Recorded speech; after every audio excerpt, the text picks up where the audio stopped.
Part 1, 1558. One Ned Willard came home to Kingsbridge in a snowstorm. He sailed upstream from Coombe Harbor in the cabin of a slow barge loaded with cloth from Antwerp and wine from Bordeaux. When he reckoned the boat was at last nearing Kingsbridge, he wrapped his French cloak more tightly around his shoulders, pulled the hood over his ears, stepped out onto the open deck and looked ahead. At first he was disappointed. All he could see was falling snow. But his longing for a sight of the city was like an ache, and he stared into the flurries, hoping. After a while his wish was granted and the storm began to lift. A surprise patch of blue sky appeared. Gazing over the tops of the surrounding trees, he saw the tower of the cathedral, 405 feet high, as every Kingsbridge Grammar School pupil knew. The stone angel that watched over the city from the top of the spire had snow edging her wings today, turning the tips of her feathers from dove gray to bright white. As he looked, a momentary sunbeam struck the statue and gleamed off the snow, like a benison. Then the storm closed in again and she was lost from view. He saw nothing except trees for a while, but his imagination was full. He was about to be reunited with his mother after an absence of a year. He would not tell her how much he had missed her, for a man should be independent and self-sufficient at the age of 18. But most of all he had missed Marjorie. He had fallen for her, with catastrophic timing, a few weeks before leaving Kingsbridge to spend a year in Calais, the English-ruled port on the north coast of France. Since childhood he had known and liked the mischievous, intelligent daughter of Sir Reginald Fitzgerald. When she grew up, her impishness had taken on a new allure, so that he found himself staring at her in church, his mouth dry and his breath shallow. He had hesitated to do more than stare, for she was 3 years younger than he, but she knew no such inhibitions. They had kissed in the Kingsbridge graveyard, behind the concealing bulk of the tomb of Prior Philip, the monk who had commissioned the cathedral 4 centuries ago. There had been nothing childish about their long, passionate kiss. Then she had laughed and run away. But she kissed him again the next day, and on the evening before he left for France they admitted that they loved one another. For the first few weeks they exchanged love letters. They had not told their parents of their feelings. It seemed too soon, so they could not write openly, but Ned confided in his older brother, Barney, who became their intermediary. Then Barney left Kingsbridge and went to Seville. Marjorie, too, had an older brother, Rollo, but she did not trust him the way Ned trusted Barney. And so the correspondence ended. The lack of communication made little difference to Ned's feelings. He knew what people said about young love, and he examined himself constantly, waiting for his emotions to change. But they did not. After a few weeks in Calais, his cousin Therese made it clear that she adored him and was willing to do pretty much anything he liked to prove it, but Ned was hardly tempted. He reflected on this with some surprise, for he had never before passed up the chance of kissing a pretty girl with nice breasts. However, something else was bothering him now. After rejecting Therese, he had felt confident that his feelings for Marjorie would not alter while he was away. But now he asked himself what would happen when he saw her. Would Marjorie in the flesh be as enchanting as she seemed in his memory? Would his love survive the reunion? And what about her? A year was a long time for a girl of 14, 15 now, of course, but still. Perhaps her feelings had faded after the letters stopped. She might have kissed someone else behind the tomb of Prior Philip. Ned would be horribly disappointed if she had become indifferent to him. And even if she still loved him, would the real Ned live up to her golden remembrance? The storm eased again, and he saw that the barge was passing through the western suburbs of Kingsbridge. On both banks were the workshops of industries that used a lot of water, dyeing, fulling of cloth, paper-making, and meat slaughtering. Because these processes could be smelly, the west was the low-rent neighborhood. Ahead, Leper Island came into view. The name was old. There had been no lepers here for centuries. At the near end of the island was Carris's hospital, founded by the nun who had saved the city during the Black Death. As the barge drew closer, Ned was able to see, beyond the hospital, the graceful twin curves of Merthen's Bridge, connecting the island to the mainland north and south. The love story of Caris and Merthen was part of local legend, passed from one generation to the next around winter fireplaces. The barge eased into a berth on the crowded waterfront. The city seemed not to have altered much in a year. Places such as Kingsbridge changed only slowly, Ned supposed. Cathedrals and bridges and hospitals were built to last. He had a satchel slung over his shoulder, and now the captain of the barge handed him his only other luggage. A small wooden trunk containing a few clothes, a pair of pistols, and some books. He hefted the box, took his leave, and stepped onto the dock. He turned towards the large stone-built waterside warehouse that was his family's business headquarters, but when he had gone only a few steps, he heard a familiar Scots voice say, "Well, if it isn't our Ned, welcome home." The speaker was Janet Fife, his mother's housekeeper. Ned smiled broadly, glad to see her. "I was just buying a fish for your mother's dinner," she said. Janet was so thin she might have been made of sticks, but she loved to feed people. "You shall have some, too." She ran a fond eye over him. "You've changed," she said. "Your face seems thinner, but your shoulders are broader. Did your Aunt Blanche feed you properly?" "She did, but Uncle Dick set me to shoveling rocks." "That's no work for a scholar." "I didn't mind." Janet raised her voice. "Malcolm, Malcolm, look who's here." Malcolm was Janet's husband and the Willard family's groom. He came limping across the dockside. He had been kicked by a horse years ago when he was young and inexperienced. He shook Ned's hand warmly and said, "Old Acorn died. He was my brother's favorite horse." Ned hid a smile. It was just like Malcolm to give news of the animals before the humans. "Is my mother well?" "The mistress is in fine fettle, thanks be to God," Malcolm said. "And so was your brother. Last we heard, he's not a great writer, and it takes a month or two for letters to get here from Spain. Let me help with your luggage, young Ned." Ned did not want to go home immediately. He had another plan. "Would you carry my box to the house?" he said to Malcolm. On the spur of the moment, he invented a cover story. "Tell them I'm going into the cathedral to give thanks for a safe journey, and I'll come home right afterwards." "Very good." Malcolm limped off, and Ned followed more slowly, enjoying the familiar sight of buildings he had grown up with. The snow was still falling lightly. The roofs were all white, but the streets were busy with people and carts, and underfoot there was only slush. Ned passed the notorious White Horse Tavern, scene of regular Saturday night fights, and walked uphill on the main street to the cathedral square. He passed the bishop's palace and paused for a nostalgic moment outside the grammar school. Through its narrow, pointed windows he could see lamplit bookshelves. There he had learned to read and count, to know when to fight and when to run away, and to be flogged with a bundle of birch twigs without crying. On the south side of the cathedral was the priory. Since King Henry VIII had dissolved the monasteries, Kingsbridge Priory had fallen into sad disrepair, with holed roofs, teetering walls, and vegetation growing through windows. The buildings were now owned by the current mayor, Marjorie's father, Sir Reginald Fitzgerald, but he had done nothing with them. Happily, the cathedral was well maintained and stood as tall and strong as ever, the stone symbol of the living city. Ned stepped through the great west door into the nave.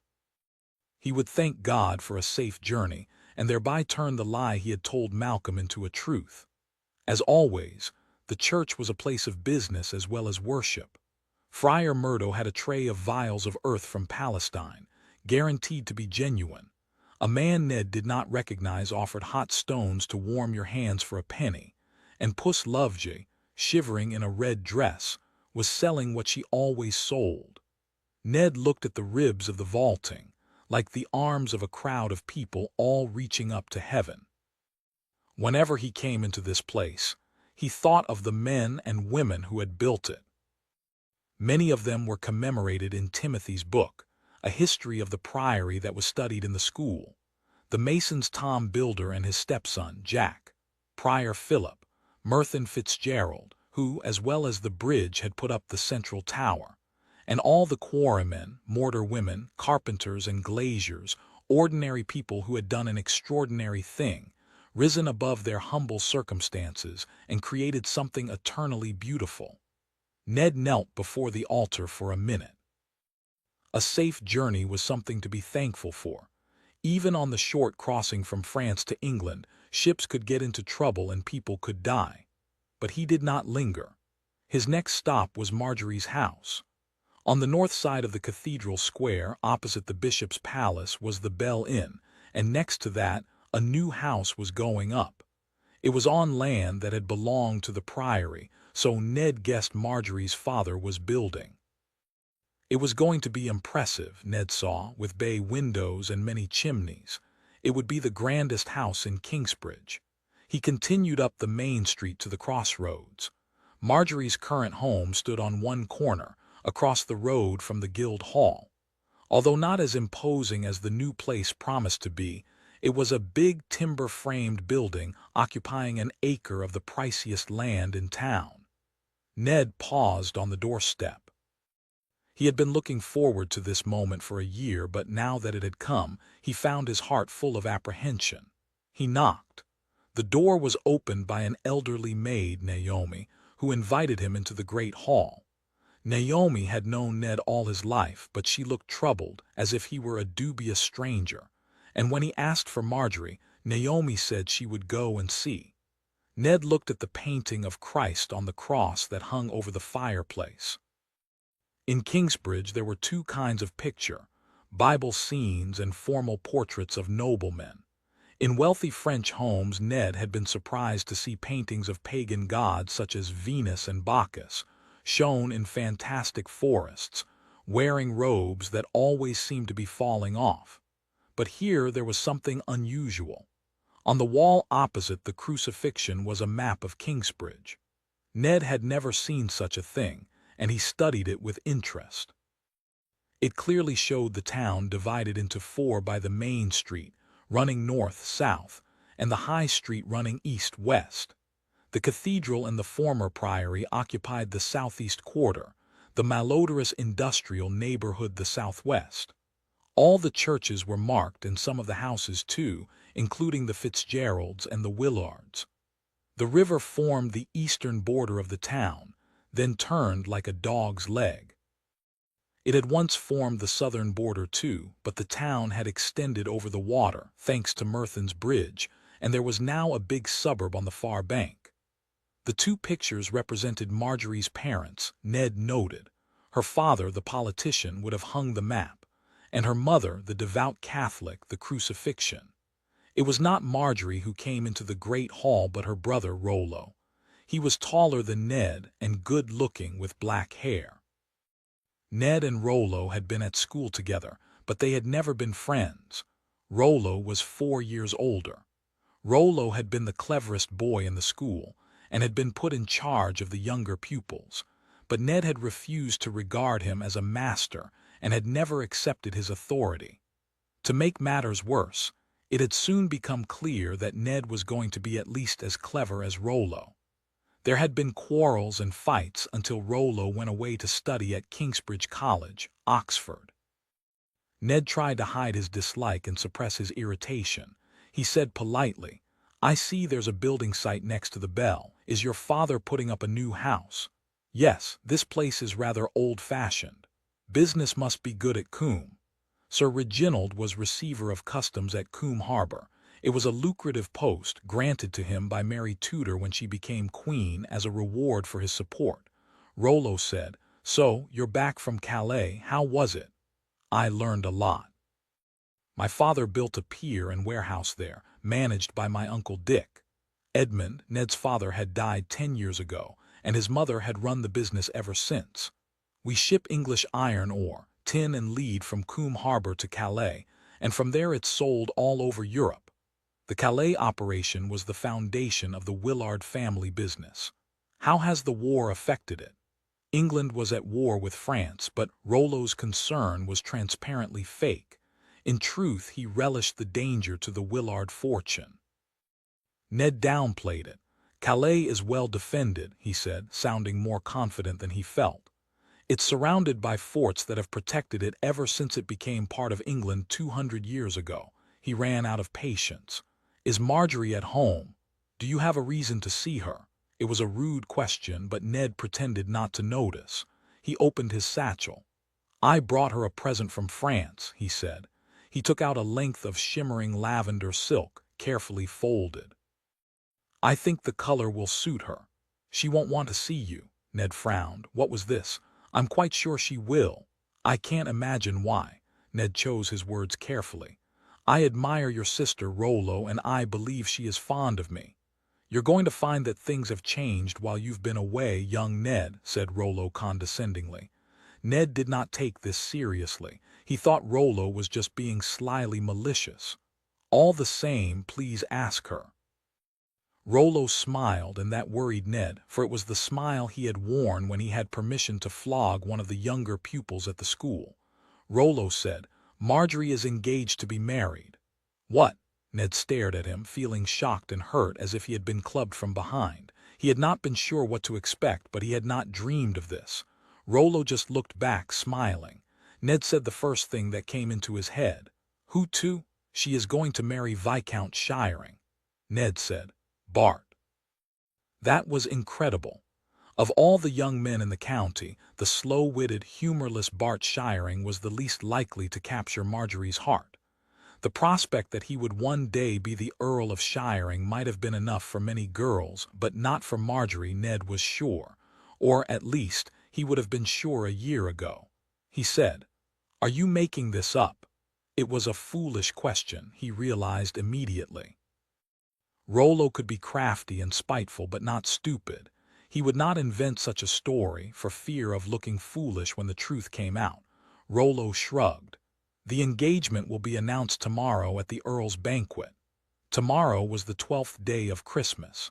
If the Earl of Shiring was having a celebration, it was certain that Ned's family had been invited. So Ned would be there to hear the announcement if Rollo was telling the truth. Does she love him? Ned blurted out. Rollo was not expecting that question, and it was his turn to be startled. I don't see why I should discuss that with you. His equivocation made Ned suspect that the answer was no. Why do you look so shifty? Rollo bridled. You'd better go before I feel obliged to thrash you the way I used to. We're not in school any longer, Ned said. You might be surprised by which of us gets thrashed. He wanted to fight Rollo, and he was angry enough not to care whether he would win. But Rollo was more circumspect. He walked to the door and held it open. Goodbye, he said. Ned hesitated. He did not want to go without seeing Marjorie. If he had known where her room was, he might have run up the stairs. But he would look stupid opening bedroom doors at random in someone else's house. He picked up the silk and put it back in his satchel. This isn't the last word, he said.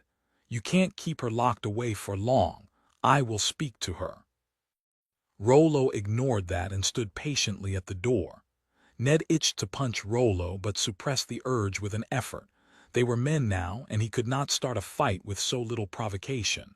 He felt outmaneuvered. He hesitated for a long moment. He could not think what to do, so he went out. Rollo said, Don't hurry back. Ned walked the short distance down the main street to the house where he had been born. The Willard place was opposite the west front of the cathedral. It had been enlarged over the years with haphazard extensions, and now it sprawled untidily over several thousand square feet. But it was comfortable, with massive fireplaces, a large dining room for convivial meals, and good feather beds. The place was home to Alice Willard and her 2 sons plus Grandma, the mother of Ned's late father. Ned went in and found his mother in the front parlor, which she used as an office when not at the waterfront warehouse. She leaped up from her chair at the writing table and hugged and kissed him. She was heavier than she had been a year ago, he saw right away, but he decided not to say so. He looked around. The room had not changed. Her favorite painting was there, a picture of Christ and the adulteress surrounded by a crowd of hypocritical Pharisees who wanted to stone her to death. Alice liked to quote Jesus, "He that is without sin among you, let him first cast a stone at her."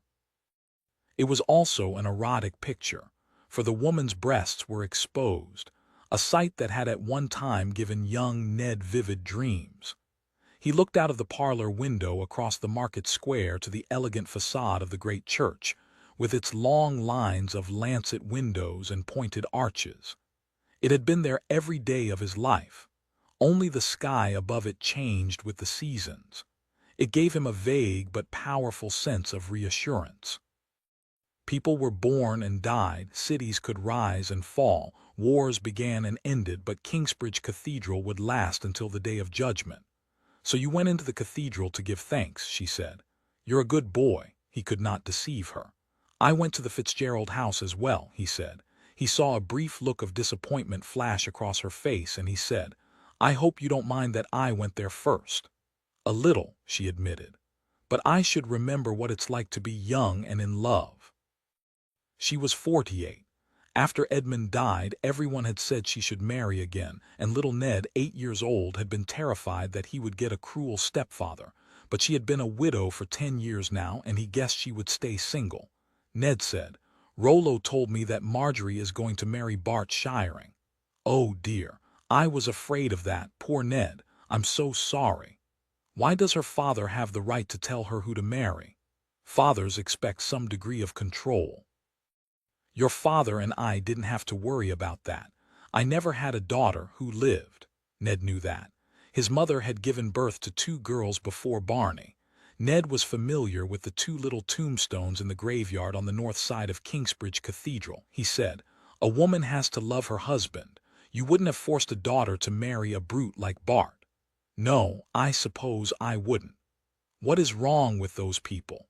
"Sir Reginald believes in hierarchies and authority. As mayor, he thinks an alderman's job is to make decisions and then enforce them. When your father was mayor, he said that aldermen should rule the town by serving it." Ned said impatiently, "That sounds like 2 ways of looking at the same thing." "It's not, though," said his mother. "It's 2 different worlds."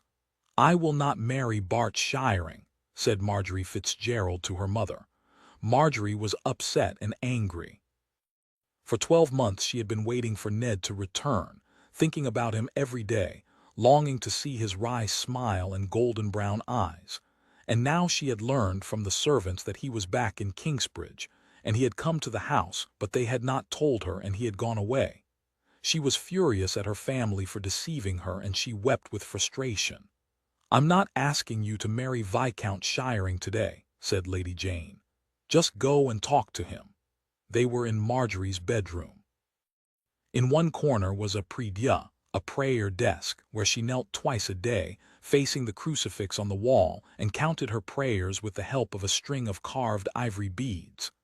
The rest of the room was all luxury: a 4-poster bed with a feather mattress and richly colored hangings, a big carved oak chest for her many dresses, a tapestry of a forest scene.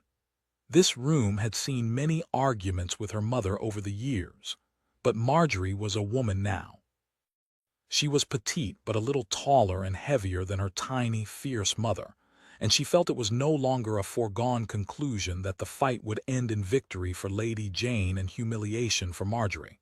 Marjorie said, "What's the point? He's come here to court me. If I talk to him, he'll feel encouraged, and then he'll be even angrier when he realizes the truth.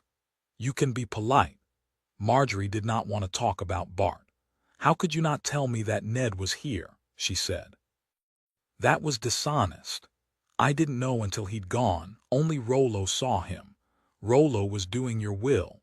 "Children should do their parents' will," her mother said. "You know the commandment, 'Honor thy father and mother.' It's your duty to God." All her short life Marjorie had struggled with this. She knew that God wished her to be obedient, but she had a willful and rebellious nature, as she had so often been told, and she found it extraordinarily difficult to be good. However, when this was pointed out to her, she always suppressed her nature and became compliant. God's will was more important than anything else, she knew that. "I'm sorry, Mother," she said. "Go and talk to Bart," said Lady Jane. "Very well. Just comb your hair, dear." Marjorie had a last flash of defiance. "My hair's fine," she said, and before her mother could argue she left the room. Bart was in the hall, wearing new yellow hose. He was teasing one of the dogs, offering a piece of ham, then snatching it away at the last moment. Lady Jane followed Marjorie down the stairs and said, "Take Lord Shiring into the library and show him the books." "He's not interested in books," Marjorie snapped. "Marjorie," Bart said, "I'd like to see the books." Marjorie shrugged. "Follow me, please," she said, and led the way into the next room. She left the door open, but her mother did not join them. Her father's books were arranged on 3 shelves. "By God, what a lot of them you have!" Bart exclaimed. "A man would waste his life away reading them all." There were 50 or so, more than would normally be seen outside a university or cathedral library, and a sign of wealth. Some were in Latin or French. Marjorie made an effort to play host. She took down a book in English. "This is the pastime of pleasure," she said. "That might interest you." He gave a leer and moved closer. "Pleasure is a great pastime." He seemed pleased with the witticism. She stepped back. "It's a long poem about the education of a knight." "Ah." Bart lost interest in the book. Looking along the shelf, he picked out the book of cookery. "This is important," he said. "A wife should make sure her husband has good food, don't you think?" "Of course." Marjorie was trying hard to think of something to talk about. What was Bart interested in? War, perhaps. People are blaming the Queen for the war with France. Why is it her fault? They say that Spain and France are fighting over possessions in Italy, a conflict that has nothing to do with England, and we're involved only because our Queen Mary is married to King Felipe of Spain and has to back him. Bart nodded.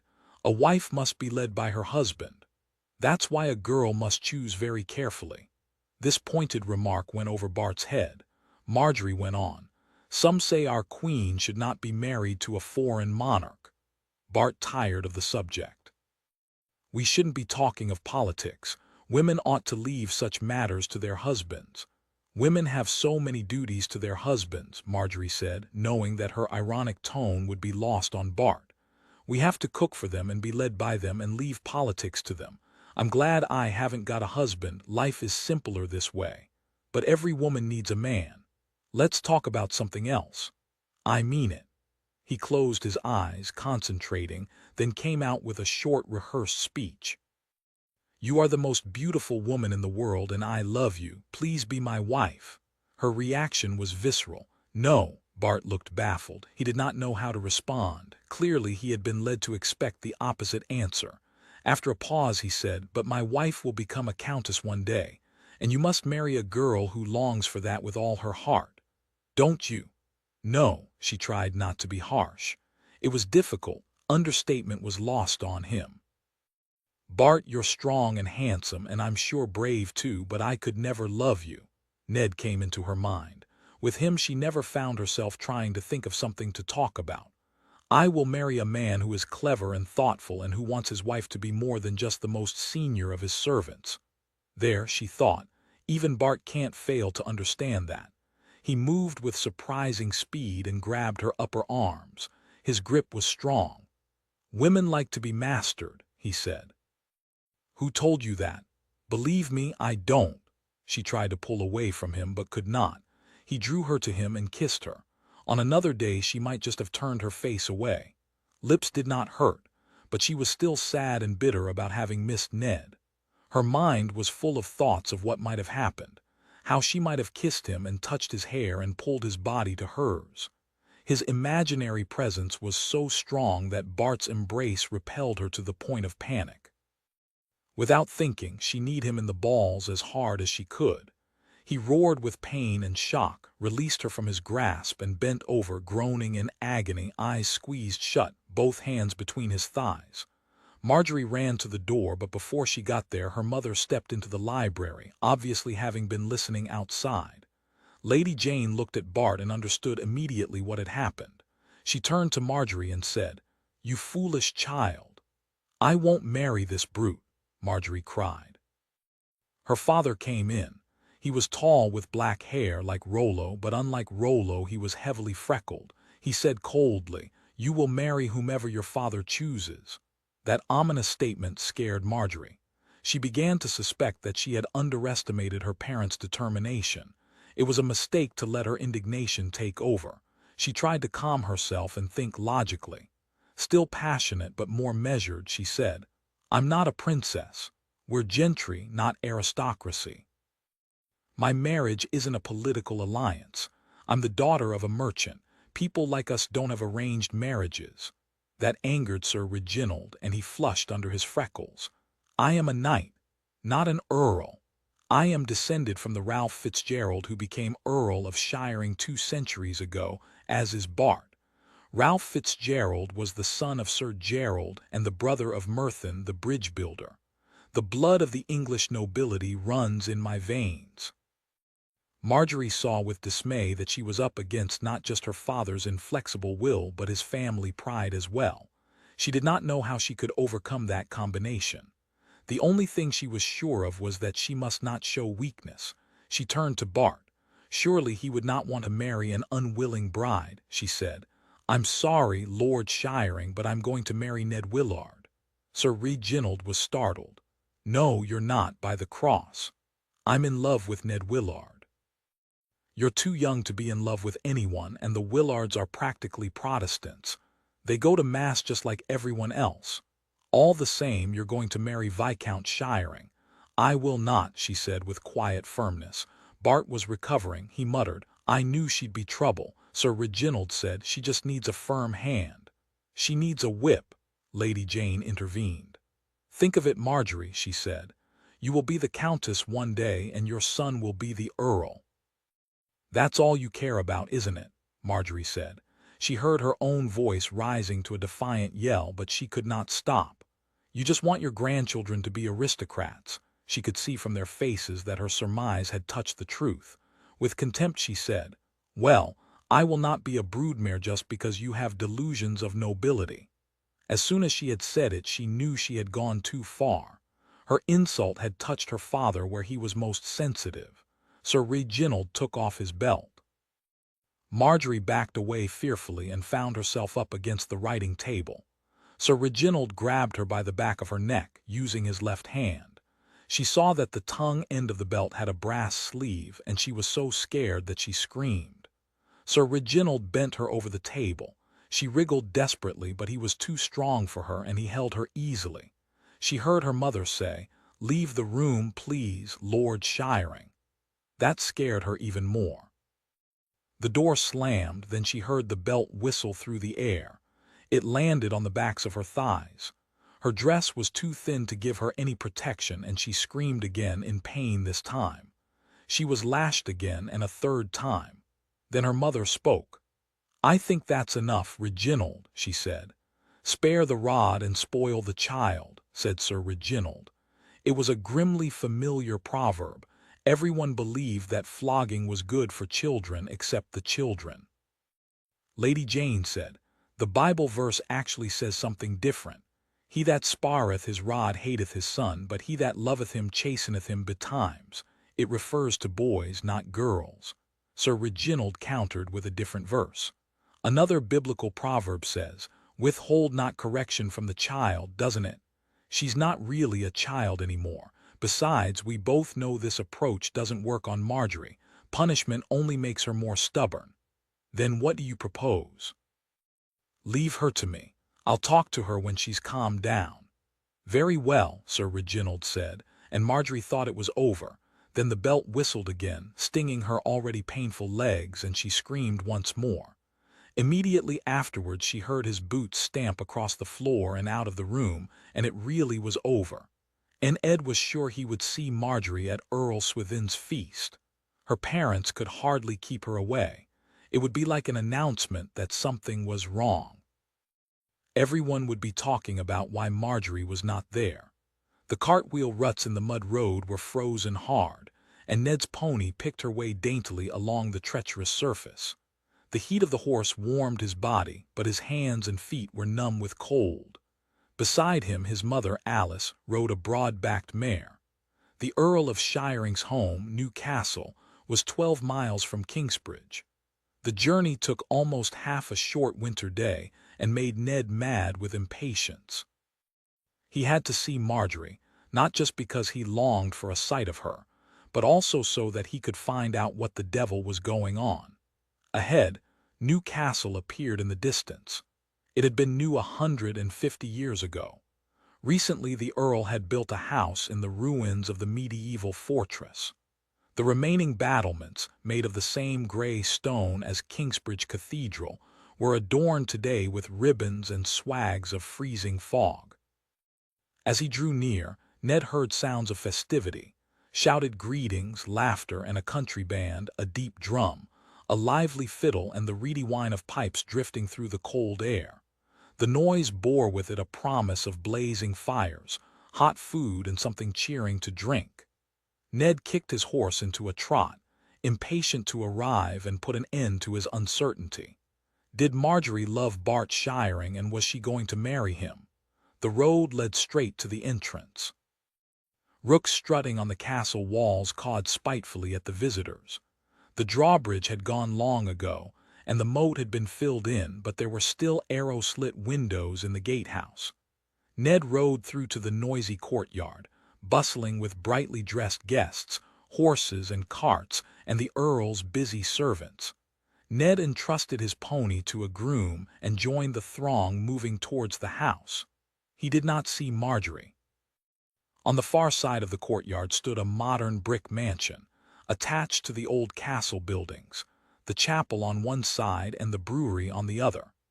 Ned had been here only once in the 4 years since it had been built, and he marveled again at the rows of big windows and the ranks of multiple chimneys.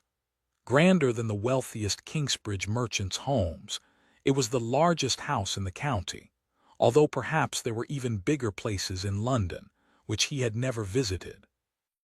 Earl Swithin had lost status during the reign of Henry Roman VIII because he had opposed the king's breach with the Pope, but the Earl's fortunes had revived 5 years ago with the accession of the ultra-Catholic Mary Tudor as queen, and Swithin was once again favored, rich and powerful. This promised to be a lavish banquet. Ned entered the house and passed into a great hall 2 stories high. The tall windows made the room light even on a winter day. The walls were paneled in varnished oak and hung with tapestries of hunting scenes. Logs burned in 2 huge fireplaces at opposite ends of the long room. In the gallery that ran around 3 of the 4 walls, the band he had heard from the road was playing energetically. High on the 4th wall was a portrait of Earl Swithin's father, holding a staff to symbolize power. Some guests were performing a vigorous country dance in groups of 8, holding hands to form rotating circles, then stopping to skip in and out. Others conversed in clusters, raising their voices over the music and the stomping of the dancers. Ned took a wooden cup of hot cider and looked around the room. One group stood aloof from the dancing, the ship owner Filbert Cobley and his family, all dressed in gray and black. The Kingsbridge Protestants were a semi-secret group. Everyone knew they were there and could guess who they were, but their existence was not openly acknowledged, a bit like the half-hidden community of men who loved men, Ned thought. The Protestants did not admit to their beliefs, for then they would be tortured until they recanted, and burned to death if they refused. Asked what they believed, they would prevaricate. They went to Catholic services as they were obliged to by law. But they took every opportunity to object to bawdy songs, bosom-revealing gowns, and drunk priests, and there was no law against dull clothes. Ned knew just about everyone in the room. The younger guests were the boys with whom he had attended Kingsbridge Grammar School, and the girls whose hair he had pulled on Sunday after church. The older generation of local notables were equally familiar. They were in and out of his mother's house all the time. In the search for Marjorie, his eye lit on a stranger, a long-nosed man in his late 30s, his mid-brown hair already receding, his beard neatly trimmed in the pointed shape that was fashionable. Short and wiry, He wore a dark red coat that was unostentatiously expensive. He was speaking to Earl Swithin and Sir Reginald Fitzgerald, and Ned was struck by the attitudes of the two local magnates. They clearly did not like this distinguished visitor. Reginald leaned back with folded arms, and Swithin stood with legs apart and hands on hips, yet they were listening to him intently. The musicians ended a number with a flourish, and in the relative quiet Ned spoke to Filbert Cobley's son, Daniel, a couple of years older than himself, a fat boy with a pale, round face. "Who's that?" Ned asked him, pointing at the stranger in the red coat. "Sir William Cecil. He is estate manager for Princess Elizabeth. Elizabeth Tudor was the younger half-sister of Queen Mary. I've heard of Cecil," Ned said. "Wasn't he Secretary of State for a while?" "That's right." At the time, Ned had been too young to follow politics closely, but he remembered the name of Cecil being mentioned with admiration by his mother. Cecil had not been sufficiently Catholic for Mary Tudor's taste, and as soon as she became queen she had fired him, which was why he now had the less grand job of looking after Elizabeth's finances. So what was he doing here? Ned's mother would want to know about Cecil. A visitor brought news, and Alice was obsessed with news. She had always taught her sons that information could make a man's fortune, or save him from ruin. But as Ned looked around for Alice, he spotted Marjorie, and immediately forgot about William Cecil. He was startled by Marjorie's appearance. She looked older by 5 years, not 1. Her curly dark hair was pinned up in an elaborate coiffure and topped by a man's cap with a jaunty plume. A small white ruff around her neck seemed to light up her face. She was small, but not thin, and the fashionably stiff bodice of her blue velvet gown did not quite conceal her delightfully rounded figure. As always, her face was expressive. She smiled, raised her eyebrows, tilted her head, and mimed surprise, puzzlement, scorn, and delight one after another. He found himself staring just as he had in the past. For a few moments it seemed as if there was no one else in the room. Waking from his trance, he pushed through the crowd towards her. She saw him coming. Her face lit up with pleasure, delighting him. Then it changed, faster than the weather on a spring day, and her expression became clouded with worry. As he approached, her eyes widened fearfully, and she seemed to be telling him to go away, but he ignored that. He had to speak to her. He opened his mouth, but she spoke first. "Follow me when they play Hunt the Heart," she said in a low voice. "Don't say anything now." Hunt the Heart was a hide-and-seek game played by young people at feasts. Ned was bucked by her invitation, but he was not willing to walk away from her without at least some answers. "Are you in love with Bart Shiring?" he asked. "No." "Now go away, we can talk later." Ned was thrilled, but he had not finished. "Are you going to marry him?" "Not while I have enough breath to say go to the devil." Ned smiled.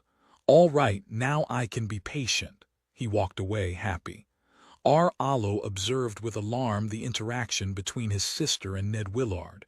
It did not last long, but it was obviously intense. Rollo was concerned.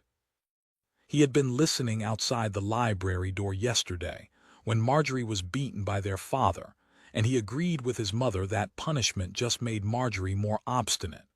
He did not want his sister to marry Ned. Rollo had always disliked Ned, but that was the least of it. More importantly, the Willards were soft on Protestantism. Edmund Willard had been quite content when King Henry turned against the Catholic Church. Admittedly, he had not seemed very troubled when Queen Mary reversed the process, but that, too, offended Rollo. He could not bear people who took religion lightly. The authority of the Church should be everything to them. Almost as importantly, marriage with Ned Willard would do nothing for the prestige of the Fitzgeralds. It would merely be an alliance between two prosperous commercial families. However, Bart Shiring would take them into the ranks of the nobility. To Rollo, the prestige of the Fitzgerald family mattered more than anything except the will of God. The dancing finished, and the Earl's staff brought in boards and trestles to make a T-shaped table. the crosspiece at one end and the tail stretching the full length of the room. Then they began to lay the table. They went about their work in a somewhat careless spirit, Rollo thought, tossing pottery cups and loaves of bread onto the white tablecloth haphazardly. That would be because there was no woman in charge of the household. The Countess had died 2 years ago, and Swithin had not yet remarried. A servant spoke to Rollo.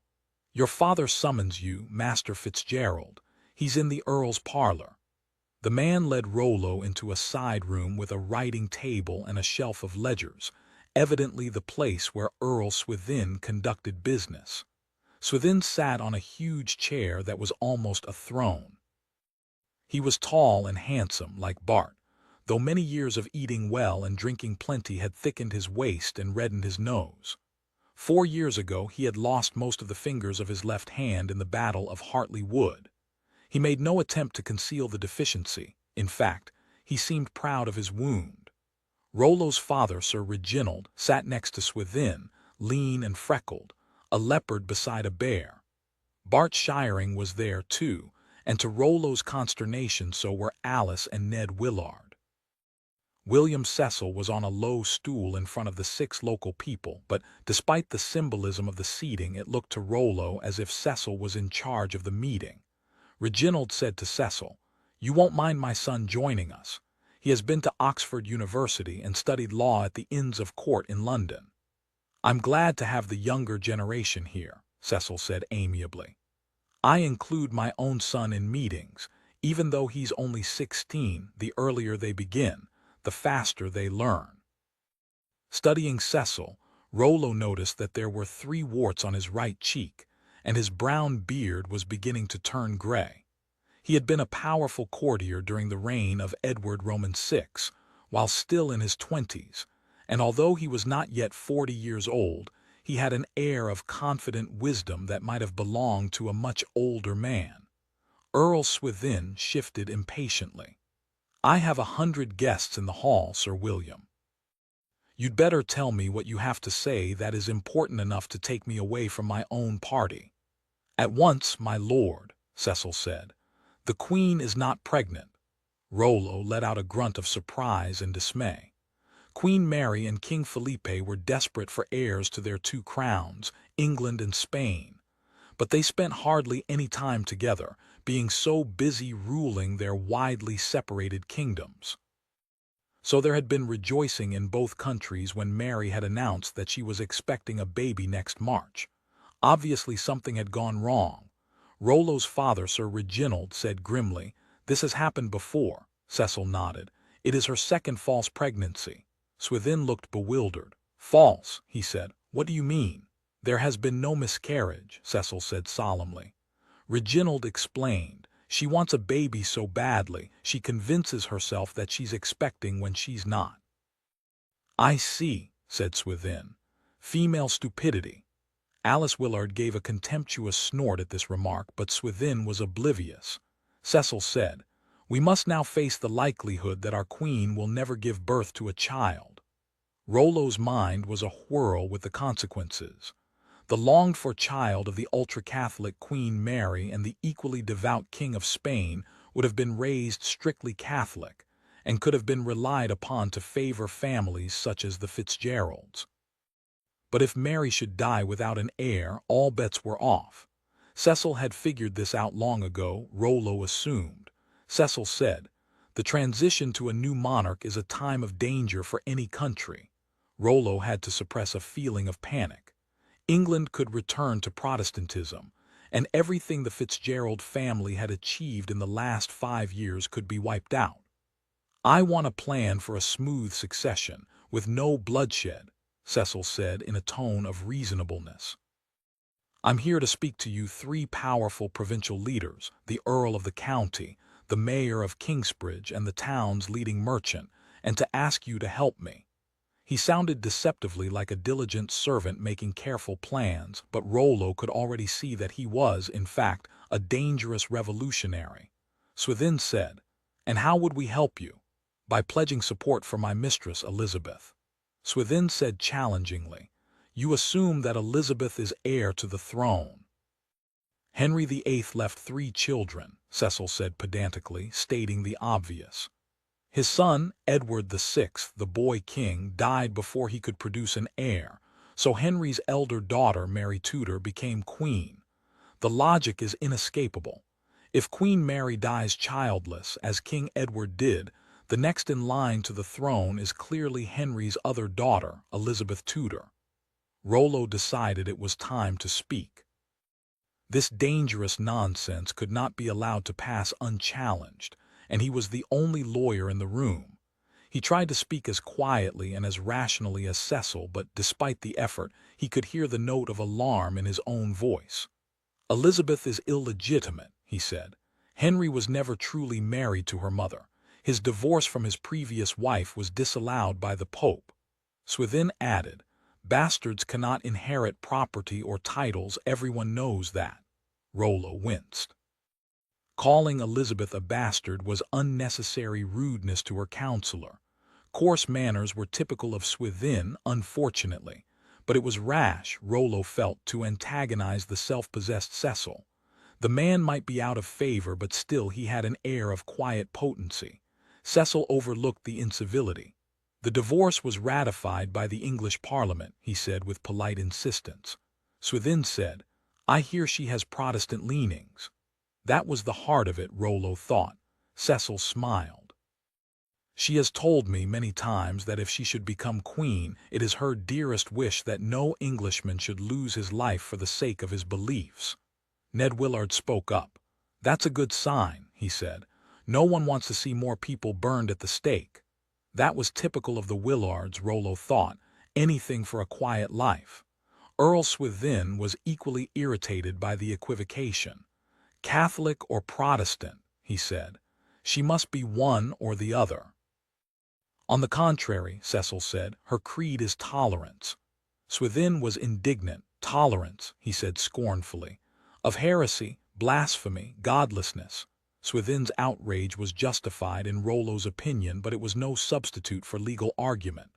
The Catholic Church had its own view on who should be the next ruler of England. In the eyes of the world, the true heir to the throne is the other Mary, the Queen of the Scots. Surely not, Cecil argued, clearly having expected this. Mary Stuart is no more than the grandniece of King Henry Roman VIII, whereas Elizabeth Tudor is his daughter. His illegitimate daughter. Ned Willard spoke again.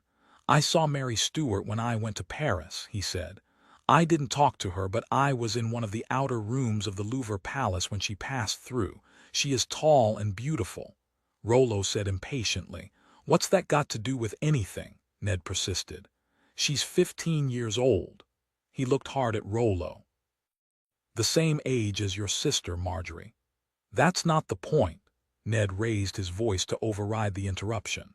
Some people think a girl of 15 is too young to choose a husband, let alone rule a country. Rollo drew in his breath sharply, and his father gave a grunt of indignation. Cecil frowned, no doubt realizing that Ned's statement had a special meaning hidden from an outsider. Ned added, I was told that Mary speaks French and Scotch, but she has hardly any English. Rollo said, such considerations have no weight in law, Ned persisted. But there's worse.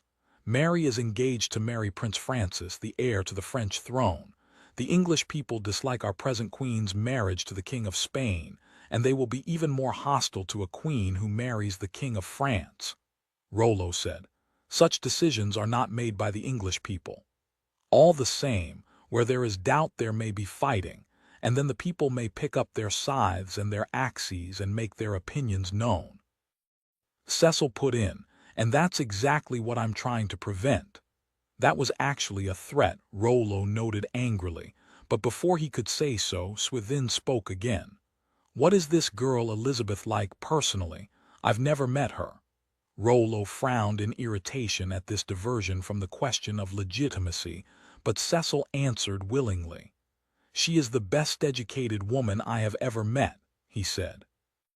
She can converse in Latin as easily as in English, and she also speaks French, Spanish, and Italian, and writes Greek. She is not thought to be a great beauty, but she has a way of enchanting a man so that he thinks her lovely. She has inherited the strength of will of her father, King Henry.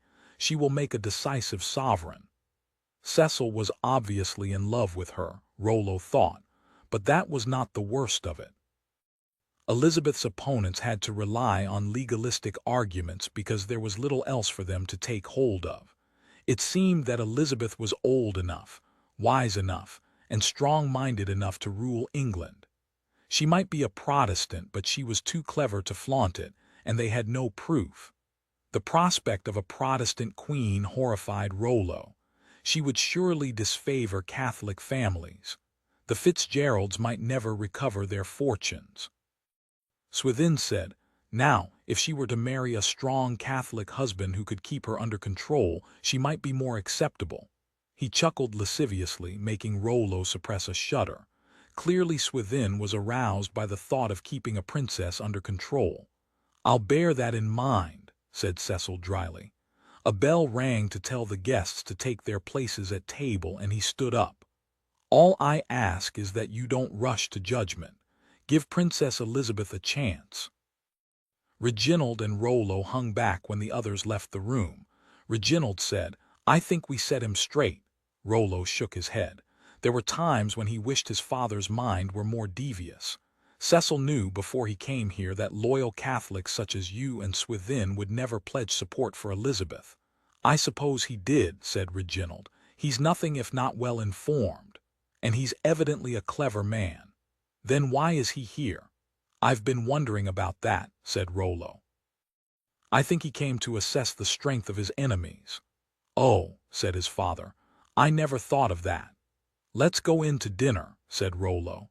And Ed was restless all through the banquet. He could hardly wait for the eating and drinking to end so that the game of Hunt the Heart could begin. But just as the sweets were being cleared away, his mother caught his eye and beckoned him. He had noticed that she was deep in conversation with Sir William Cecil. Alice Willard was a vigorous, tubby woman, wearing a costly dress of Kingsbridge scarlet embroidered with gold thread, and a medallion of the Virgin Mary around her neck to ward off accusations of Protestantism. Ned was tempted to pretend that he had not seen her summons. The game would take place while the tables were being cleared, and the actors were getting ready to perform the play. Ned was not sure what Marjorie had in mind, but whatever it was, he was not going to miss it.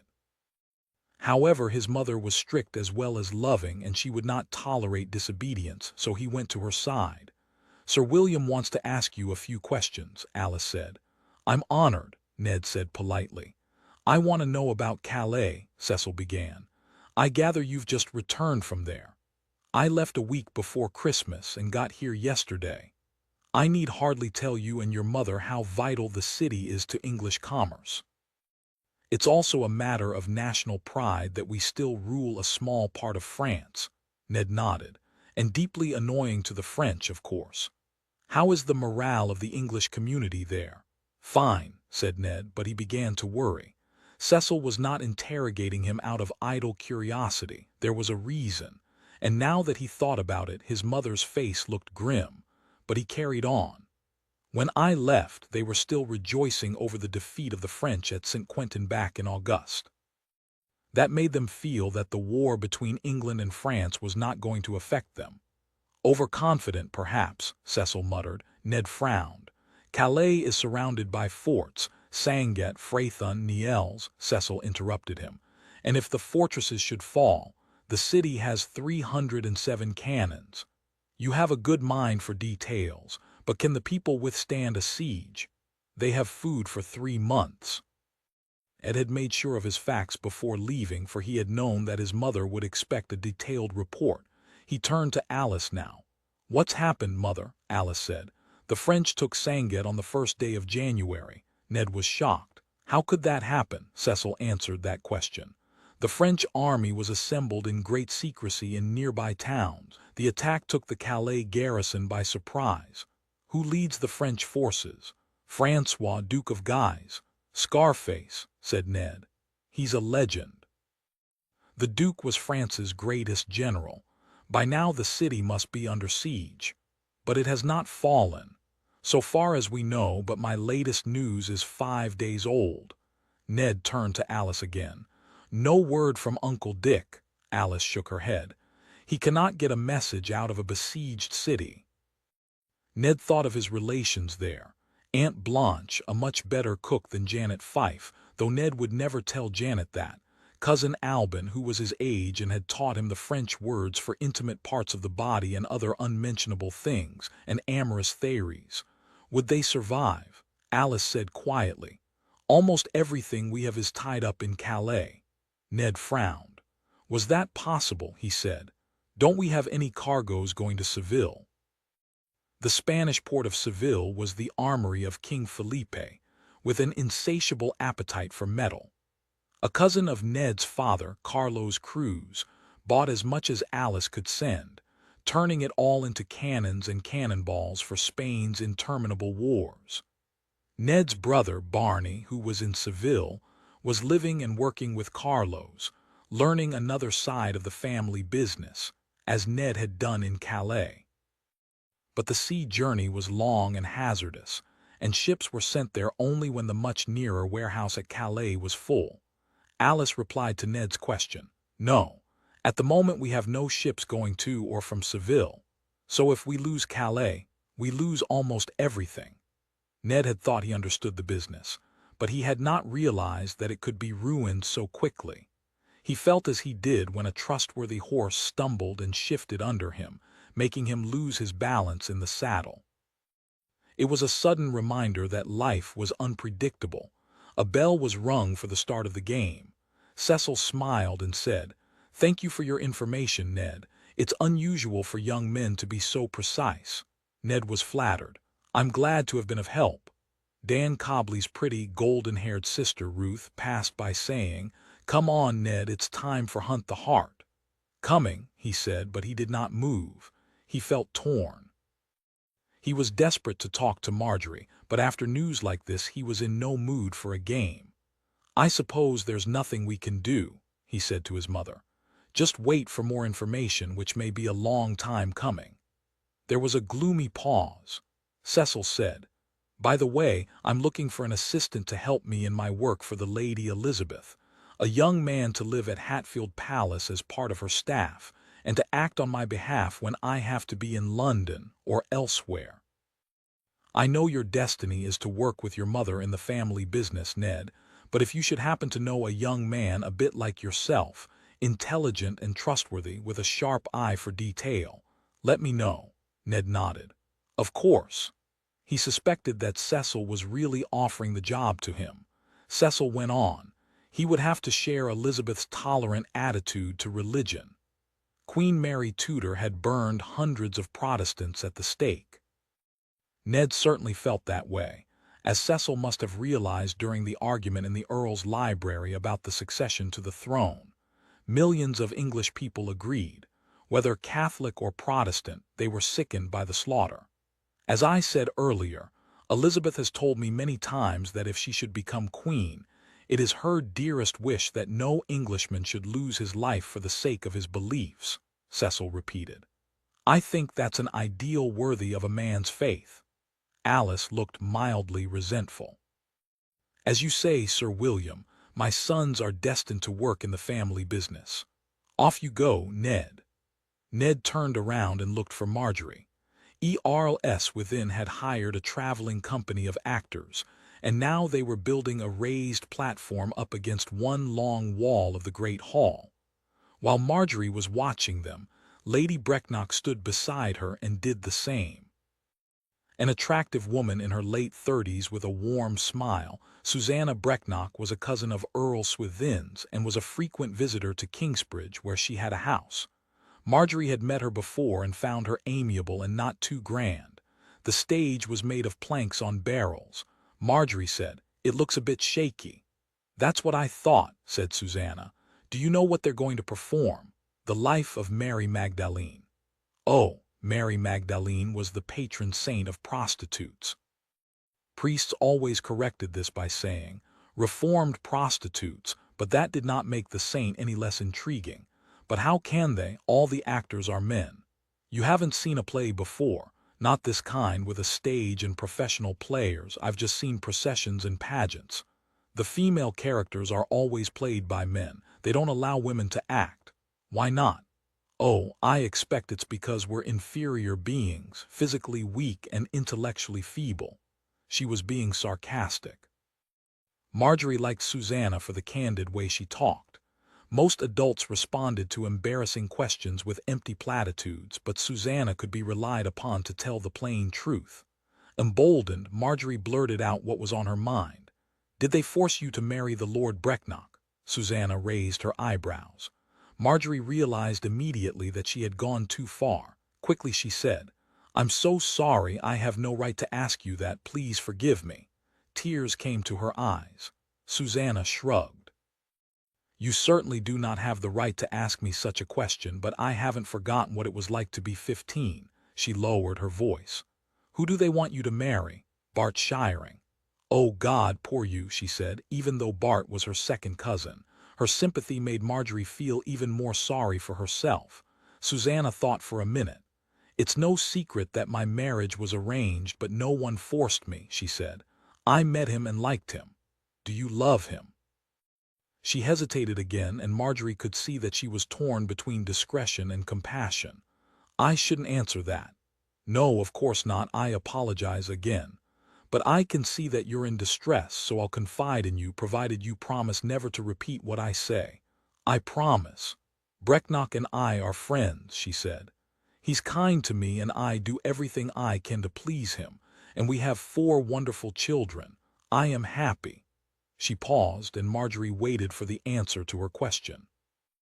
At last Susanna said, "But I know there is another kind of happiness, the mad ecstasy of adoring someone and being adored in return." "Yes." Marjorie was so glad that Susanna understood. "That particular joy is not given to all of us," she said solemnly, "but it should be." Marjorie could not bear the thought that a person might be denied love. For a moment Susanna looked bereft. "Perhaps," she said quietly, "perhaps." Looking over Susanna's shoulder, Marjorie saw Ned approaching in his green French doublet. Susanna followed her look. Perceptively she said, "Ned Willard is the one you want." "Yes, good choice, he's nice. He's wonderful." Susanna smiled with a touch of sadness. "I hope it works out for you." Ned bowed to her and she acknowledged him with a nod but moved away. The actors were hanging a curtain across one corner of the room. Marjorie said to Ned, "What do you think that's for?" "They will put on their costumes behind the curtain, I think." He lowered his voice. "When can we talk? I can't wait much longer. The game is about to begin, just follow me." Filbert Cobley's good-looking clerk, Donal Gloucester, was chosen to be Hunter. He had wavy dark hair and a sensual face. He did not appeal to Marjorie, too weak, but several of the girls would be hoping to be found by him, she felt sure. Newcastle was the perfect location for the game. It had more secret places than a rabbit warren. The parts where the new mansion was joined to the old castle were especially rich in odd cupboards, unexpected staircases, niches, and irregular-shaped rooms. It was a children's game, and Marjorie, when young, had wondered why 19-year-olds were so keen to join in. Now she understood that the game was an opportunity for adolescents to kiss and cuddle. Donal closed his eyes and began to say the paternoster in Latin, and all the young people scattered to hide. Marjorie already knew where she was going, for she had scouted hidey-holes earlier to be sure of a private place in which to talk to Ned. She left the hall and raced along a corridor towards the rooms of the old castle, trusting to Ned to follow her. She went through a door at the end of the corridor. Glancing back, she saw Ned and, unfortunately, several others. That was a nuisance. She wanted him to herself. She passed through a small storeroom and ran up a twisting staircase with stone steps, then down a short flight. She could hear the others behind her, but she was now out of their sight. She turned into a passageway she knew to be a dead end. It was lit by a single candle in a wall bracket. Halfway along was a huge fireplace. The medieval bakery, long disused, its chimney demolished in the building of the modern house. Beside it, concealed by a stone buttress, was the door to the enormous oven, virtually invisible in the dimness. Marjorie slipped into the oven, pulling her skirts behind her. It was surprisingly clean, she had noted when scouting. She pulled the door almost shut and peeped through a crack. Ned came charging along the passageway, closely followed by Bart, then pretty Ruth Cobley, who probably had her eye on Bart. Marjorie groaned in frustration. How could she separate Ned from the others? They dashed past the oven without seeing the door. A moment later, having run into the dead end, they returned in reverse order. Ruth, then Bart, then Ned. Marjorie saw her chance. Bart and Ruth disappeared from view, and Marjorie said, "Ned." He stopped and looked around, puzzled. She pushed open the oven door. "In here." He did not need to be asked twice. He scrambled in with her and she shut the door. It was pitch dark, but they were lying knee to knee and chin to chin, and she could feel the length of his body. He kissed her. She kissed him back hungrily. Whatever else happened, he still loved her, and for the moment that was all she cared about. She had been afraid that he would forget her in Calais. She thought he would meet French girls who were more sophisticated and exciting than little Marge Fitzgerald from Kingsbridge.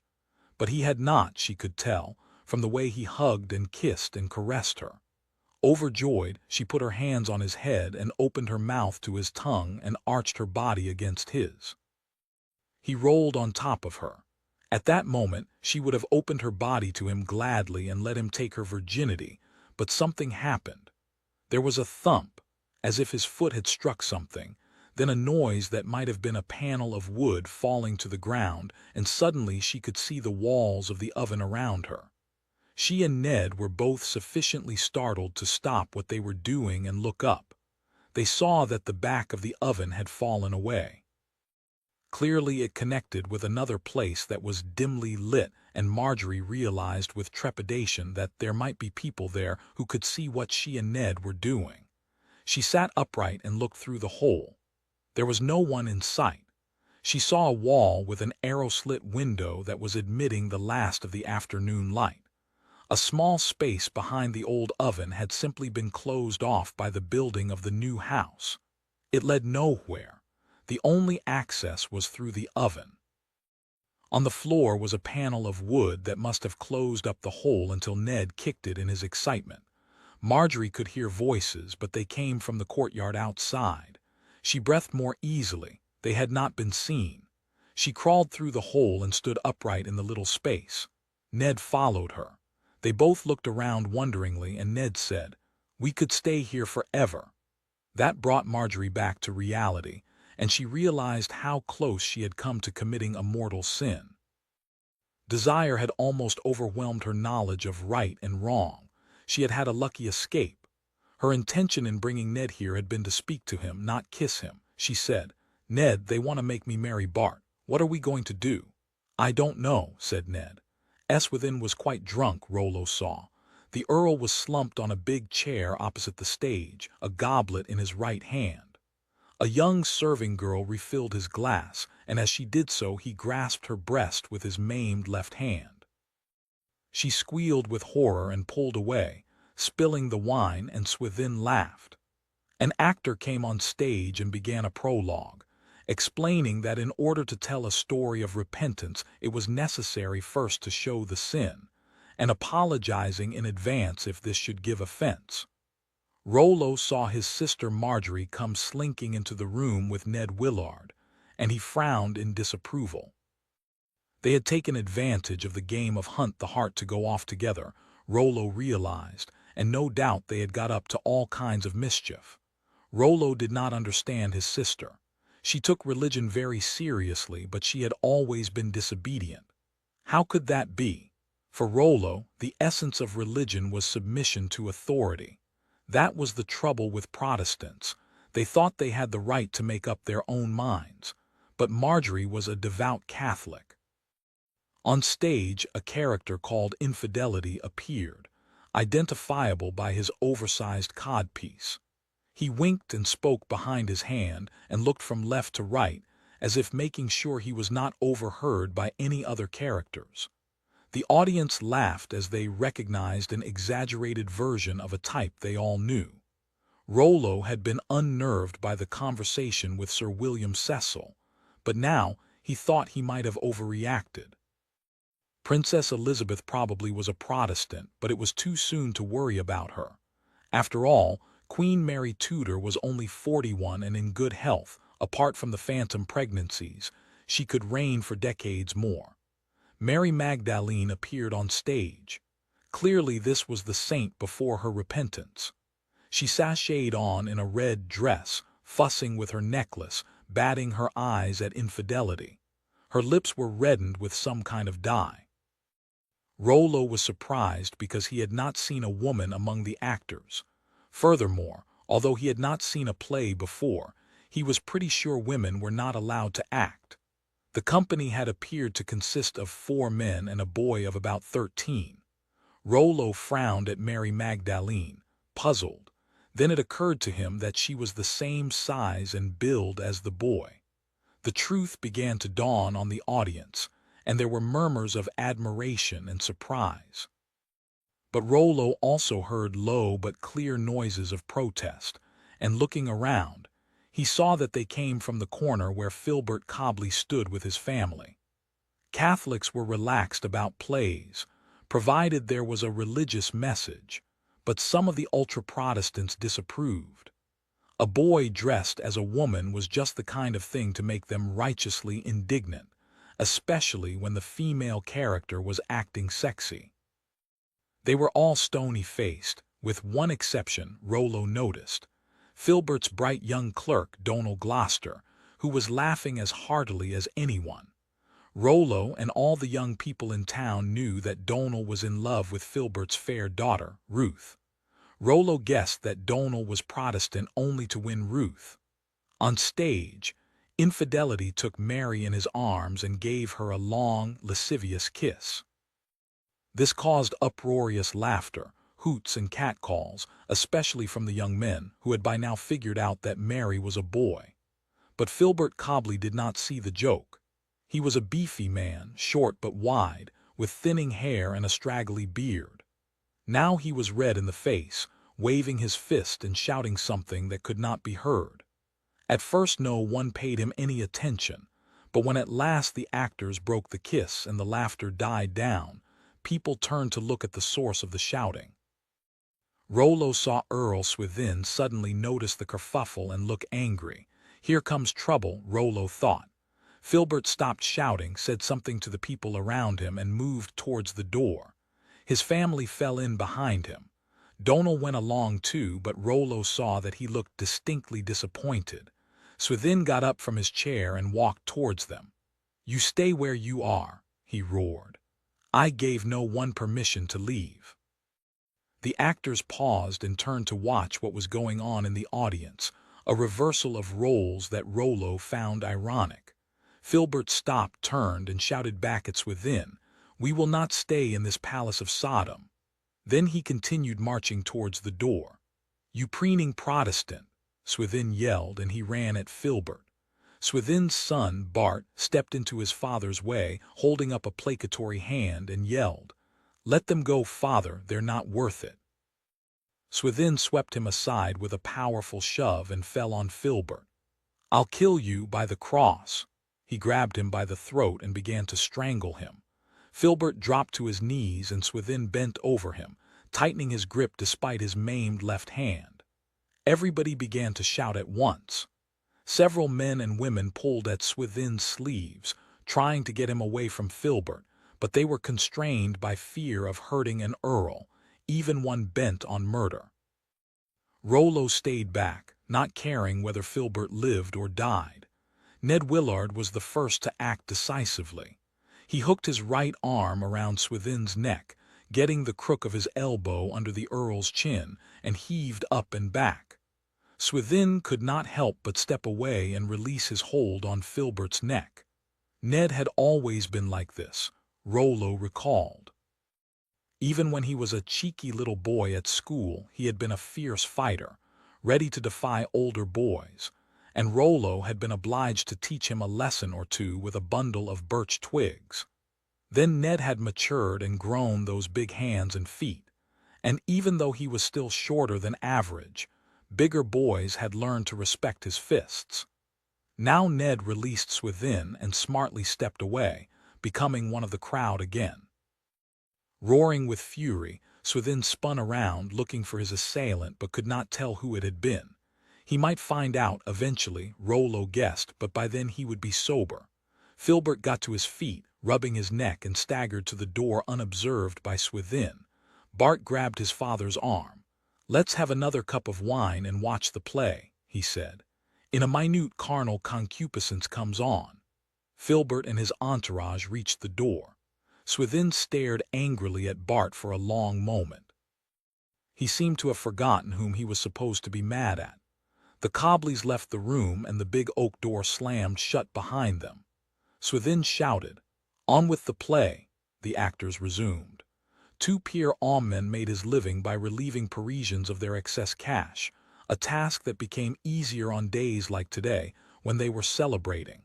All Paris was rejoicing.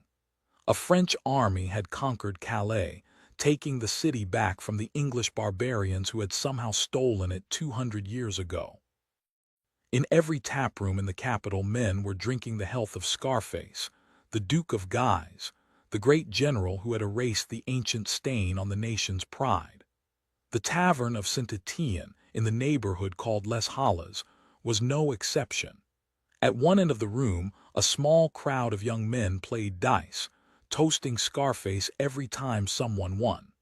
By the door was a table of men-at-arms celebrating as if they had taken Calais themselves. In a corner, a prostitute had passed out at a table, hair soaking in a puddle of wine. Such festivities presented golden opportunities to a man such as Pierre. He was a student at the Sorbonne University. He told his fellows that he got a generous allowance from his parents back home in the Champagne region. In fact, his father gave him nothing. His mother had spent her life savings on a new outfit of clothes for him to wear to Paris, and now she was penniless. It was assumed that he would support himself by clerical work such as copying legal documents, as many students did. But Pierre's open-handed spending on the pleasures of the city was paid for by other means. Today he was wearing a fashionable doublet in blue cloth slashed to show the white silk lining beneath. Such clothes could not be paid for even by a year of copying documents. He was watching the game of dice. The gamblers were the sons of prosperous citizens, he guessed, jewelers and lawyers and builders. One of them, Bertrand, was cleaning up. At first Pierre suspected that Bertrand was a trickster just like himself, and observed carefully, trying to figure out how the dodge was done. But eventually he decided there was no scam. Bertrand was simply enjoying a run of luck, and that gave Pierre his chance. When Bertrand had won a little more than 50 livres, his friends left the tavern with empty pockets. Bertrand called for a bottle of wine and a round of cheese, and at that point Pierre moved in. "My grandfather's cousin was lucky like you," he said in the tone of relaxed amiability that had served him well in the past. "When he gambled, he won. He fought at Marignano and survived. Pierre was making this up as he went along. He married a poor girl because she was beautiful and he loved her. Then she inherited a mill from an uncle. His son became a bishop. I'm not always lucky." Bertrand was not completely stupid, Pierre thought, but he was probably dumb enough. "I bet there was a girl who seemed not to like you until one day she kissed you." Most men had this experience during their adolescence, he had found, but Bertrand thought Pierre's insight was amazing. "Yes," he said. "Clothelda, how did you know? I told you you're lucky." He leaned closer and spoke in a lower voice as if confiding a secret. "One day when my grandfather's cousin was old, a beggar told him the secret of his good fortune." Bertrand could not resist. "What was it?" "The beggar said to him, 'When your mother was expecting you, she gave a penny to me, and that's why you've been lucky all your life.' It's the truth." Bertrand looked disappointed. Pierre raised a finger in the air like a conjurer about to perform a magic trick. Then the beggar threw off his filthy robes and revealed himself to be an angel. Bertrand was half skeptical, half awestruck. "The angel blessed my grandfather's cousin, then flew up to heaven." Pierre lowered his voice to a whisper. "I think your mother gave alms to an angel." Bertrand, who was not completely drunk, said, "Maybe." "Is your mother kind?" Pierre asked, knowing that few men would answer no. "She is like a saint." "There you are." Pierre thought for a moment of his own mother and how disappointed she would be if she knew that he was living by cheating people out of their money. "Bertrand is asking for it," he told her in his imagination. "He's a gambler and a drunk." But the excuse did not satisfy her, even in his fantasy. He pushed the thought from his mind. This was not the time for self-doubt. Bertrand was beginning to take the bait. Pierre went on. "There was an older man, not your father, who gave you important advice at least once." Bertrand's eyes widened in surprise. "I never knew why Monsieur Larivière was so helpful." "He was sent by your angel. Have you ever had a narrow escape from injury or death?" "I got lost when I was 5 years old. I decided that my way home was across the river. I almost drowned, but a passing friar saved me." "That was no friar, that was your angel." "It's amazing, you're right. Your mother did something for an angel in disguise, and that angel has watched over you ever since." "I know it." Pierre accepted a cup of wine and a wedge of cheese. Free food was always welcome. He was studying for the priesthood because it was a way up the social ladder. But he had been at the university only a few days when he realized that the students were already dividing into two groups with radically different destinies. The young sons of noblemen and rich merchants were going to be abbots and bishops. Indeed, some of them already knew which well-endowed abbey or diocese they would rule, for often such posts were effectively the private property of a particular family. By contrast, the clever sons of provincial doctors and wine merchants would become country priests. Pierre belonged to the second group, but was determined to join the first. Initially, the division was only dimly perceptible, and during those early days Pierre had attached himself firmly to the elite. He quickly lost his regional accent and learned to speak with an aristocratic drawl. He had enjoyed a piece of luck when the wealthy Viscount Villeneuve, having carelessly left home without cash, had asked to borrow 20 livres until tomorrow. It was all the money Pierre had in the world, but he saw a unique opportunity. He handed the money to Villeneuve as if it were a trifle. Villeneuve forgot to pay him back the next day. Pierre was desperate, but he said nothing. He ate gruel that evening because he could not afford bread, but Villeneuve forgot the following day, too. Still Pierre said nothing. He knew that if he asked for his money back, Villeneuve and his friends would understand immediately that he really was not one of them, and he craved their acceptance more than food. It was a month later that the young nobleman said to him languidly, "I say, Armand, I don't think I ever repaid you those 20 livres, did I?" With a massive effort of will, Pierre replied, "My dear fellow, I have absolutely no idea. Forget it, please." Then he was inspired to add, "You obviously need the money." The other students had laughed, knowing how rich Villeneuve was, and Pierre's witticism had sealed his position as a member of the group. And when Villeneuve gave him a handful of gold coins, he dropped the money into his pocket without counting it. He was accepted, but that meant he had to dress like them, hire carriages for trips, gamble carelessly, and call for food and wine in taverns as if the cost meant nothing. Pierre borrowed all the time, paid back only when forced, and imitated Villeneuve's financial absent-mindedness. But sometimes he had to get cash. He thanked heaven for fools such as Bertrand. Slowly but surely, as Bertrand worked his way down the bottle of wine, Pierre introduced into their chat the unique buying opportunity. It was different every time. Today he invented a stupid German. The fool in the story was always a foreigner, who had inherited some jewels from an aunt and wanted to sell them to Pierre for 50 livres, not realizing that they were worth hundreds. Pierre did not have 50 livres, he told Bertrand, but anyone who did could multiply his money by 10. The story did not have to be very plausible, but the telling of it was crucial. Pierre had to appear reluctant to let Bertrand get involved. nervous of the idea of Bertrand buying the jewels, perturbed by Bertrand's suggestion that Pierre should take 50 livres of Bertrand's winnings and go away and make the purchase on Bertrand's behalf. Bertrand was begging Pierre to take his money, and Pierre was getting ready to pocket the cash and disappear from Bertrand's life forever when the widow Bochin walked in. Pierre tried to stay calm. Paris was a city of 300,000 people, and he had thought there was no great danger of running into any of his past victims by accident, especially as he was careful to stay away from their usual haunts. This was very bad luck. He turned his face away, but he was not quick enough, and she spotted him. "You," she screeched, pointing. Pierre could have killed her. She was an attractive woman of 40 with a broad smile and a generous body. Pierre was half her age, but he had seduced her willingly. In return, she had enthusiastically taught him ways of making love that were new to him, and more importantly, loaned him money whenever he asked. When the thrill of the affair had begun to wear off, she had got fed up with giving him money. At that point, a married woman would have cut her losses, said goodbye, and told herself she had learned a costly lesson.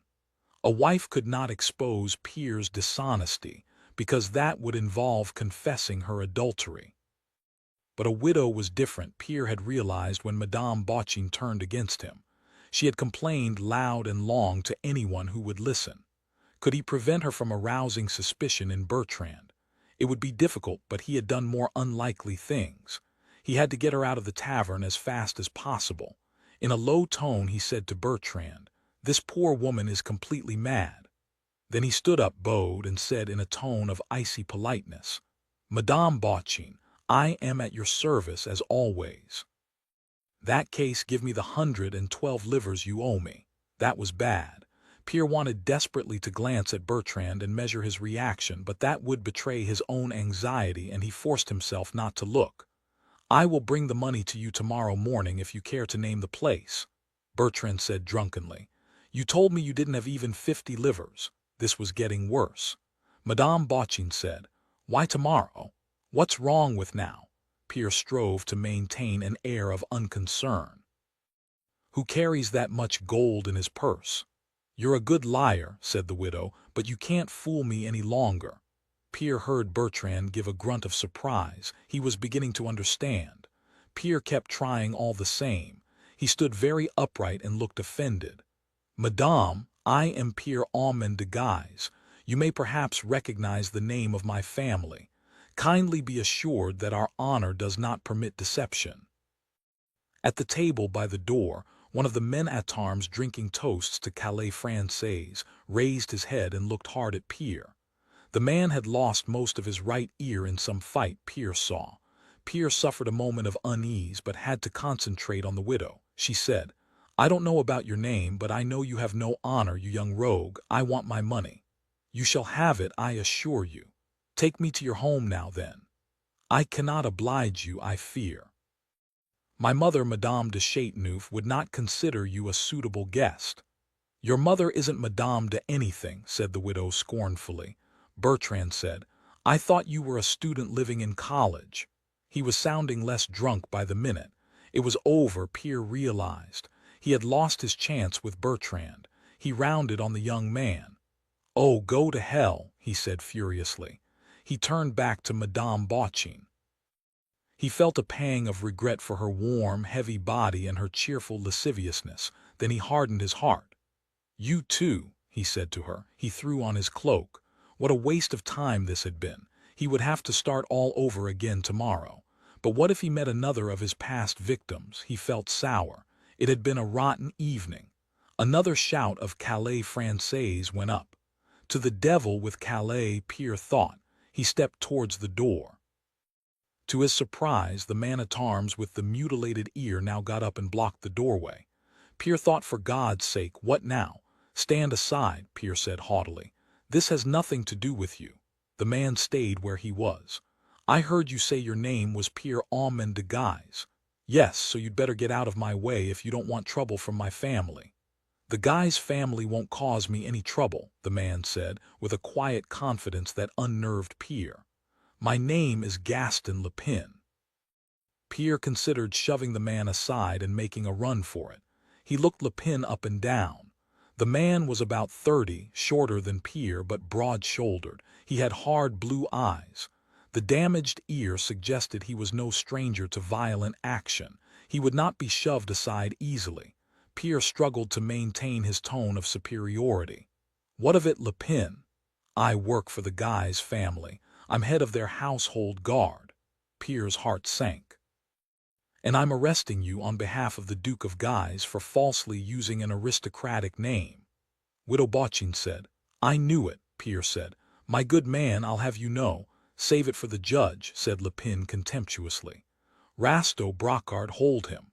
Without Pierre's remarking it, two of the men-at-arms had got up from the table and were standing quietly either side of him, and now they grabbed his arms. Their hands felt like iron bands. Pierre did not bother to struggle. Lupin nodded to them and they marched Pierre out of the tavern. Behind him, he heard the widow yell, "I hope they hang you." It was dark, but the narrow, winding medieval streets were busy with revelers and noisy with patriotic songs and shouts of "Long live Scarface." Rasto and Brocard walked fast, and Pierre had to hurry to keep up with them and avoid being dragged along the road. He was terrified to think what punishment might be imposed on him. Pretending to be a nobleman was a serious crime. And even if he got off lightly, what was his future? He could find other fools like Bertrand and married women to seduce, but the more people he cheated, the more likely he was to be called to account. For how much longer could he maintain this way of life? He looked at his escorts. Rasto, the older by 4 or 5 years, had no nose, just 2 holes surrounded by scar tissue, no doubt the result of a knife fight. Pierre waited for them to get bored, relax their vigilance and loosen their grip so that he might break away, dash off, and lose himself in the crowd, but they remained alert, their grip firm. "Where are you taking me?" he asked, but they did not trouble to reply. Instead, they talked about sword fighting, apparently continuing a conversation they had begun in the tavern. "Forget about the heart," said Rasto. "Your point can slip over the ribs and give the man nothing worse than a scratch." "What do you aim for?" "The throat. Too small a target. I go for the belly. A blade in the guts doesn't kill a man straight away, but it paralyses him. It hurts so much that he can't think of anything else." He gave a high-pitched giggle, an unexpected sound from such a rough-looking man. Pierre soon found out where they were going. They turned into the Ville Rue du Temple. Pierre knew that this was where the Guise family had built their new palace, occupying an entire block. He had often dreamed of climbing those polished steps and entering the grand hall, but he was taken to the garden gate and through the kitchen entrance. They went down a staircase into a cheese-smelling basement crowded with barrels and boxes. He was thrust rudely into a room and the door was slammed behind him. He heard a bar drop into a bracket. When he tried the door, it would not open. The cell was cold and stank like an alehouse privy. A candle in the corridor outside shed a faint light through a barred window in the door. He made out an earth floor and a vaulted ceiling of brick. The only furniture was a chamber pot that had been used but not emptied, hence the smell. It was amazing how fast his life had turned to shit. He was here for the night, he assumed. He sat down with his back to the wall. In the morning he would be taken before a judge. He had to think about what he would say. He needed a story to spin to the court. He might still escape serious punishment if he performed well, but somehow he was too dispirited to dream up a tale. He kept wondering what he would do when this was over. He had enjoyed life as a member of the wealthy set, losing money betting on dog fights, giving outsized tips to barmaids, buying gloves made from the skins of baby goats. It had all given him a thrill he would never forget. Must he give that up? The most pleasing thing to him had been the way the others had accepted him. They had no idea that he was a bastard and the son of a bastard. There was no hint of condescension. Indeed, they often called for him on their way to some pleasure outing. If he fell behind the others for some reason as they walked from one tavern to another in the university quarter, one of them would say, "Where's Ahmed?" and they would stop and wait for him to catch up. Remembering that now, he almost wept. He pulled his cloak more closely around him. Would he be able to sleep on the cold floor? When he appeared in court, he wanted to look as if he might be a bona fide member of the guy's family. The light in his cell brightened. There was a noise in the corridor. The door was unbarred and flung open. "On your feet," said a coarse voice. Pierre scrambled up. Once again his arm was held in a grip hard enough to discourage fantasies of escape. Gaston Lepine was outside the door. Pierre summoned up the shreds of his old arrogance. "I assume you are releasing me," he said. "I demand an apology." "Shut your mouth," said Lepine. He led the way along the corridor to the back stairs, then across the ground floor and up a grand staircase. Pierre was now completely bewildered. He was being treated as a criminal, but taken to the piano noble of the palace like a guest. Lepine led the way into a room furnished with a patterned rug, heavy brocade curtains that glowed with color, and a large painting of a voluptuous naked woman over the fireplace. Two well-dressed men sat on upholstered armchairs, arguing quietly. Between them was a small table with a jug of wine, 2 goblets, and a dish piled with nuts, dried fruits, and small cakes.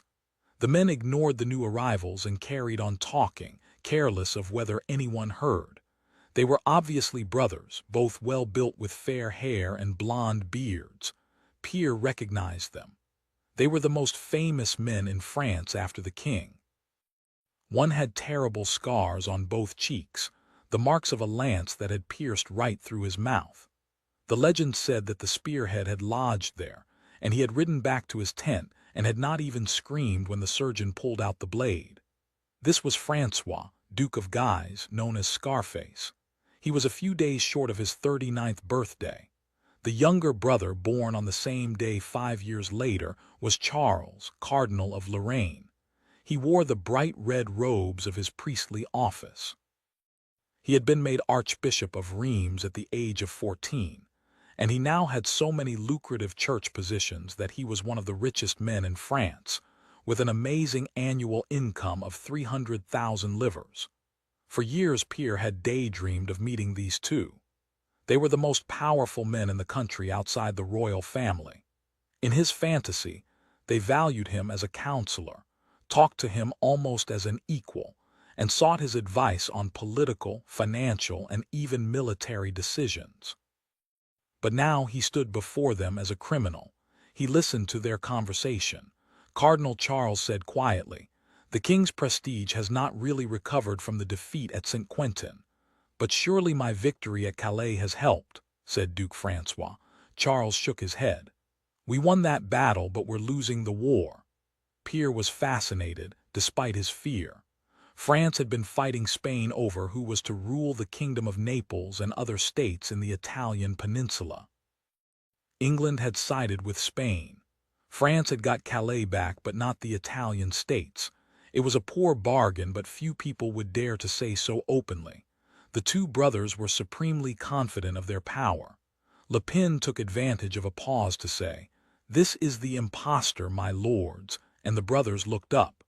Pierre pulled himself together. He had escaped from awkward situations before, using fast talk and plausible lies. He told himself to regard this problem as an opportunity. If he remained alert and quick-witted, he might even gain by the encounter. "Good evening, my lords," he said in a dignified tone. "This is an unexpected honor." Lepine said, "Speak when you're spoken to, shithole." Pierre turned to him. "Refrain from coarse language in the presence of the cardinal," he said. "Otherwise I shall see that you're taught a lesson." Lepine bristled but hesitated to strike Pierre in front of his masters. The two brothers exchanged a glance, and Charles raised an amused eyebrow. Pierre had surprised them. Good, it was the Duke who spoke. "You pretend to be a member of our family. This is a serious offense. I humbly beg your forgiveness." Before either brother could reply, he went on, "My father is the illegitimate son of a dairymaid in Thonon-Joinville." He hated having to tell this story because it was true and it shamed him. However, he was desperate. He went on, The family legend is that her lover was a dashing young man from Joinville, a cousin of the Guy's family. Duke Francois gave a skeptical grunt.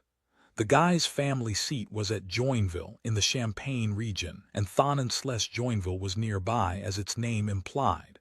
But many unmarried mothers put the blame on an aristocratic lover. On the other hand, it was often true.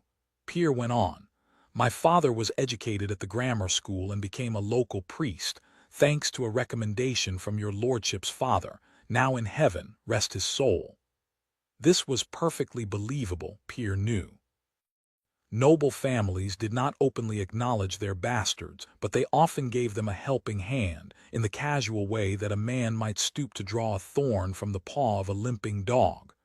Duke Francois said, "How can you be the son of a celibate priest? My mother is his housekeeper." Priests were not allowed to marry, but they often took mistresses, and housekeeper was the accepted euphemism. "So you're doubly illegitimate," Pierre flushed, and his emotion was genuine. He had no need to pretend to be ashamed of his birth. But the Duke's comment also encouraged him. It suggested that his story was being taken seriously. The Duke said, "Even if your family myth were true, you would not be entitled to use our name, as you must realize." "I know I did wrong," Pierre said, "but all my life I have looked up to the Guises. I would give my soul to serve you. I know that your duty is to punish me, but please use me instead. Give me a task, and I will perform it meticulously, I swear. I will do anything you ask, anything." The Duke shook his head scornfully. "I cannot imagine there is any service you could do for us," Pierre despaired. He had put his heart and soul into his speech, and it had failed. Then Cardinal Charles intervened. As a matter of fact, there might be something. Pierre's heart leaped with hope. Duke Francois looked mildly irritated. "Really?" "Yes." The Duke made a help-yourself gesture with his hand. Cardinal Charles said, "There are Protestants in Paris." Charles was an ultra-Catholic, which was no surprise, given how much money he made from the church. And he was right about the Protestants. Even though Paris was a strongly Catholic city, where popular hellfire preachers raged against heresy from the pulpits every Sunday, there existed a minority eager to listen to denunciations of priests who took their church income and did nothing for their congregations. Some felt strongly enough about church corruption to take the risk of attending clandestine Protestant services, even though it was a crime. Pierre pretended to be outraged. "Such people should be put to death." "And they will be," said Charles. "But first we have to find them." "I can do that," Pierre said quickly. "Also the names of their wives and children, friends and relations. Several of my fellow students at the Sorbonne have heretical leanings. Ask where one can buy books and pamphlets dealing with criticism of the Church. Selling Protestant literature was a crime punishable by death." "I'll drop hints," Pierre said. "I'll pretend to have sincere doubts. Most of all, I want to know the places where Protestants gather to perform their blasphemous services." Pierre frowned, struck by a thought. Presumably the need for such information had not occurred to Charles in the last few minutes. "Your Eminence must already have people making such inquiries. You need not know about them, nor they about you. So Pierre would be joining an unknown number of spies. I will be the best of them. You will be well rewarded if you are." Pierre could hardly believe his luck. He was so relieved that he wanted to leave now before Charles could change his mind, but he had to give an impression of calm confidence. "Thank you for placing your trust in me, Cardinal." "Oh, please don't imagine that I trust you," said Charles with careless contempt. "In the task of exterminating heretics, one is obliged to use the tools that come to hand." Pierre did not want to leave on that note. He needed to impress the brothers somehow. He recalled the conversation they had been having when he was brought in. Throwing caution to the wind, he said, "I agree with what you were saying, Cardinal, about the need to boost the popular reputation of His Majesty the King." Charles looked as if he did not know whether to be offended or merely amused by Pierre's effrontery. "Do you indeed?" he said. Pierre plunged on. What we need now is a big, lavish, colorful celebration to make them forget the shame of St. Quentin. The cardinal gave a slight nod. Encouraged, Pierre said, something like a royal wedding. The two brothers looked at one another. Duke Francois said, "Do you know, I think the rogue might be right." Charles nodded. "I've known better men who have understood politics less well." Pierre was thrilled. "Thank you, my lord." Then Charles lost interest in him, picked up his wine, and said, "You're dismissed." Pierre stepped to the door, then his eye fell on Le Pin. Struck by a thought, he turned back. "Your Eminence," he said to Charles, "when I have the addresses where the Protestants hold their services, should I bring them to you or hand them to one of your servants?" The cardinal paused with his goblet at his lips. "Strictly to me in person," he said. "No exceptions. Off you go." He drank. Pierre caught the eye of Le Pin and grinned triumphantly. "Thank you, my lord," he said, and he went out. Sylvie Allot had noticed the attractive young man at the fish market the day before. He was not selling fish. He was too well dressed, in a blue doublet slashed to show the white silk lining. Yesterday she had seen him buy some salmon, but he had done so carelessly, without the keen interest of one who was going to eat what he bought. He had smiled at her several times. She found it difficult not to be pleased. He was a good-looking man with fair hair and the beginnings of a blonde beard. She put his age at 20, 3 years older than herself. He had a beguiling air of self-confidence. She already had one admirer. Among her parents' acquaintances were the Mauriac family. Father and son were both short, and played up to it by being cheery, wisecracking chaps. The father, Luc, was a charmer, and everyone liked him, which might have been why he was so successful as a cargo broker. But the son, Georges, who was Sylvie's admirer, was a pale imitation, all poor jokes and clumsy sallies. She really needed him to go away for a couple of years and grow up. Her new admirer at the fish market spoke to her for the first time on a cold morning in January. There was snow on the foreshore of the river Seine, and thin layers of ice formed on the water in the fishmonger's barrels. Winter-hungry gulls circled overhead, crying in frustration at the sight of so much food. The young man said, "How can you tell whether a fish is fresh?" "By the eyes," she said. "If they're cloudy, the fish is old. The eyes should be clear." "Like yours," he said. She laughed. At least he was witty. Georges Mauriac just said stupid things like, "Have you ever been kissed?" "And pull open the gills," she added. "They should be pink inside and wet." "Oh dear." Her hand went to her mouth. She had given him the cue for a smutty remark about something else that might be pink inside and wet, and she felt herself blush. He looked mildly amused, but said only, "I'll bear that in mind." She appreciated his tact. He was not like Georges Mauriac, evidently. He stood beside her while she bought 3 small trout, her father's favorite, and paid 1 sou and 6 pennies. He stayed with her as she walked away with the fish in her basket. "What's your name?" she asked. "Pierre Almond. I know you're Sylvie Allot." She liked straightforward talk, so she said to him, "Have you been watching me?" He hesitated, looked embarrassed, and said, "Yes, I suppose I have." "Why?" "Because you're so beautiful." Sylvie knew she had a pleasant, open face with clear skin and blue eyes, but she was not sure she was beautiful, so she said, "Is that all? You're very perceptive." So there was something else. She could not help feeling disappointed. It was vain of her to have believed, even for a moment, that he had been bewitched by her beauty. Perhaps she would end up with Georges Mauriac after all. "You'd better tell me," she said, trying not to reveal her disillusionment. "Have you ever heard of Erasmus of Rotterdam?" Of course she had. Sylvie felt the hairs on her forearms rise. For a few minutes she had forgotten that she and her family were criminals, liable to be executed if caught, but now the familiar fear came back. She was not stupid enough to answer the question, even when it came from such a dreamboat. After a moment she thought of an evasive answer. "Why do you ask?" "I'm a student at the university. We're taught that Erasmus was a wicked man, the progenitor of Protestantism, but I'd like to read his work for myself. They don't have his books in the library." "How should I know about such things?" Pierre shrugged. Your father's a printer, isn't he? He had been watching her, but he could not possibly know the truth. Sylvie and her family had been given a mission by God. It was their holy duty to help their countrymen learn about true religion. They did this by selling books, mainly the Bible, of course, in French so that everyone could easily understand it and see for themselves how wrong the Catholic Church was, but also commentaries by scholars such as Erasmus that explain things clearly, for readers who might be slow to reach the right conclusions unaided. Every time they sold such a book, they took a terrible risk. The punishment was death.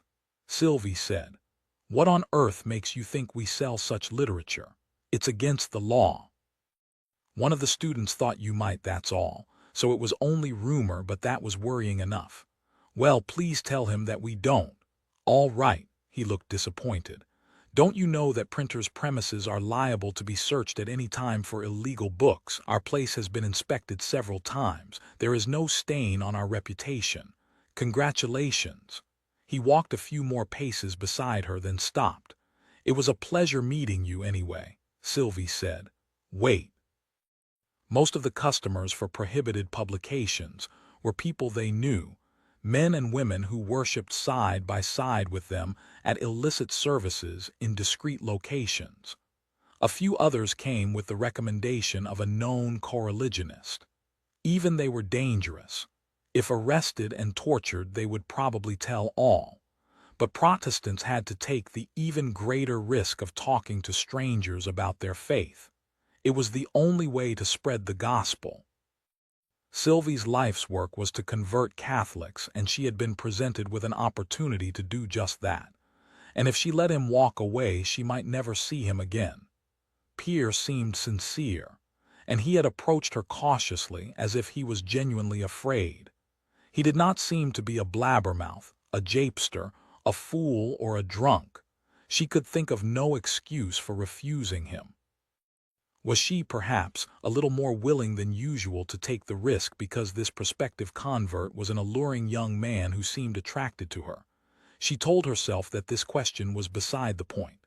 She had to put her life on the line and pray for God's protection.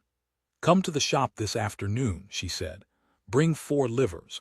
Buy a copy of the grammar of Latin. Whatever you do, don't mention Erasmus.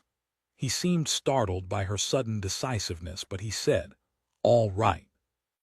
Then meet me back in the fish market at nightfall. The waterfront would be deserted at that hour. Bring the grammar, and then what? And then trust in God. She turned and walked away without waiting for a reply. As she headed for home, she prayed that she had done the right thing. Paris was divided into 3 parts. The largest section, called the town, was on the north side of the river Seine, known as the right bank.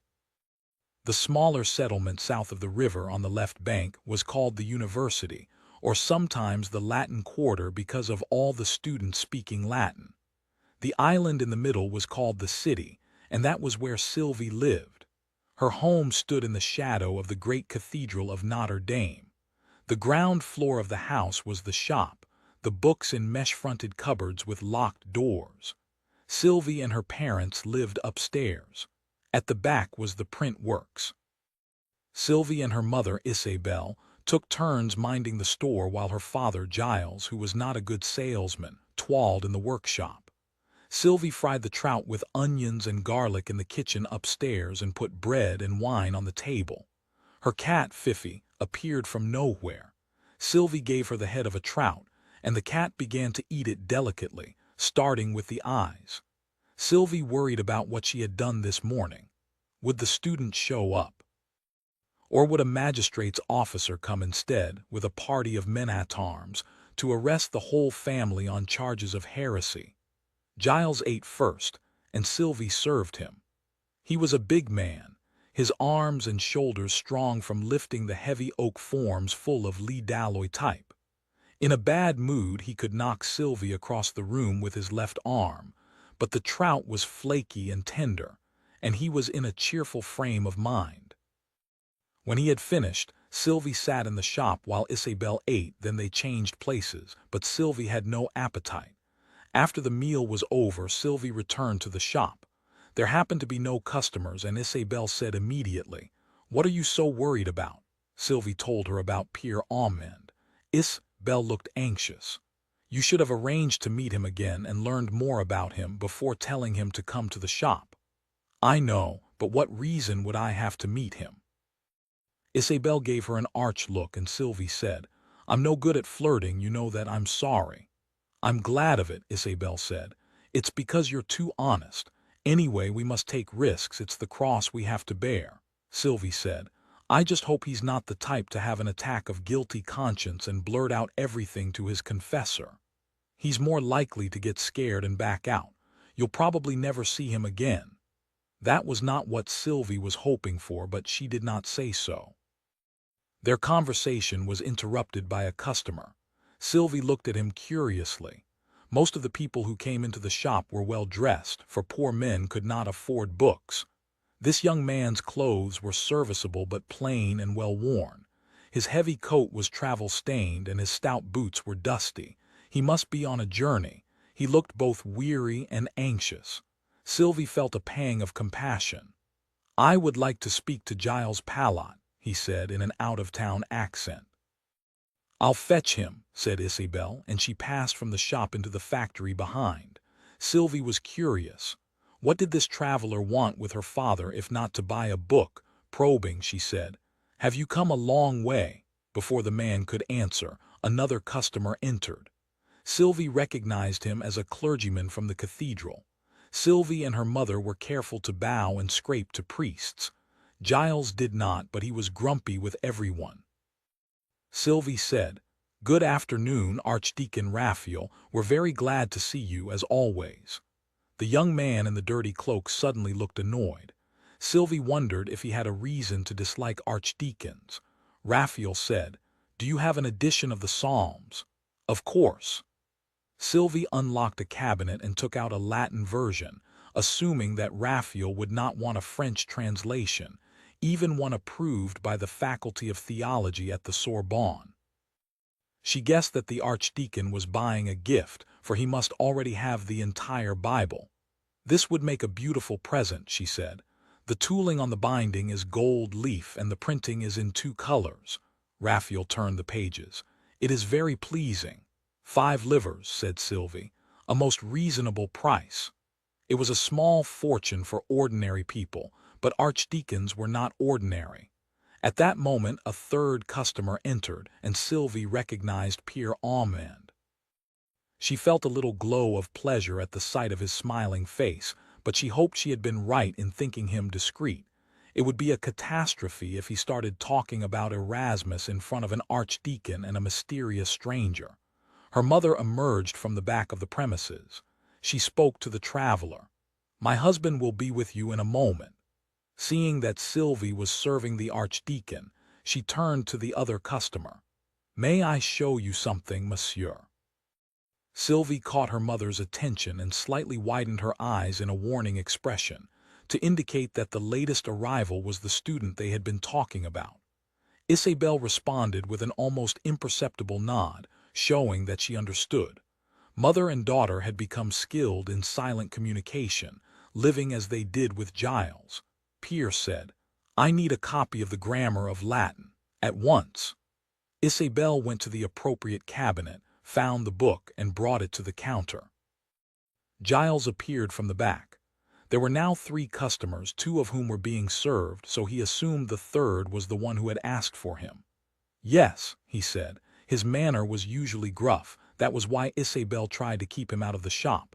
The traveler hesitated, seeming ill at ease. Giles said impatiently, "You asked for me." Do you have a book of Bible stories in French with pictures?" "Of course I do," said Giles. "It's my best seller." "But you could have asked my wife for that, instead of dragging me here from the print works." Sylvie wished, not for the first time, that her father could be more charming to customers.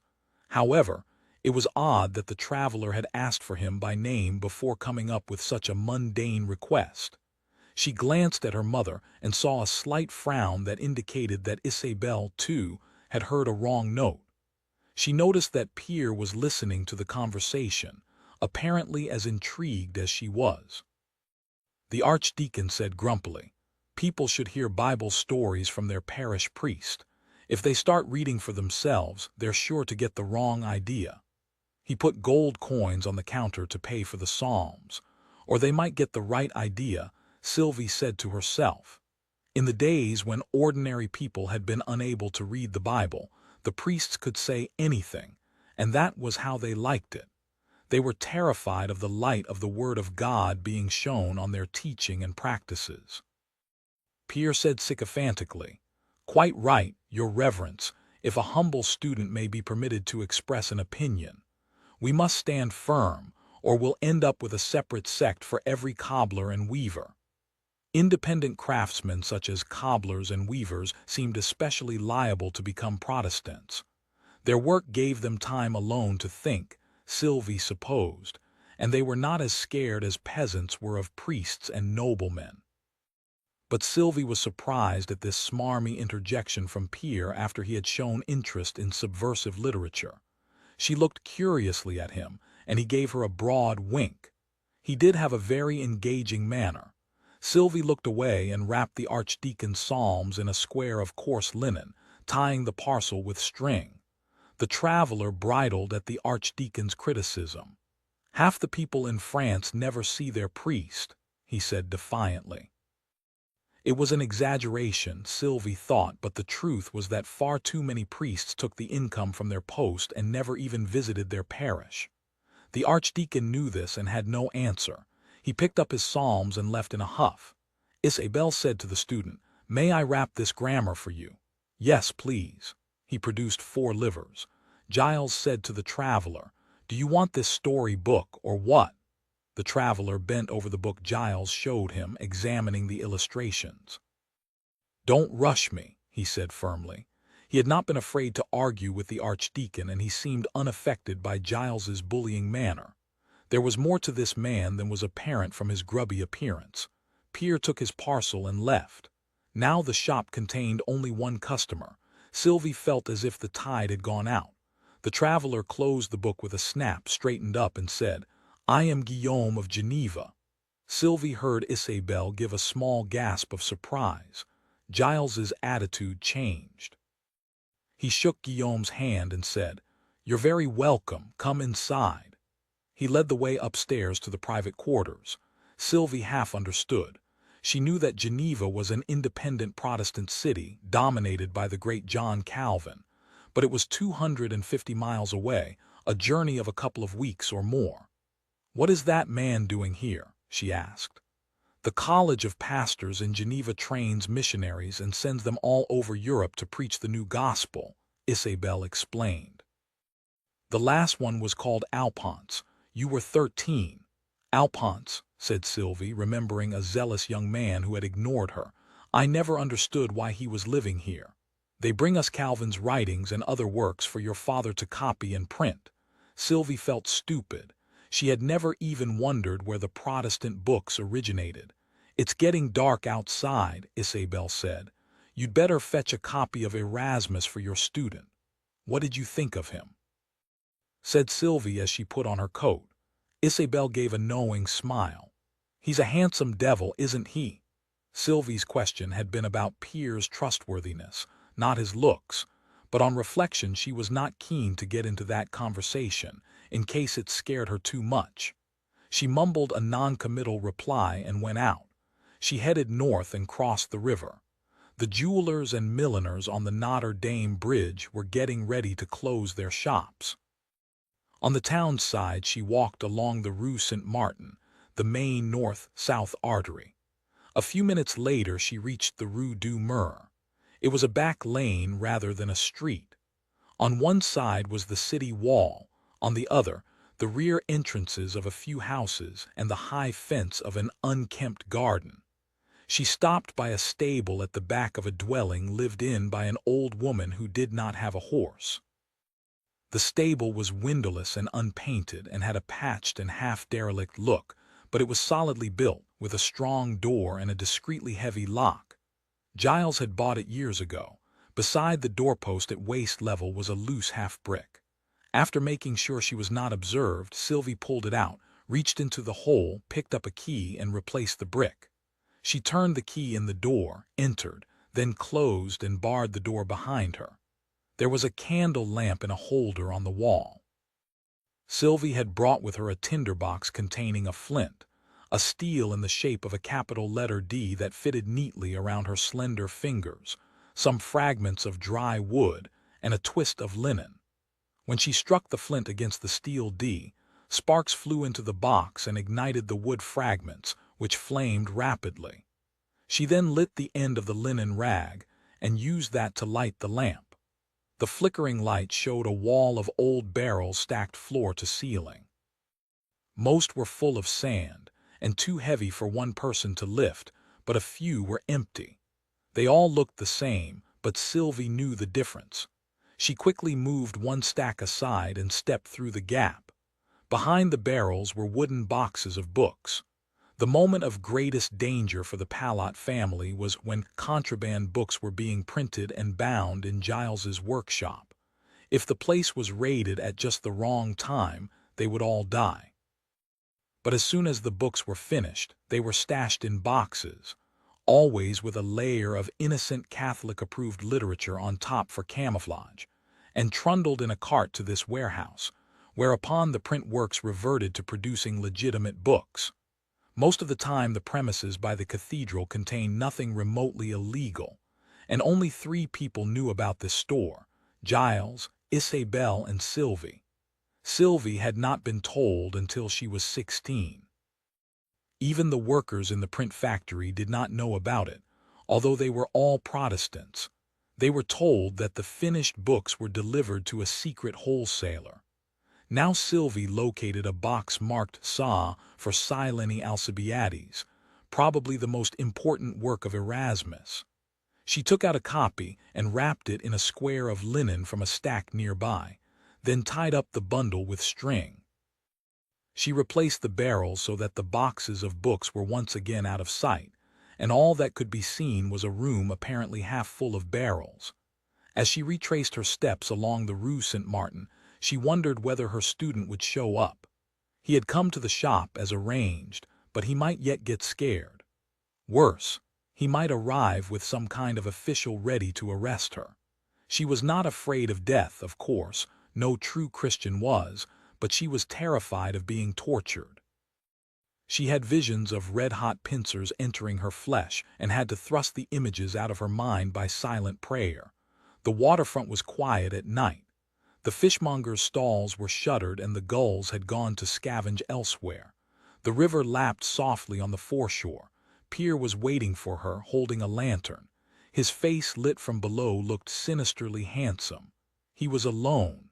She held up the book but did not give it to him. "You must never tell anyone you have this," she said. "I could be executed for selling it to you." "I understand," he said. "You too will be risking your life if you accept it from me." "I know. If you're sure, take it and give me back the grammar." They swapped packages. "Goodbye," said Sylvie. "Remember what I said." "I will," he promised. Then he kissed her. Listen, I hurried through the drafty corridors of the Palace of Tournelles with startling news for her best friend. Her friend had to fulfill a promise she had never made. This had been expected for years, but all the same it was a shock. It was good news and it was bad. The medieval building on the eastern side of Paris was large and decrepit. Despite rich furnishings, it was cold and uncomfortable. Prestigious but neglected, it was like its current occupier, Caterina de' Medici, Queen of France, the wife of a king who preferred his mistress. Allison stepped into a side room and found who she was looking for. 2 adolescents sat on the floor by the window, playing cards, by the light of the fitful winter sunshine. Their clothes and jewelry showed them to be among the richest people in the world, but they were excitedly gambling for pennies and having a wonderful time. The boy was 14 but looked younger. He was stunted in growth and seemed frail. He was on the verge of puberty, and when he spoke in his cracked voice he stammered. This was Francis, the eldest son of King Henry Roman II and Queen Caterina. He was the heir to the throne of France. The girl was a beautiful redhead, extraordinarily tall at the age of 15, towering over most men. Her name was Mary Stuart, and she was the Queen of the Scots.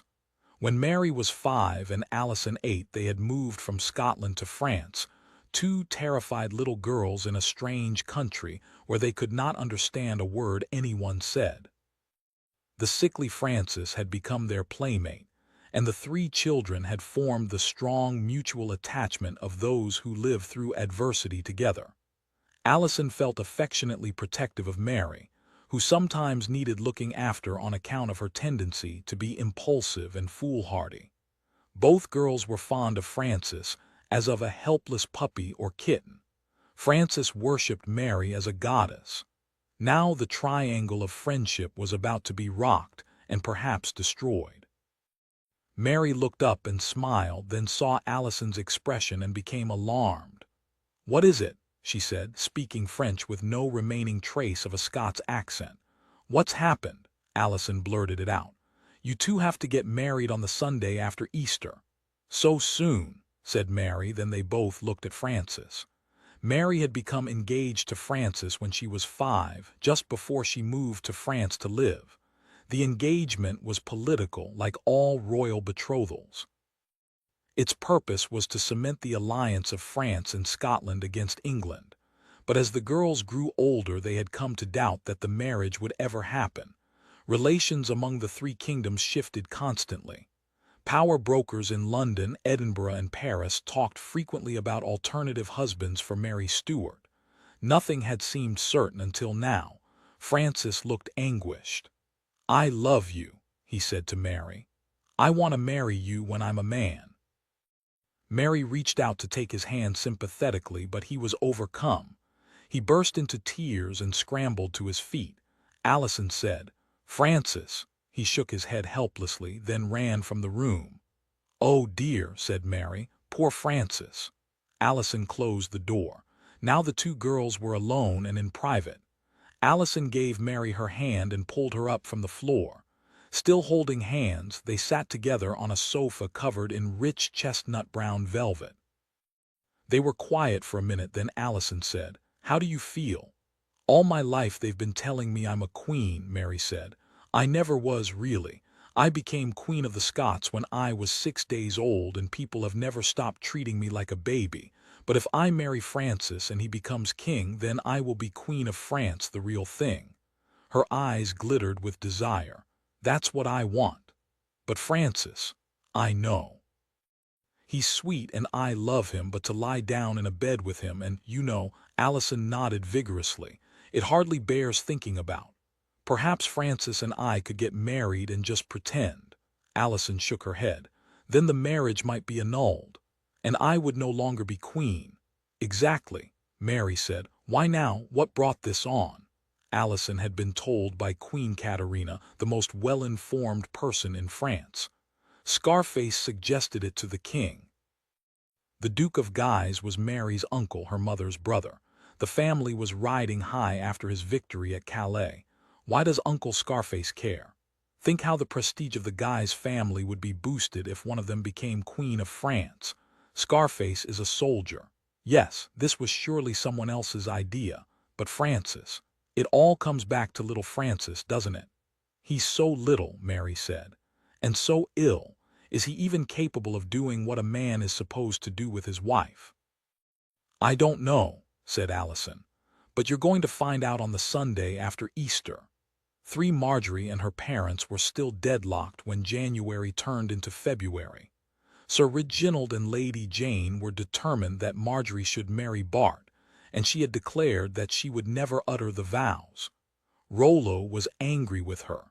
She had a chance to take the family into the Catholic nobility, and instead she wanted to ally with the Protestant-leaning Willards. How could she contemplate such a betrayal, especially under a queen who favored Catholics in every way?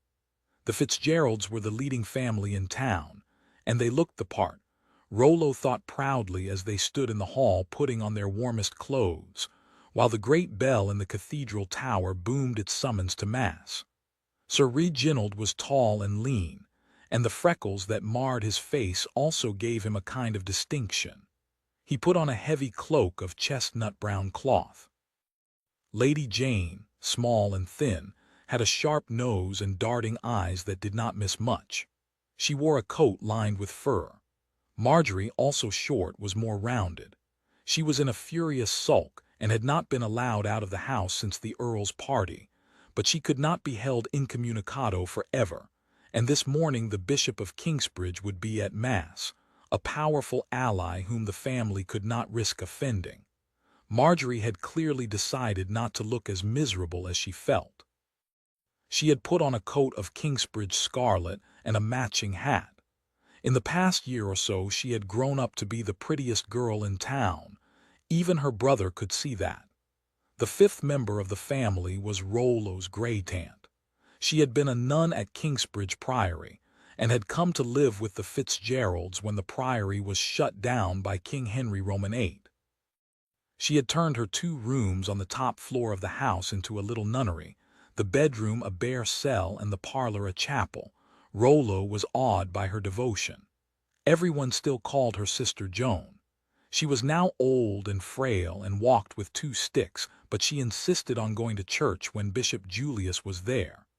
The maid Naomi would carry a chair to the cathedral for Sister Joan, for she could not remain standing a whole hour. They stepped outside together. They lived at the crossroads at the top of the main street, opposite the Guild Hall, a commanding position, and for a moment Sir Reginald paused and looked down over the close-back streets descending like stairs to the river. A light snow was falling on the thatched roofs and smoking chimneys. "My town," his expression said. As the mayor and his family made their stately procession down the slope of the main street, their neighbors greeted them respectfully, the more prosperous ones wishing them good morning, the lower classes silently touching their hats. In the daylight Rollo noticed that his mother's coat was slightly moth-eaten, and he hoped no one would notice. Unfortunately, his father had no money for new clothes. Business was bad in Coombe Harbor, where Sir Reginald was receiver of customs. The French had captured the port of Calais, the war dragged on, and channel shipping was minimal. As they approached the cathedral, they passed the other cause of the family's financial crisis, the new house, to be called Priory Gate. It stood on the north side of the market square, on land that had been attached to the prior's house in the days when there had been a priory. Construction had slowed almost to a stop. Most of the builders had gone elsewhere to work for people who could pay them. A crude wooden fence had been erected to discourage curious people from entering the unfinished building.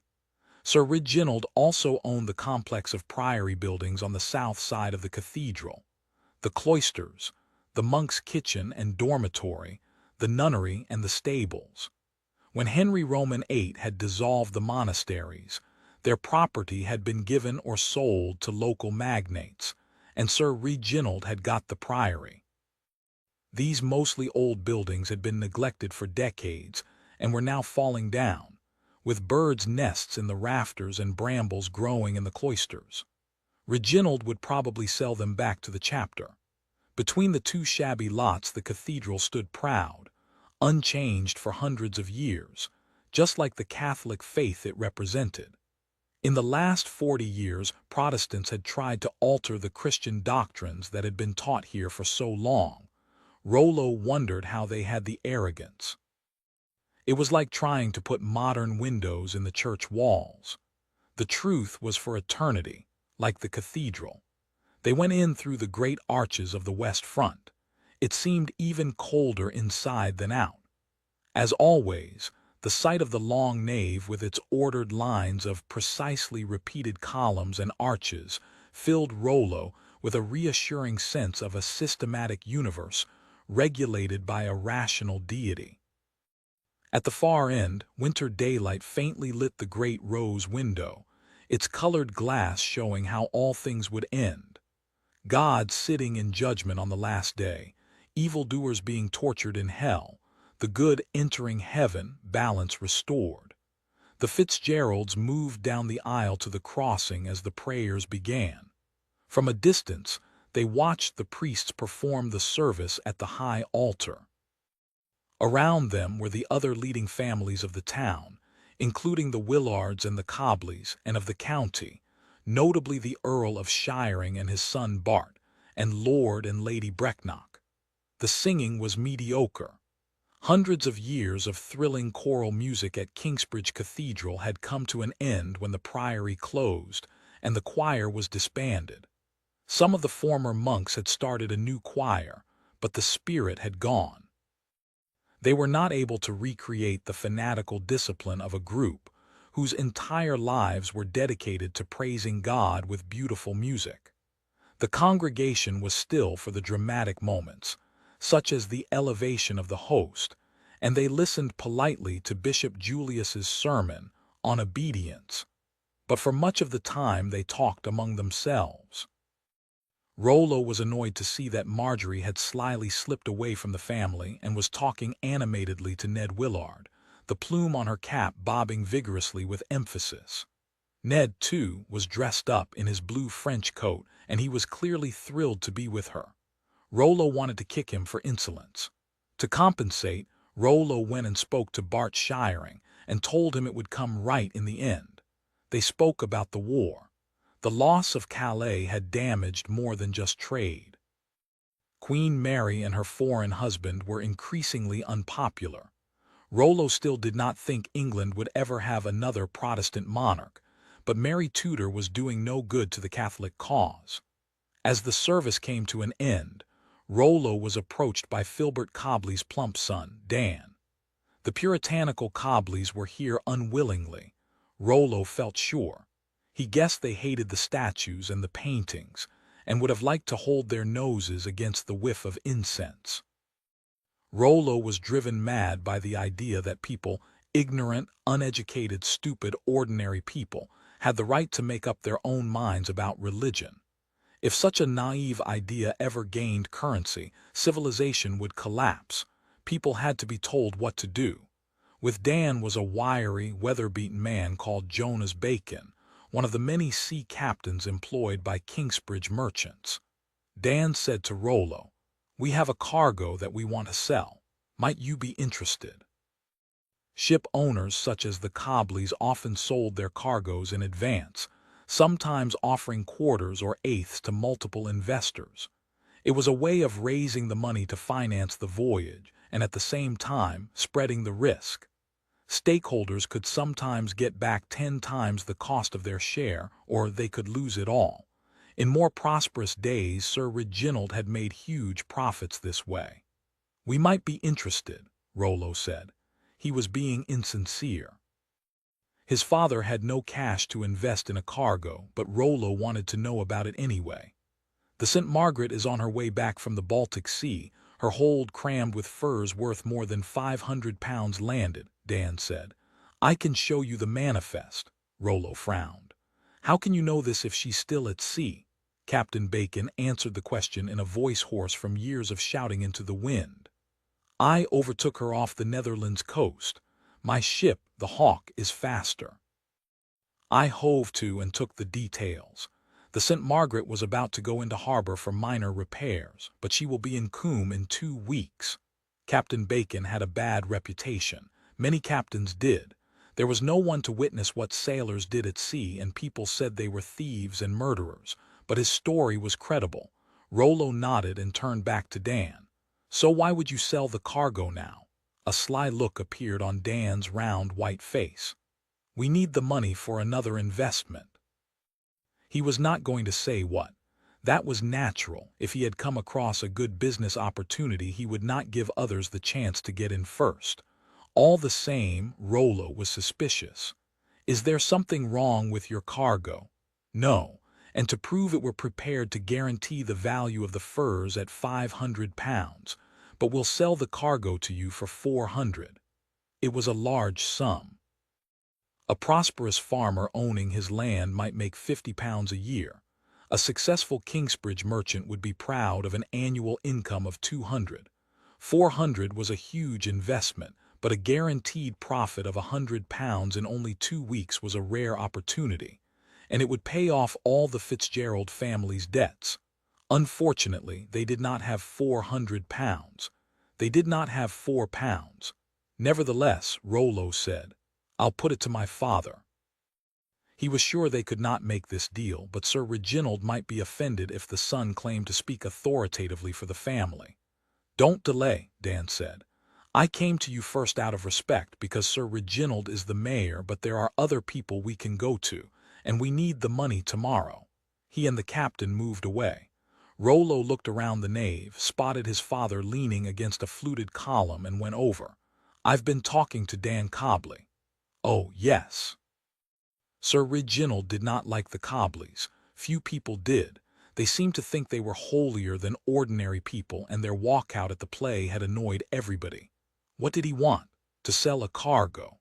Rollo gave his father the details. When he had done, Reginald said, "And they're prepared to guarantee the value of the furs. £500 for an investment of 400. I know we don't have the money, but I thought you'd like to know about it." "You're right, we don't have the money." Reginald looked thoughtful. "But I might be able to get it." Rollo wondered how. But his father could be resourceful. He was not the kind of merchant to build up a business gradually, but he was an alert opportunist, keen to grab an unforeseen bargain. Was it possible he could solve all the family's worries at a stroke? Rollo hardly dared to hope. To Rollo's surprise, Reginald went to speak to the Willards.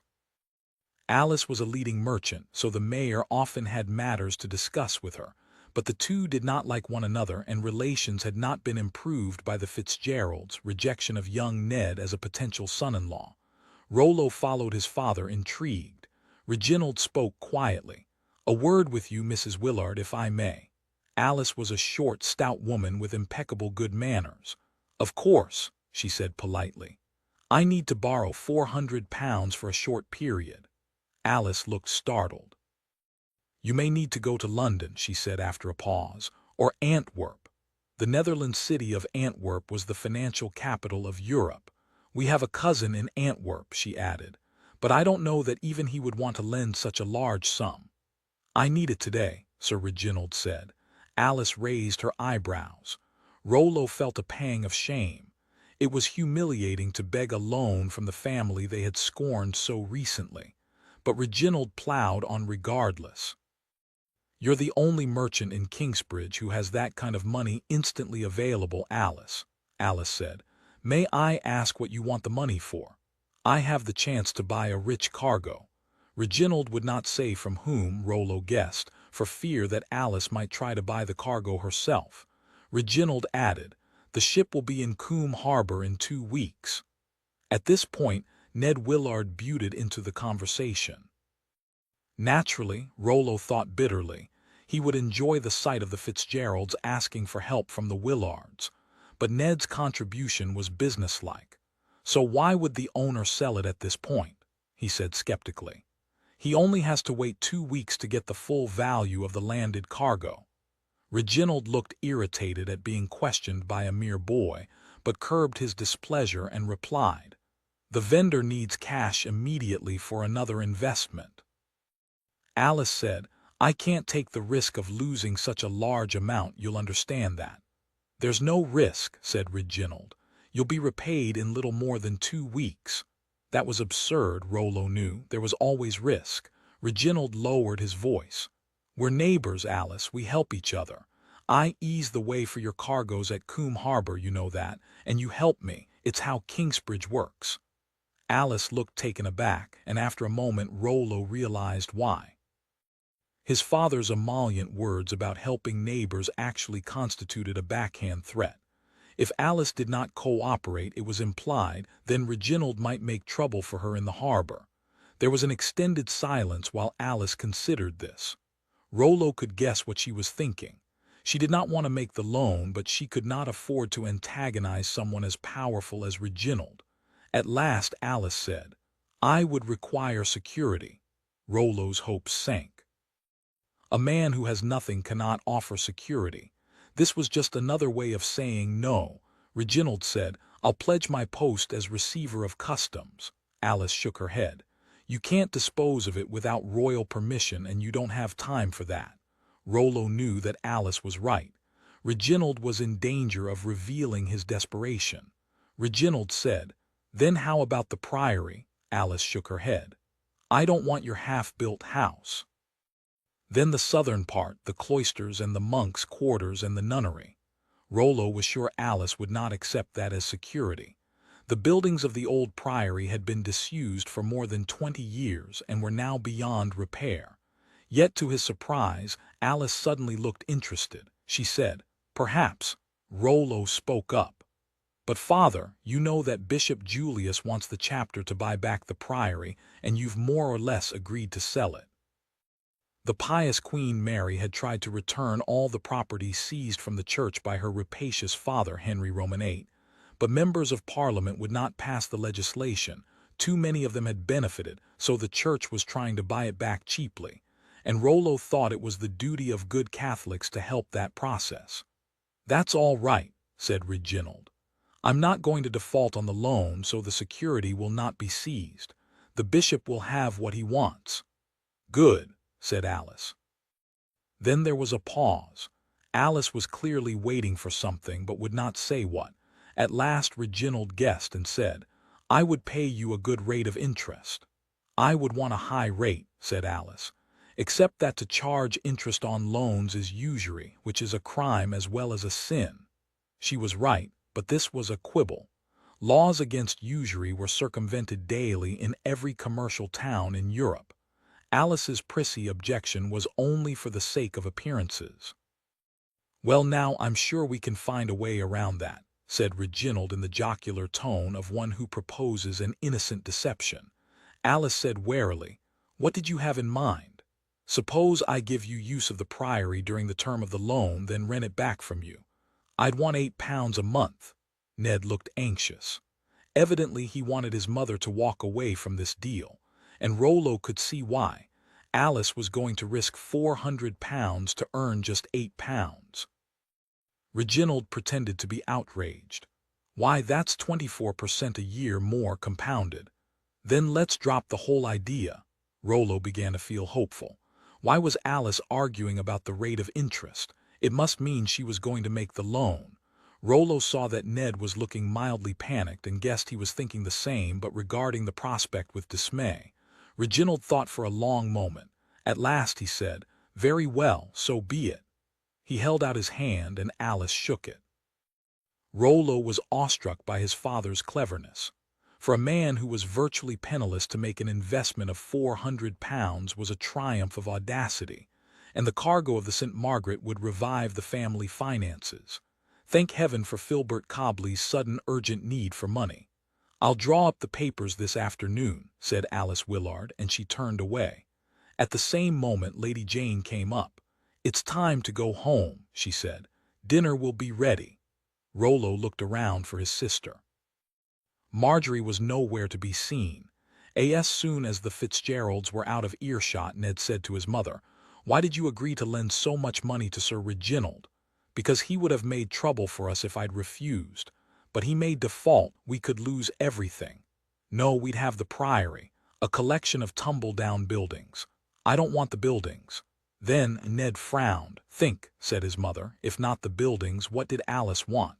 "The land." "Keep thinking." "It's in the heart of the city." "Exactly. It's the most valuable site in Kingsbridge and worth a lot more than £400 to someone who knows how to make the most of it." "I see," said Ned. "But what would you do with it? Build a house like Reginald?" Alice looked scornful. "I don't need a palace. I would build an indoor market that would be open every day of the week, regardless of the weather. I'd rent space to stallholders or pastry cooks, cheese wrights, glovers, shoemakers. There, right next to the cathedral, it would make money for 1,000 years." The project was an idea of genius, Ned judged. That was why his mother had thought of it and he had not. All the same, a trace of his worry remained. He did not trust the Fitzgeralds. Another thought occurred to him.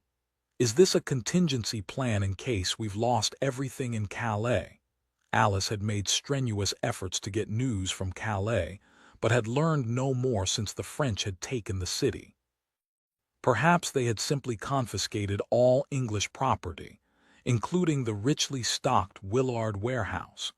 Perhaps Uncle Dick and his family were on their way to Kingsbridge empty-handed.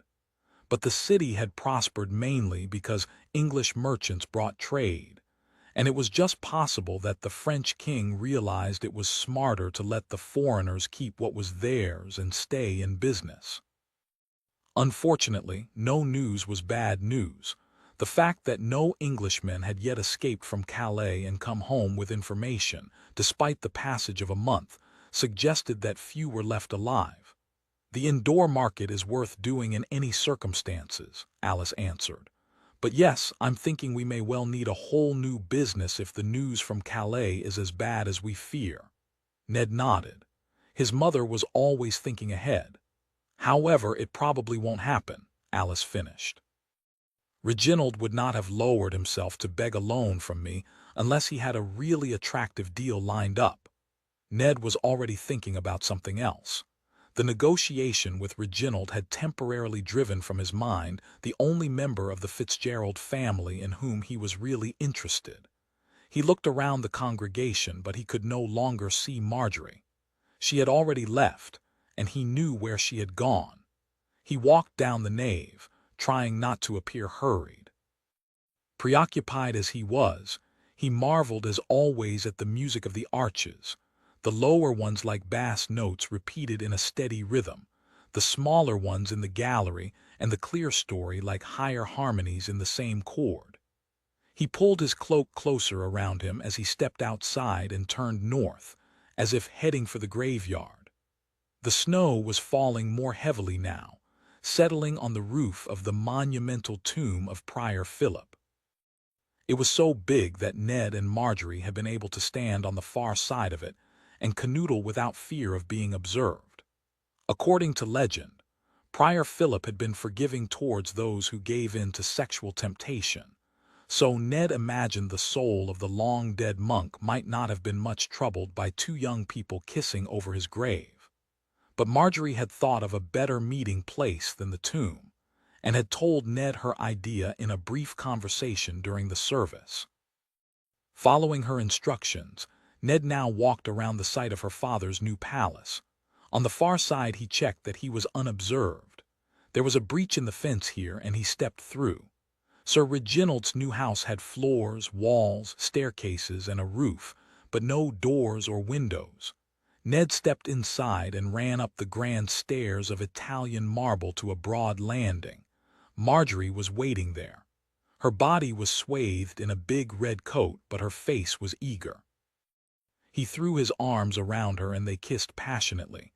He closed his eyes and inhaled the scent of her, a warm fragrance that arose from the skin of her neck. When they paused for breath, he said, "I'm worried. My mother has just loaned your father £400. Marjorie shrugged. "They do that sort of thing all the time. Loans lead to quarrels. This could make things worse for us." "How could things be worse? Kiss me again." Ned had kissed several girls, but none like this. Marjorie was the only one who came right out and said what she wanted. Women were supposed to be led by men, especially in physical relations, but Marjorie seemed not to know that. "I love the way you kiss," Ned said after a while. "Who taught you?" "No one taught me. What do you think I am? Anyway, it's not as if there's one right way. This isn't bookkeeping." "I suppose that's true. Every girl is different. Ruth Cobley likes her breasts squeezed really hard so she can still feel it later. Whereas Susan White, stop it, I don't want to know about your other girls."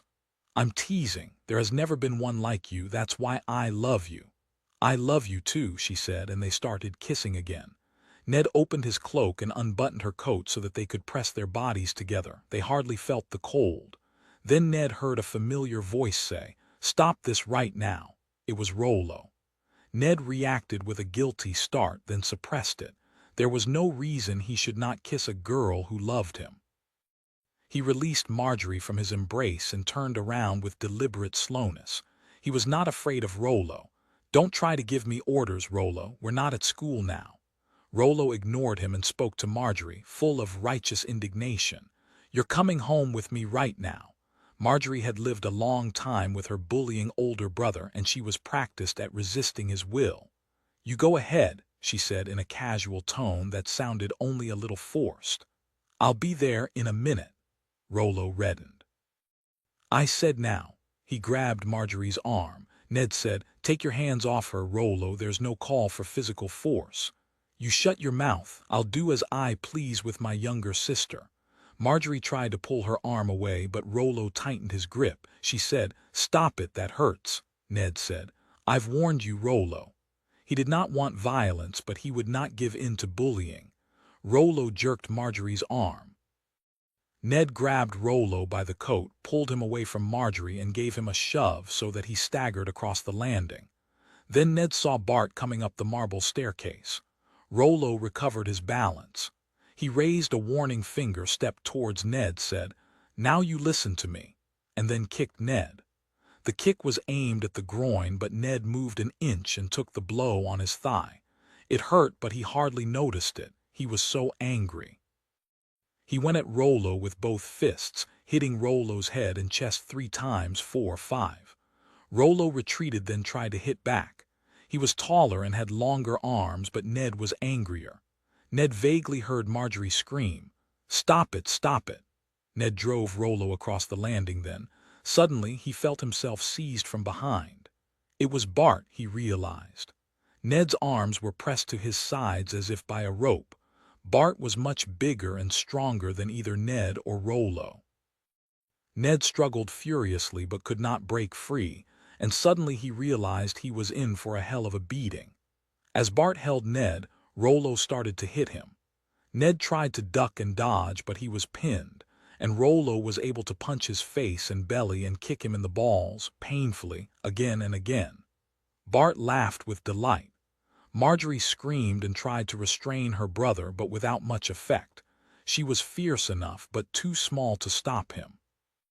After a minute, Bart tired of the game and stopped laughing. He shoved Ned aside, and Ned fell on the floor. He tried to get up, but for a moment he could not.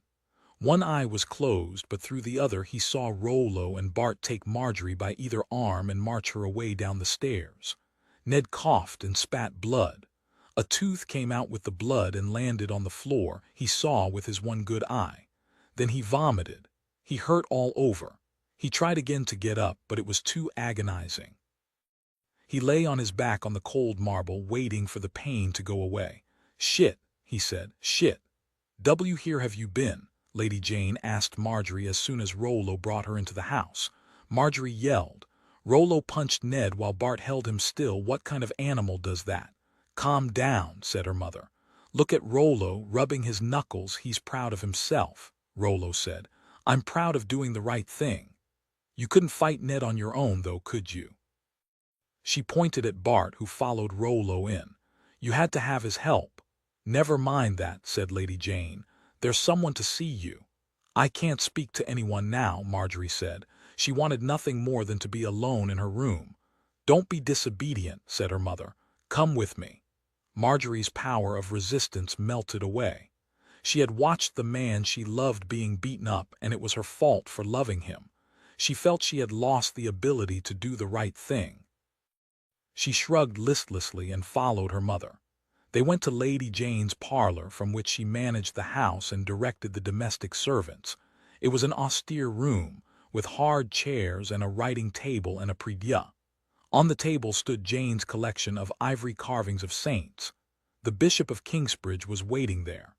Bishop Julius was a thin old man, perhaps as much as 65, but quick in his movements. His head was bald, and Marjorie always thought his face looked like a skull.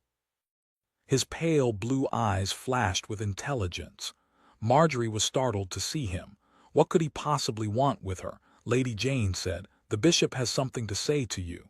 "Sit down, Marjorie," said Julius. She did as she was told. "I've known you since you were born," he said. "You've been brought up a Christian and a good Catholic. Your parents can be proud of you."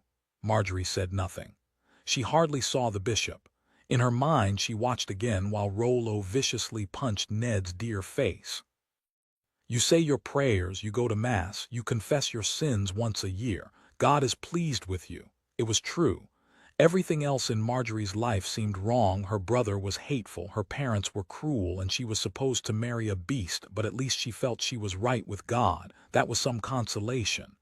"And yet," said the bishop, "suddenly you seem to have forgotten everything you were taught." Now he had her attention. "No, I haven't," she said indignantly. Her mother said, "Speak when the bishop asks you to, not otherwise, you impudent child." Julius smiled indulgently. "It's all right, Lady Jane. I understand that Marjorie is upset." Marjorie stared at him. He was a living icon of Christ and the earthly shepherd of the Christian flock. His words came from God. What was he accusing her of? He said, "You seem to have forgotten the fourth commandment." Suddenly Marjorie felt ashamed. She knew what he meant. She looked down at the floor. "Say the fourth commandment, Marjorie," she mumbled. "Honor thy father and mother." "Say it louder and more clearly, please." She lifted her head but could not meet his eye. "Honor thy father and mother," she said. Julius nodded. "In the last month you have dishonored your father and mother, haven't you?" Marjorie nodded. It was true. "It's your sacred duty to do as you're told." "I'm sorry," she whispered miserably. "It's not enough to repent, though, is it, Marjorie? You know that. What must I do?" "You must cease to sin. You must obey." She looked up and met his eye at last. "Obey. This is what God wants." "Is it really?" "It is." He was the bishop. He knew what God wanted, and he had told her. She looked down again. "I want you to speak to your father now," said Julius. "Must I?" "You know you must. And I think you know what you have to say. Do you?" Marjorie was too choked up to speak, but she nodded. The bishop made a sign to Lady Jane, who went to the door and opened it. Sir Reginald was waiting there, and he stepped in. He looked at Marjorie and said, "Well." "I'm sorry, father," she said. He said, "So you should be." There was a pause. They were waiting for her. At last she said, "I will marry Bart Shiring." "Good girl," he said. Marjorie stood up. "May I go?" Lady Jane said. "Perhaps you should thank the bishop for steering you back into the path of God's grace." Marjorie turned to Julius. "Thank you, Bishop." "Very well," said Lady Jane. "Now you may go." Marjorie left the room. On Monday morning Ned looked out of the window and saw Marjorie, and his heart quickened. He was standing in the parlor, and his tortoiseshell cat, Mattie, was rubbing her head against his ankle. He had named her Madcap when she was a kitten, but now she was an old lady who was pleased, in a restrained, dignified way, to see him home. He watched Marjorie cross the square to the grammar school. 3 mornings a week she held an infants' class, teaching them numbers and letters and the miracles of Jesus, getting them ready for real school. She had been absent from her duties for the whole of January, but now she was returning, Ned assumed. Rollo was with her, apparently as an escort. Ned had been waiting for this. He had had romances before. He had never committed the sin of fornication, although he had got close once or twice. He had certainly felt himself very fond of Susan White and Ruth Cobley at different times. However, as soon as he had fallen for Marjorie, he had known this was different. He did not want merely to get Marjorie behind the tomb of Prior Philip and kiss and caress her.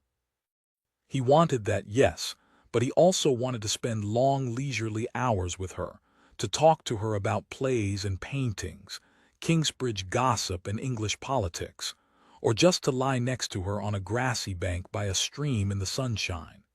He restrained the impulse to rush out of the house now and accost her in the marketplace. He would speak to her when the class ended at noon. He spent the morning at the warehouse, making entries in ledgers. His older brother, Barney, hated this part of the work. Barney had always struggled with letters and had not learned to read until he was 12, but Ned liked it. The bills and receipts, the quantities of tin and lead and iron ore, the voyages to Seville and Calais and Antwerp, the prices and the profits. Sitting at a table with a quill pen and a bottle of ink and a fat book of lists, he could see an entire international business empire. However, it was now an empire on the edge of collapse. Most of what the Willard family owned was in Calais, and had probably been confiscated by the King of France. The stocks of materials here in Kingsbridge were valuable, but difficult to sell, while cross-channel shipping was restricted by war. Several employees had been dismissed because there was nothing for them to do. Ned's ledger work consisted of trying to add up what was left, and see whether it was enough to pay outstanding debts. His work was constantly interrupted by people asking him why he had a black eye. He told them the plain truth, just as he had told his mother. Bart and Rollo had beaten him up for kissing Marjorie. No one was shocked or even surprised. Fist fights were not unusual among young men, especially at the end of the week, and it was commonplace to see bruises on Monday morning. Grandma had been indignant. "That Rollo is a sly fox," she had said. "He was a spiteful little boy, and now he's a vindictive big man. You be careful of him." Alice had cried over Ned's lost tooth. When the daylight brightened towards midday, Ned left the warehouse and walked up the slushy main street. Instead of going into his home, he went to the entrance of the grammar school. The cathedral bell struck noon just as he arrived. He felt decades older than the boy who had left that school 3 years ago. The dramas that had engaged him so powerfully then, tests, sports, rivalries, now seemed ridiculously trivial. Rollo came across the marketplace to the school. He was here to escort Marjorie home, Ned guessed. When Rollo saw Ned, he looked startled and a bit scared. Then he blustered, "You stay away from my sister." Ned was ready for him. "You make me stay away, you feeble-minded peasant. Do you want me to black your other eye?" "I want you to try." Rollo backed down. "I'm not going to brawl in a public place." "Of course not," Ned said contemptuously. "Especially now that you haven't got your big friend Bart to help you." Marjorie came out of the school. "Rollo," she said, "for heaven's sake, are you trying to start another fight?" Ned stared at her, his heart in his mouth. She was tiny but magnificent, her chin tilted up, her green eyes radiating defiance, her young voice commanding. "You are not to speak to the Willard boy," Rollo said to her. "Come home with me now." "But I want to speak to him," she said. "I absolutely forbid you." "Don't grab my arm, Rollo," she said, reading his mind. "Instead, be reasonable. Stand by the door of the bishop's palace. From there you can see us but not hear us. You have nothing to say to Willard. Don't be stupid. I have to tell him what happened yesterday. You can't deny that, can you?" "Is that all?" Rollo said skeptically. "I promise you, I simply have to tell Ned. Don't let him touch you. Go and stand by the bishop's door." Ned and Marjorie watched while Rollo walked 20 paces, then turned round and stood glowering. Ned said, "What happened yesterday after the fight?" "I realized something," Marjorie said, and tears came to her eyes. Ned had a doomed feeling. "What did you realize?" "That it is my holy duty to obey my parents." She was crying. Ned reached into his pocket and took out a linen handkerchief his mother had made, hemmed and embroidered with acorns. He touched her cheeks gently with it, drying her tears, but she snatched it from him and wiped her eyes roughly, saying, "There's nothing more to be said, is there?" "Oh, but there is." Ned gathered his wits. He knew that Marjorie was deeply pious at heart, despite also being passionate and strong-willed. "Isn't it a sin to lie with a man you hate?" "No, that's not part of the church's teaching." "Well, it should be. You Protestants always want to revise God's laws." "I'm not a Protestant. Is that what this is about?" "No. What have they done? How did they get to you? Were you threatened?" "I was reminded of my duty." Ned felt she was hiding something. Who reminded you?" She hesitated, as if she did not want to answer the question. Then she gave a little shrug, as if it did not make any real difference, and said, "Bishop Julius." Ned was outraged. "Well, he was just doing your parents a favor. He's an old crony of your father's. He is a living icon of Christ. Jesus doesn't tell us who we should marry. I believe Jesus wants me to be obedient. This has nothing to do with God's will. Your parents are using your piety to manipulate you into doing what they want. I'm sorry you think that. You're really going to marry Bart Shiring because the bishop told you to, because God wishes it. I'm leaving now, Ned. In the future it will be best if you and I speak to one another as little as possible." "Why?" "We live in the same town, we go to the same church. Why shouldn't we speak?" "Because my heart is breaking," said Marjorie, and then she walked away. Barney Willard walked along the busy Seville waterfront, looking to see whether any English ships had come up the Guadalquivir River on the early tide. He was desperate to learn if his Uncle Dick was still alive, and whether his family had lost everything.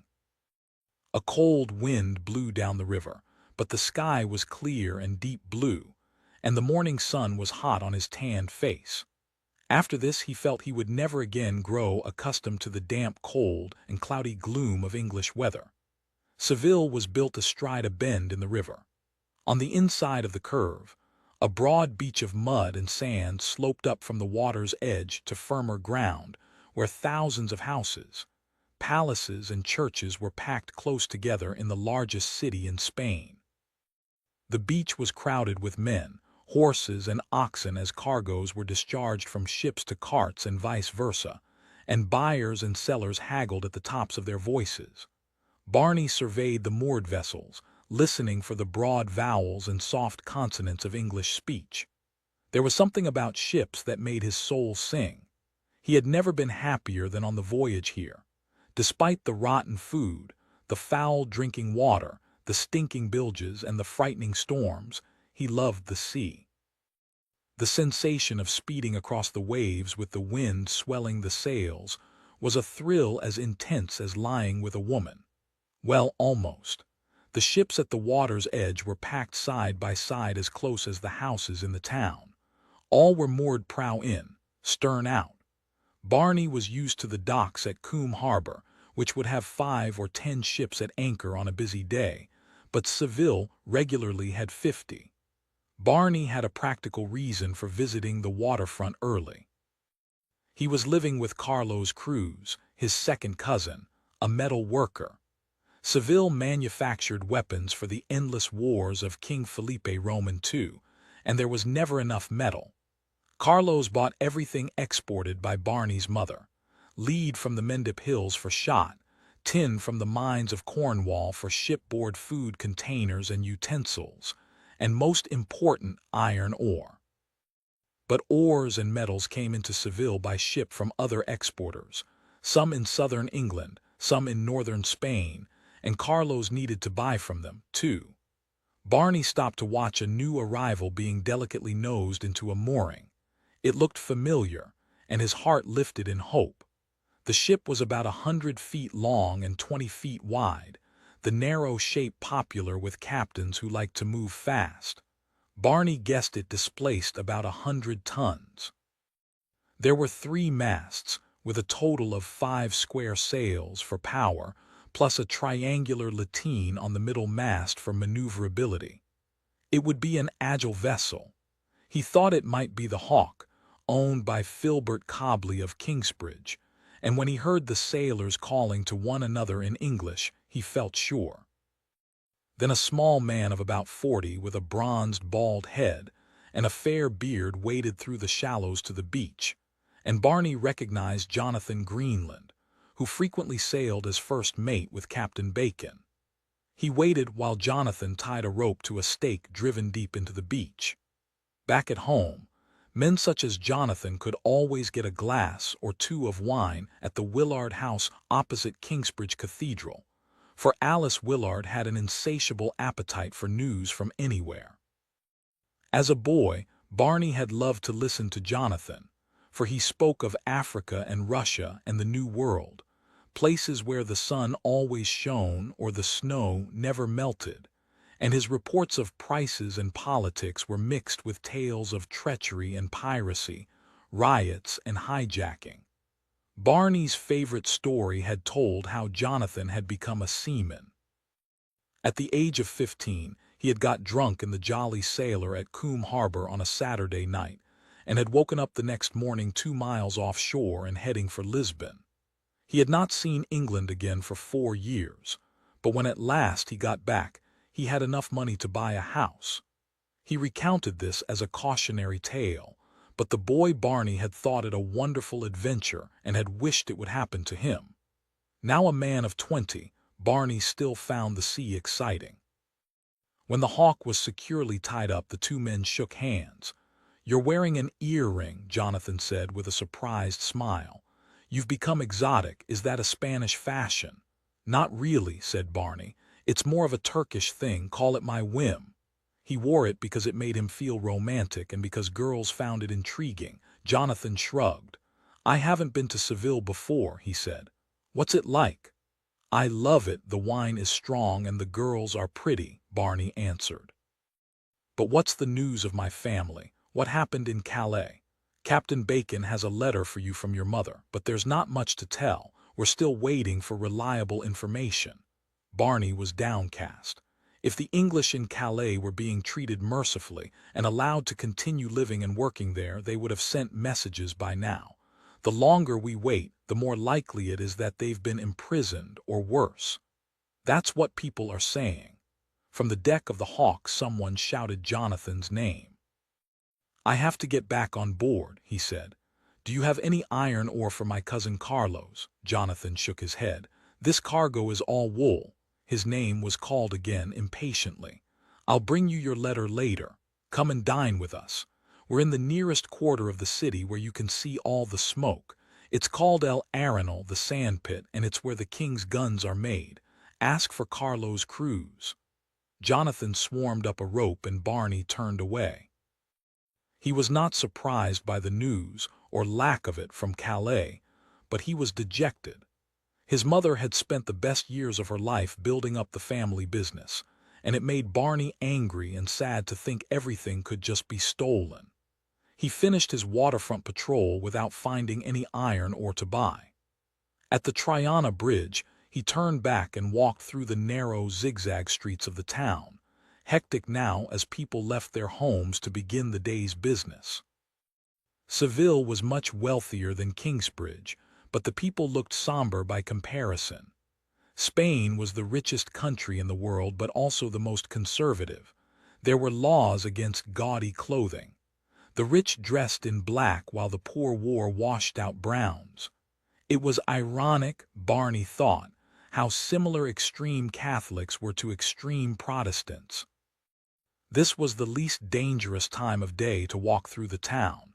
Thieves and pickpockets generally slept in the morning, and did their best work in the afternoon and evening when men became careless from wine. He slowed his pace as he approached the home of the Ruiz family. It was an impressive new brick house with 4 large windows in a row on the main, upstairs floor. Later in the day, those windows would be covered by a grill, and the overweight, breathless Señor Pedro Ruiz would sit behind one like a toad in the reeds, watching the passers-by through the screen.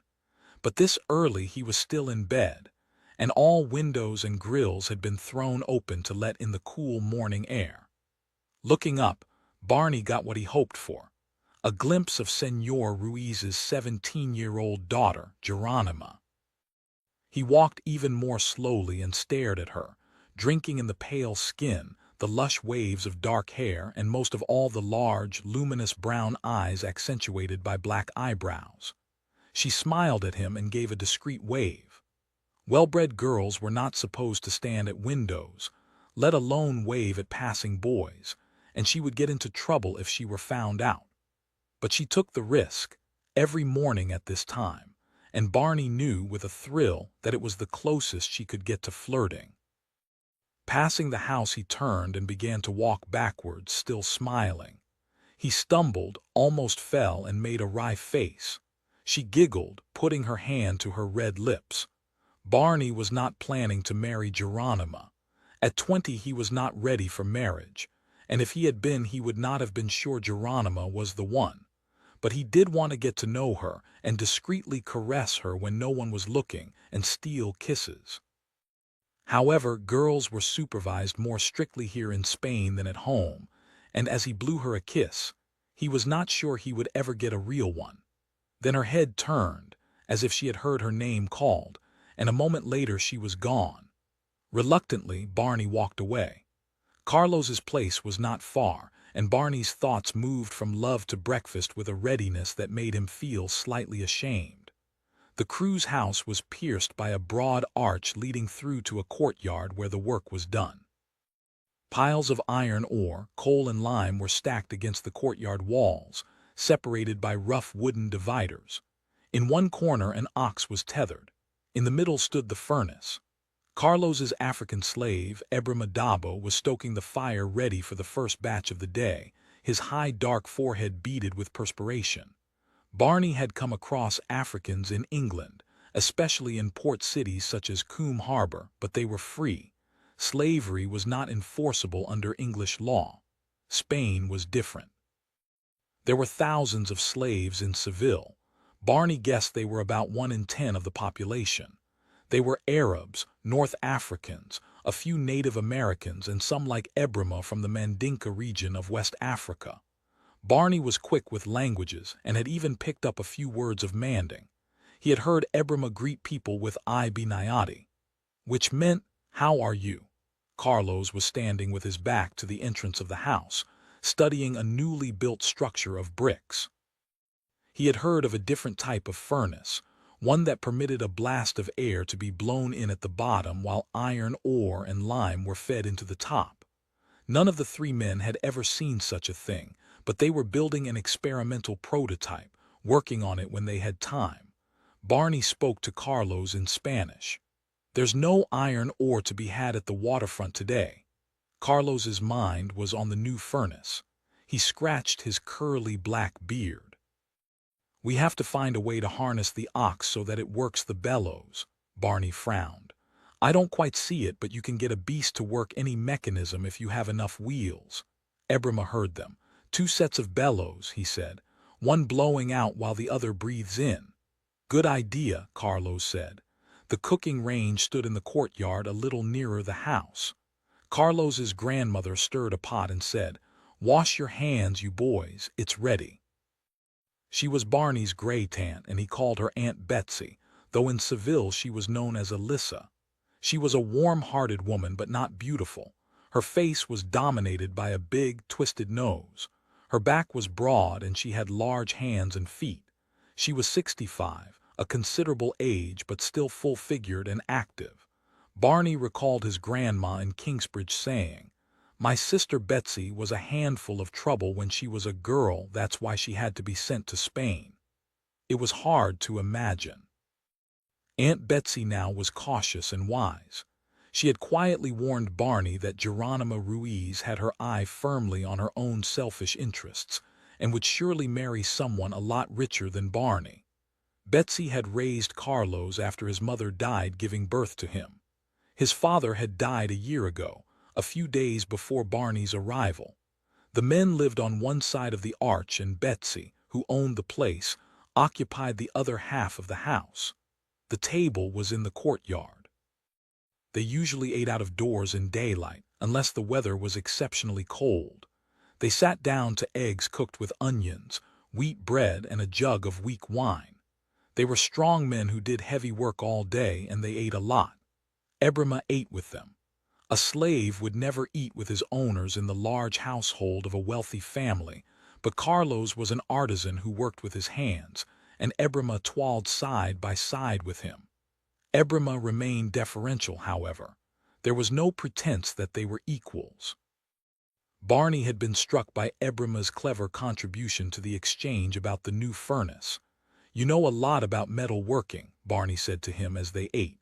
"Did you learn from Carlos's father?" "My own father was an iron maker," Ebrima said.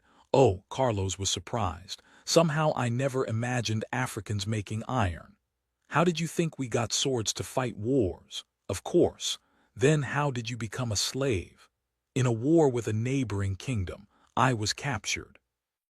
"Where I come from, prisoners of war normally become slaves, working in the fields of the winning side.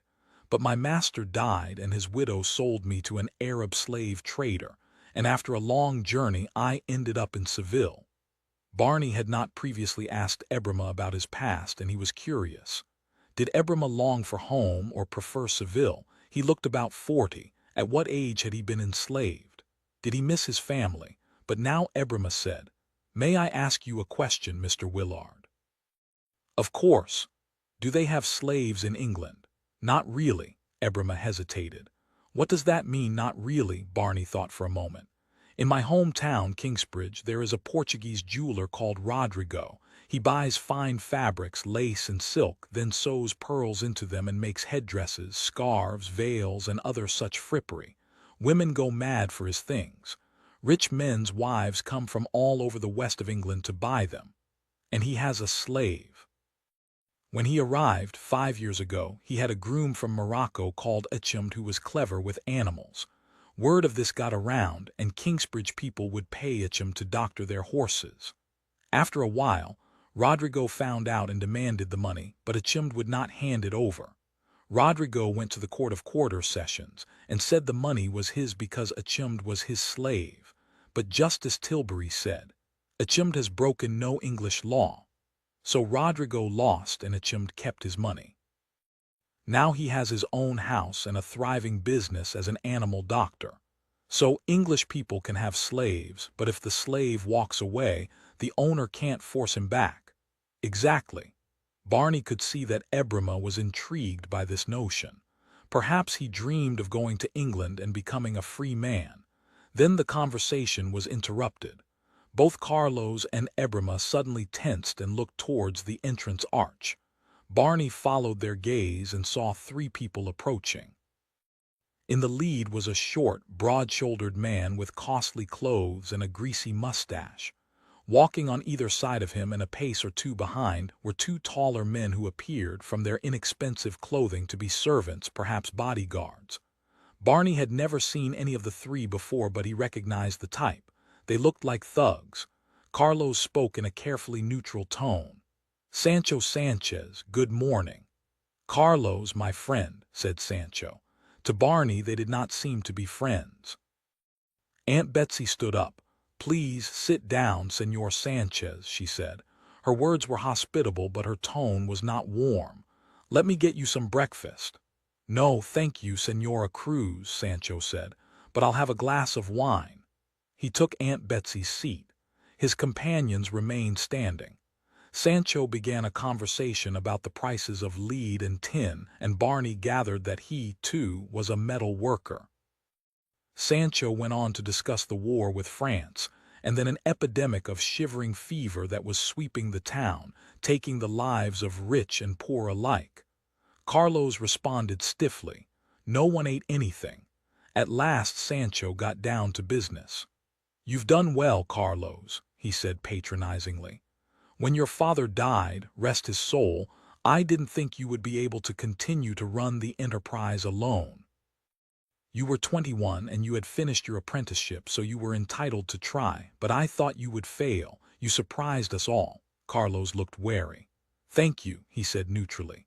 A year ago I offered to buy your business for 100 escudos. Carlos straightened his back, squared his shoulders, and raised his chin. Sancho held up a hand defensively. A low price, I know, but that was what I thought it was worth without your father to run it. Carlos said coldly. The offer was an insult. The 2 bodyguards stiffened. Talk of insults could lead quickly to violence.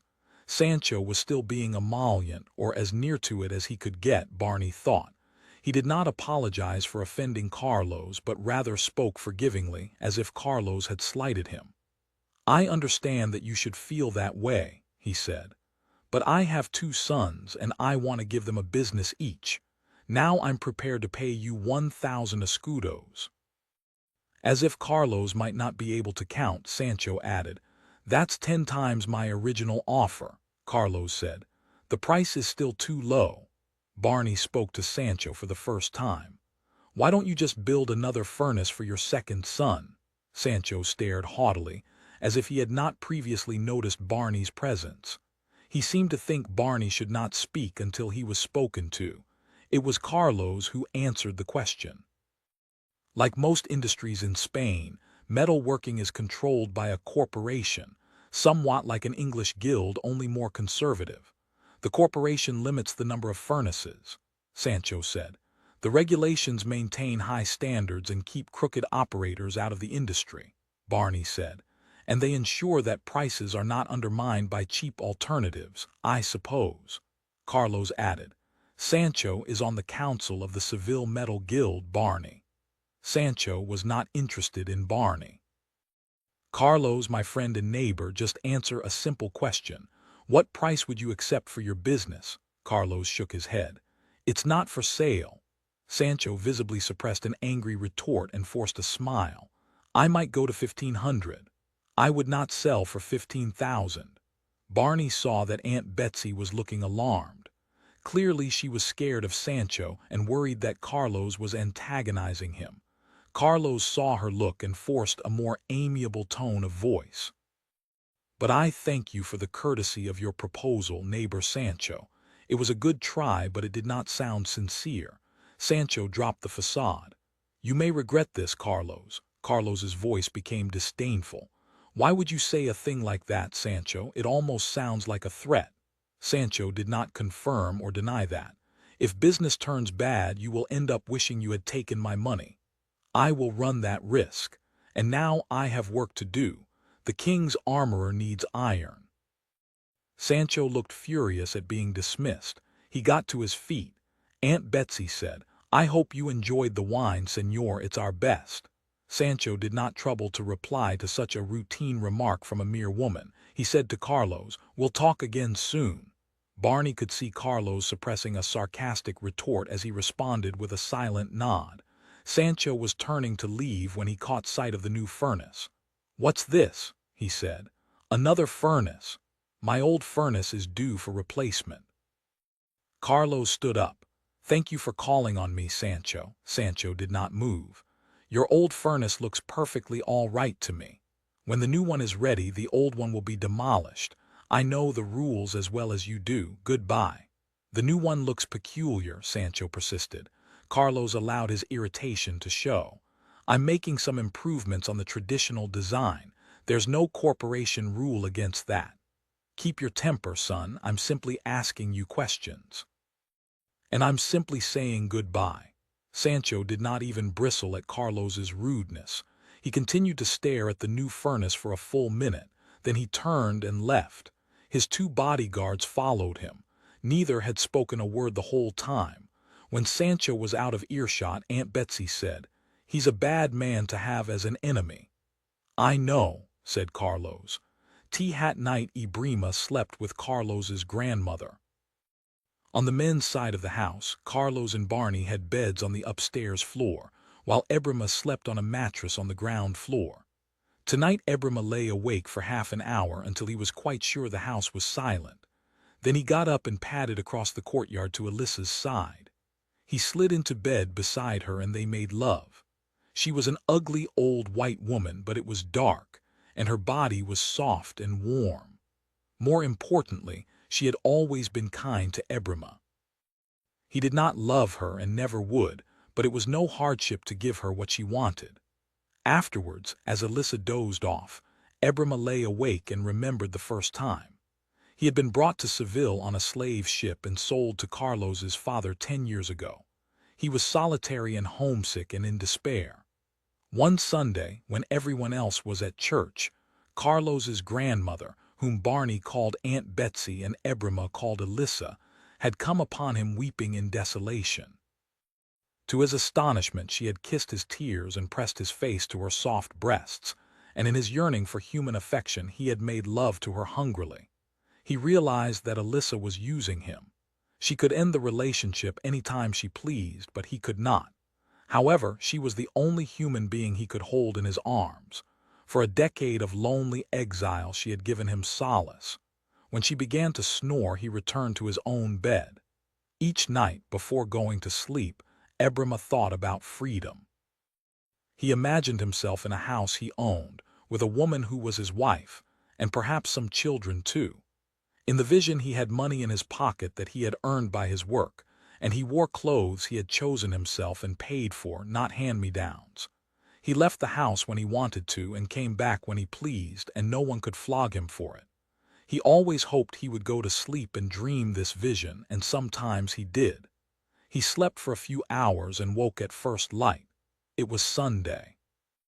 Later he would go to church with Carlos, and in the evening he would go to a tavern owned by a freed African slave and gamble with the little money he made from tips. But now he had a private duty to perform. He put on his clothes and left the house. He passed through the north gate of the city and followed the river upstream as the daylight grew stronger. After an hour he came to an isolated spot he had visited before, where the river was bordered by a grove of trees. There he performed the water rite. He had never been observed here, but it would not matter anyway, for he looked as if he was merely bathing. Ebrima did not believe in the crucified God. He pretended to, because it made life easier, and he had been baptized a Christian here in Spain, but he knew better. The Europeans did not realize that there were spirits everywhere, in the seagulls and the west wind and the orange trees. The most powerful of them all was the river god. Ebrima knew this because he had been raised in a village that stood on the edge of a river. This was a different river, and he did not know how many thousands of miles he was from his birthplace, but the god was the same. As he entered the water, murmuring the sacred words, tranquility seeped into his soul, and he allowed his memories to rise from the depths of his mind. He remembered his father, a strong man with black burn scars on his brown skin from accidents with molten metal, his mother, bare-breasted as she weeded her vegetable patch, his sister holding a baby, Ebrima's nephew, whom he would never see grow into a man. None of them even knew the name of the city where Ebrima now made his life, but they all worshipped the same spirit. In his sadness, the river god comforted him. As the rite came to an end, the god granted his final gift, strength. Ebrima came out of the river, water dripping down his skin, and saw that the sun was up, and he knew that, for a little while longer, he would be able to endure. Ons Unday Arnie went to church with Carlos, Aunt Betsy, and Ebrima.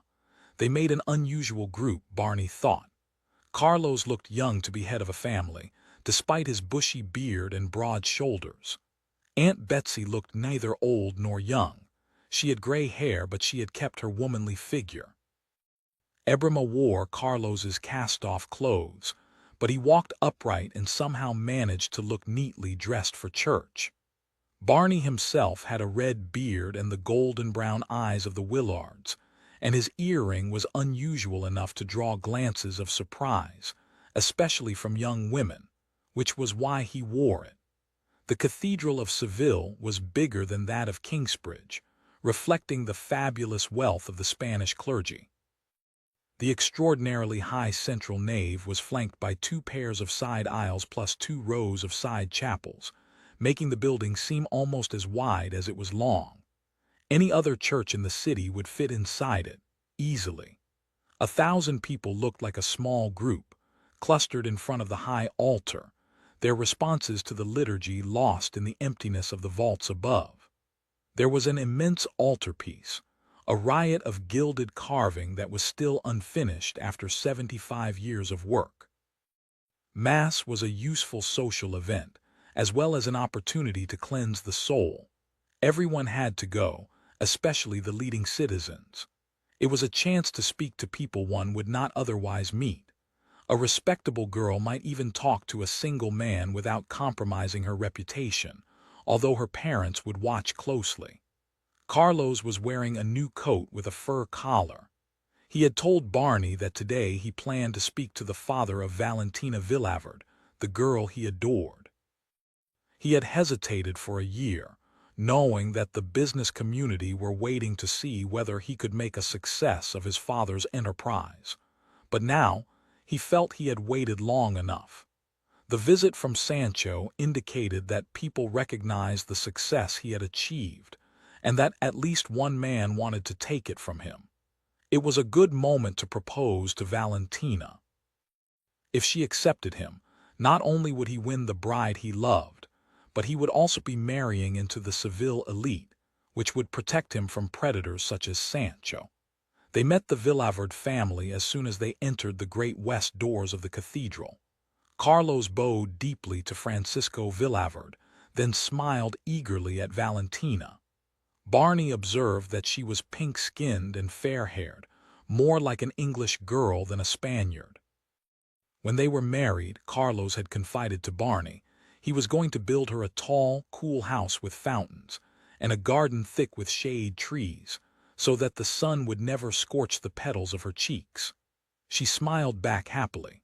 She was fiercely protected by her father and an older brother as well as her mother, but they could not stop her showing her pleasure at seeing Carlos. Barney had courting of his own to do. He scanned the crowd and located Pedro Ruiz and his daughter, Geronima. The mother was dead. Pushing through the congregation to where they stood, he bowed to Pedro, who was panting after the short walk from his home to the cathedral. Pedro was an intellectual who talked to Barney about whether it was possible that the earth moved around the sun, rather than vice versa. Barney was more interested in his daughter than his views.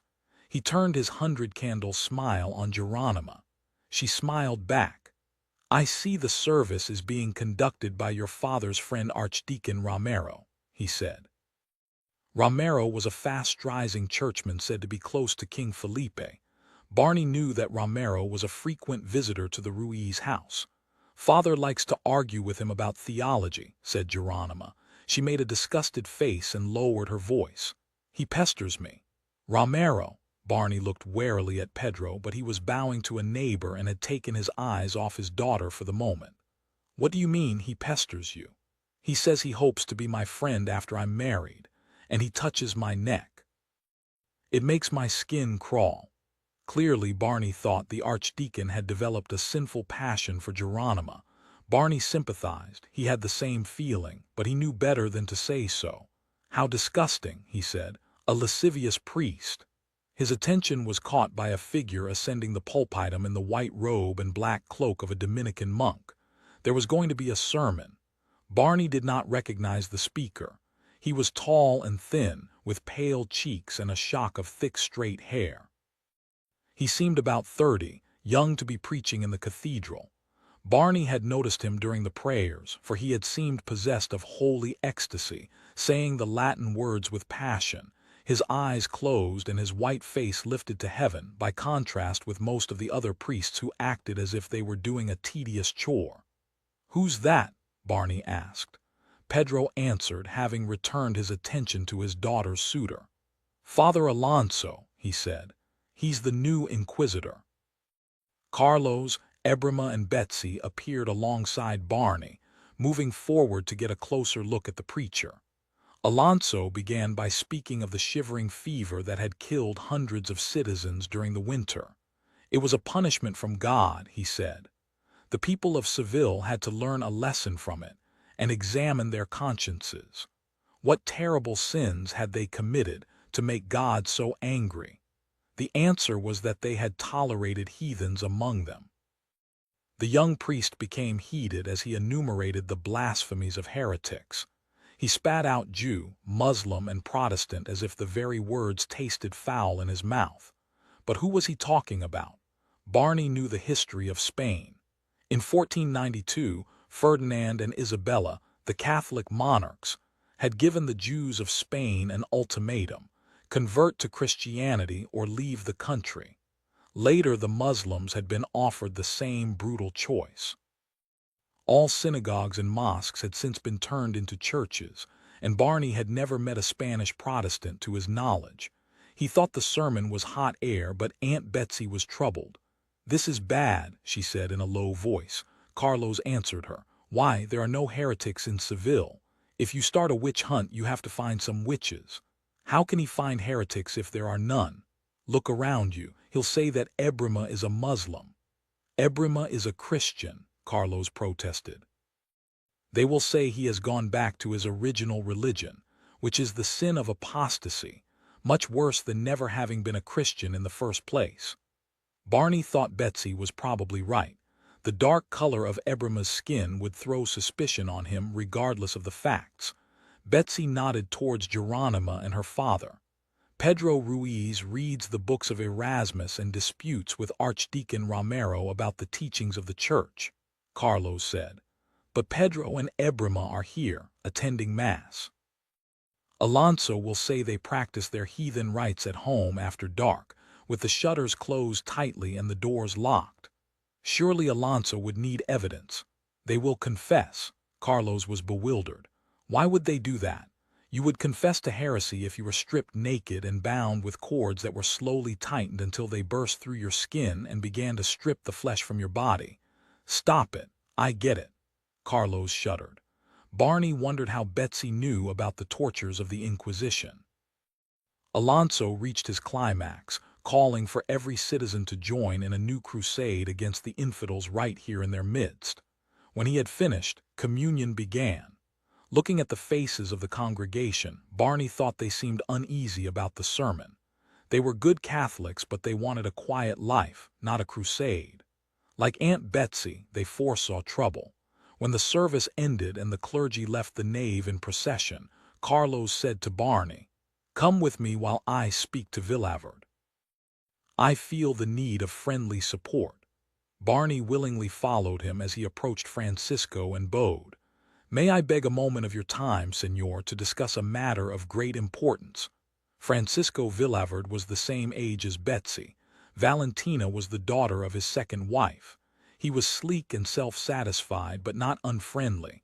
He smiled amiably. "Of course." Barney saw that Valentina looked bashful. She could guess what was about to happen, even if her father could not.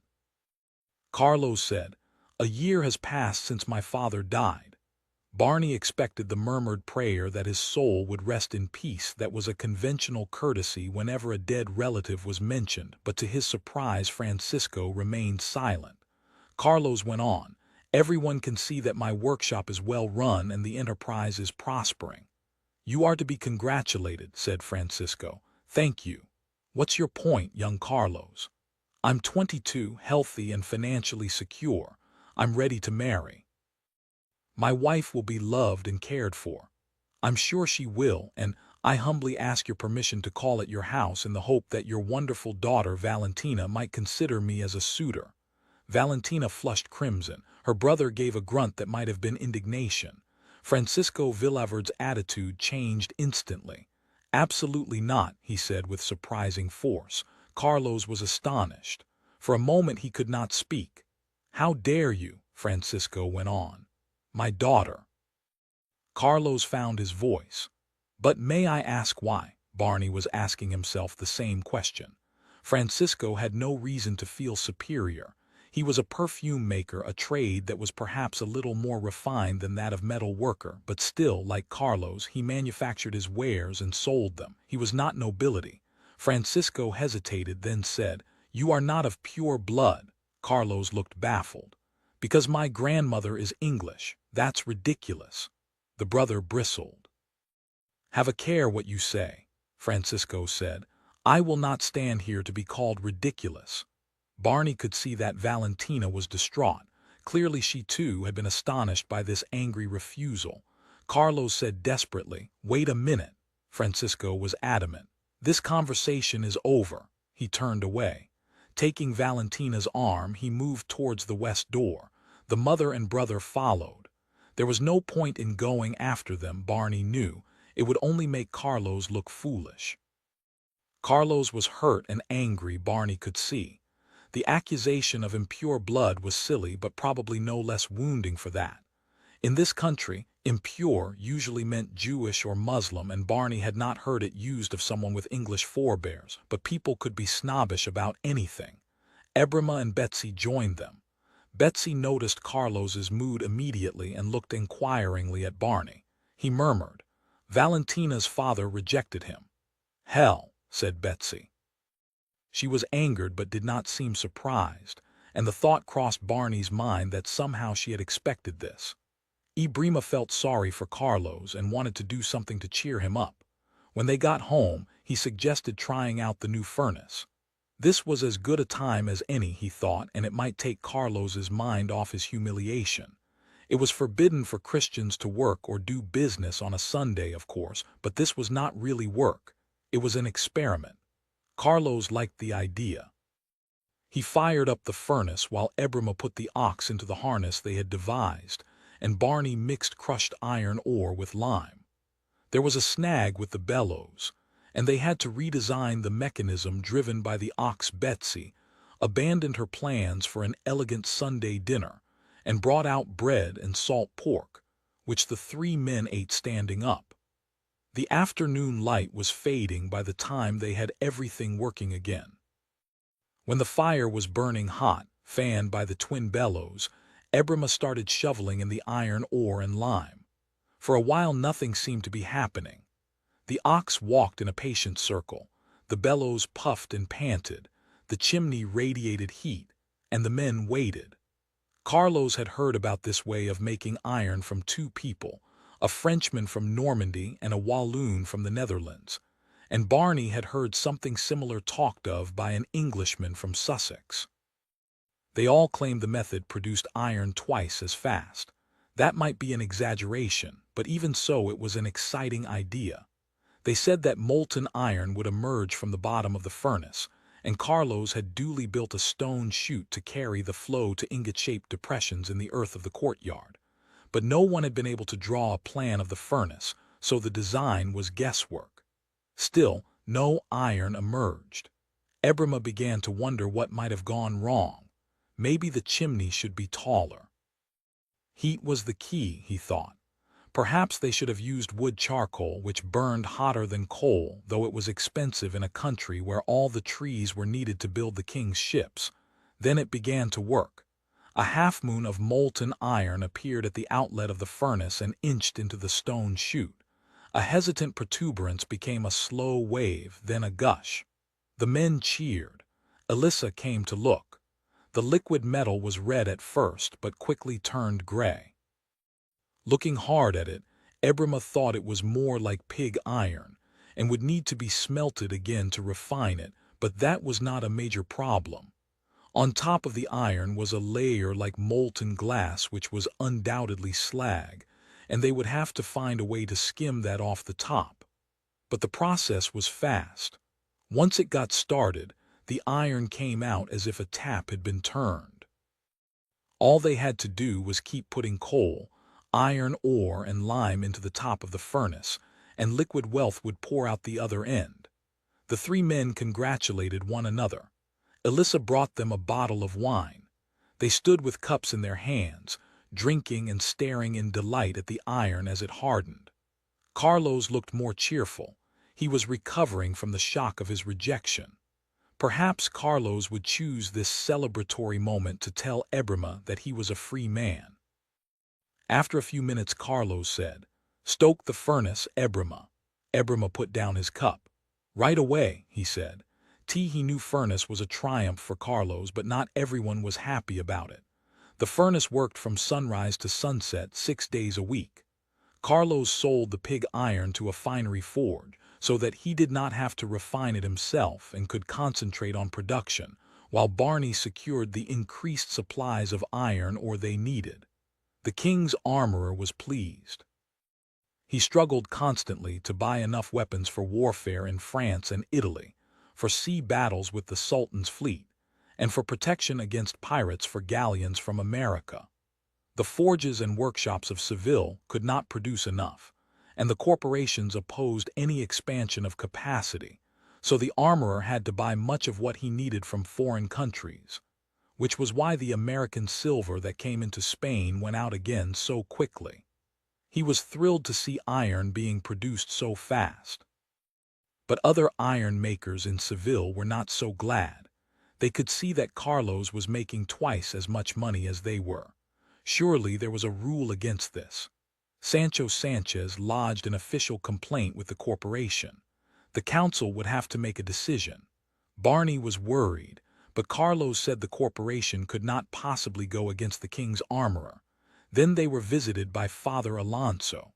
They were working in the courtyard when Alonso marched in, followed by a small entourage of younger priests. Carlos leaned on his shovel and stared at the inquisitor, trying to look unworried, but failing, Barney thought. Aunt Betsy came out of the house and stood with her big hands on her broad hips, ready to take Alonso on. Barney could not imagine how Carlos could be accused of being a heretic. On the other hand, why else would Alonso be here? Before saying anything, Alonso looked slowly around the courtyard with his narrow, beaked nose in the air, like a bird of prey. His gaze rested on Ebrima, and at last he spoke. "Is that black man a Muslim?" Ebrima answered for himself.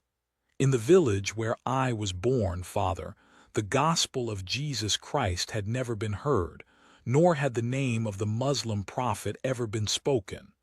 I was raised in heathen ignorance like my forefathers." But throughout a long journey God's hand guided me, and when I was taught the sacred truth here in Seville, I became a Christian, baptized in the cathedral, for which I thank my Heavenly Father every day in my prayers." It was such a good speech that Barney guessed Ebrima must have made it before. But it was not enough for Alonso. He said, "Then why do you work on Sundays? Is it not because your Muslim holy day is Friday?" Carlos said, "No one here works on Sundays, and we all work all day every Friday. Your furnace was seen to be lit on the Sunday I preached my first sermon in the cathedral." Barney cursed under his breath. They had been caught out. He surveyed the surrounding buildings. The courtyard was overlooked by numerous windows. One of the neighbors had made the accusation, probably a jealous metal worker, perhaps even Sancho. "But we weren't working," said Carlos. "We were conducting an experiment." It sounded thin, even to Barney. Carlos went on with a note of desperation. "You see, Father, this type of furnace has air blown in at the bottom of the chimney." "I know all about your furnace," Alonso interrupted. Aunt Betsy spoke up. "I wonder how a priest would know all about a furnace. Perhaps you've been talking to my grandson's rivals, who denounced him to you, Father." Barney could see from Alonso's face that Aunt Betsy was right, but the priest did not answer the question. Instead, he went on the offensive. "Old woman, you were born in Protestant England." "I most certainly was not," Betsy said with spirit. "The good Catholic King Henry VII was on the throne of England when I was born. His Protestant son, Henry VIII, was still pissing in his bed when my family left England and brought me here to Seville. I've never been back." Alonso turned on Barney, and Barney felt the deep chill of fear. This man had the power to torture and kill people. "That's certainly not true of you," Alonso said. "You must have been born and raised Protestant." Barney's Spanish was not good enough for a theological argument, so he kept his response simple. "England is no longer Protestant, nor am I, Father. If you search this house, you will see that there are no banned books here, no heretical texts, no Muslim prayer mats. Over my bed is a crucifix, and on my wall a picture of St. Hubert of Liege, patron saint of metal workers." "It was St. Hubert who—" "I know about St. Hubert." Clearly Alonso was offended by any suggestion that someone else might have something to teach him. However, Barney thought he might have run out of steam. Each of his accusations had been parried. All he had was men doing something that might or might not count as working on a Sunday, and Carlos and his family were surely not the only people in Seville who bent that rule. "I hope everything you have said to me today is the pure truth," Alonso said. "Otherwise you will suffer the fate of Pedro Ruiz." He turned to go, but Barney stopped him, concerned for Geronima and her father. "What happened to Pedro Ruiz?" Alonso looked pleased to have shocked him. "He was arrested," he said. "In his house I found a translation of the Old Testament into Spanish, which is illegal, and a copy of the heretical Institutes of the Christian Religion by John Calvin, the Protestant leader of the abominable city of Geneva. As is normal, all the possessions of Pedro Ruiz have been sequestrated by the Inquisition." Carlos did not seem surprised by this, so Alonso must be telling the truth when he said it was normal, but Barney was shocked. "All his possessions," he said. "How will his daughter live?" "By God's grace, as we all do," said Alonso, and then he walked out, followed by his entourage. Carlos looked relieved. "I'm sorry about Geronima's father," he said, "but I think we got the better of Alonso." Betsy said, "Don't be so sure." "Why do you say that?" Carlos asked. "You don't remember your grandfather, my husband. He died when I was a baby. Rest his soul, he was raised Muslim." All three men stared at her in astonishment. Carlos said incredulously, "Your husband was a Muslim?" "At first, yes. My grandfather, Jose Alano Cruz. His original name was Yusef al-Khalil." "How could you marry a Muslim?" "When they were expelled from Spain, he decided to convert to Christianity rather than leave. He took instruction in the religion and was baptized as an adult, just like Ebrima. Jose was his new name. To seal his conversion, he decided to marry a Christian girl. That was me. I was 13, Barney said. Did many Muslims marry Christians? No, they married within their community even after converting. My Jose was unusual. Carlos was more interested in the personal side. Did you know he had been raised Muslim? Not at first, no. He had moved here from Madrid and told no one, but people come here from Madrid all the time, and eventually there was someone who had known him as a Muslim. After that it was never quite secret, though we tried to keep it quiet. Barney could not restrain his curiosity. You were 13. Did you love him? I adored him. I was never a pretty girl, and he was handsome and charming. He was also affectionate and kind and caring. I was in heaven. Aunt Betsy was in a confiding mood, Carlos said. And then my grandfather died. I was inconsolable, said Betsy. He was the love of my life. I never wanted another husband, she shrugged. But I had my children to take care of, so I was too busy to die of grief. And then there was you, Carlos, motherless before you were a day old. Barney had an instinctive feeling that, although Betsy was speaking candidly, there was something she was holding back. She had not wanted another husband, but was that the whole story? Carlos made a connection. Is this why Francisco Villaverde won't let me marry his daughter? It is. He doesn't care about your English grandmother. It's your Muslim grandfather he considers impure.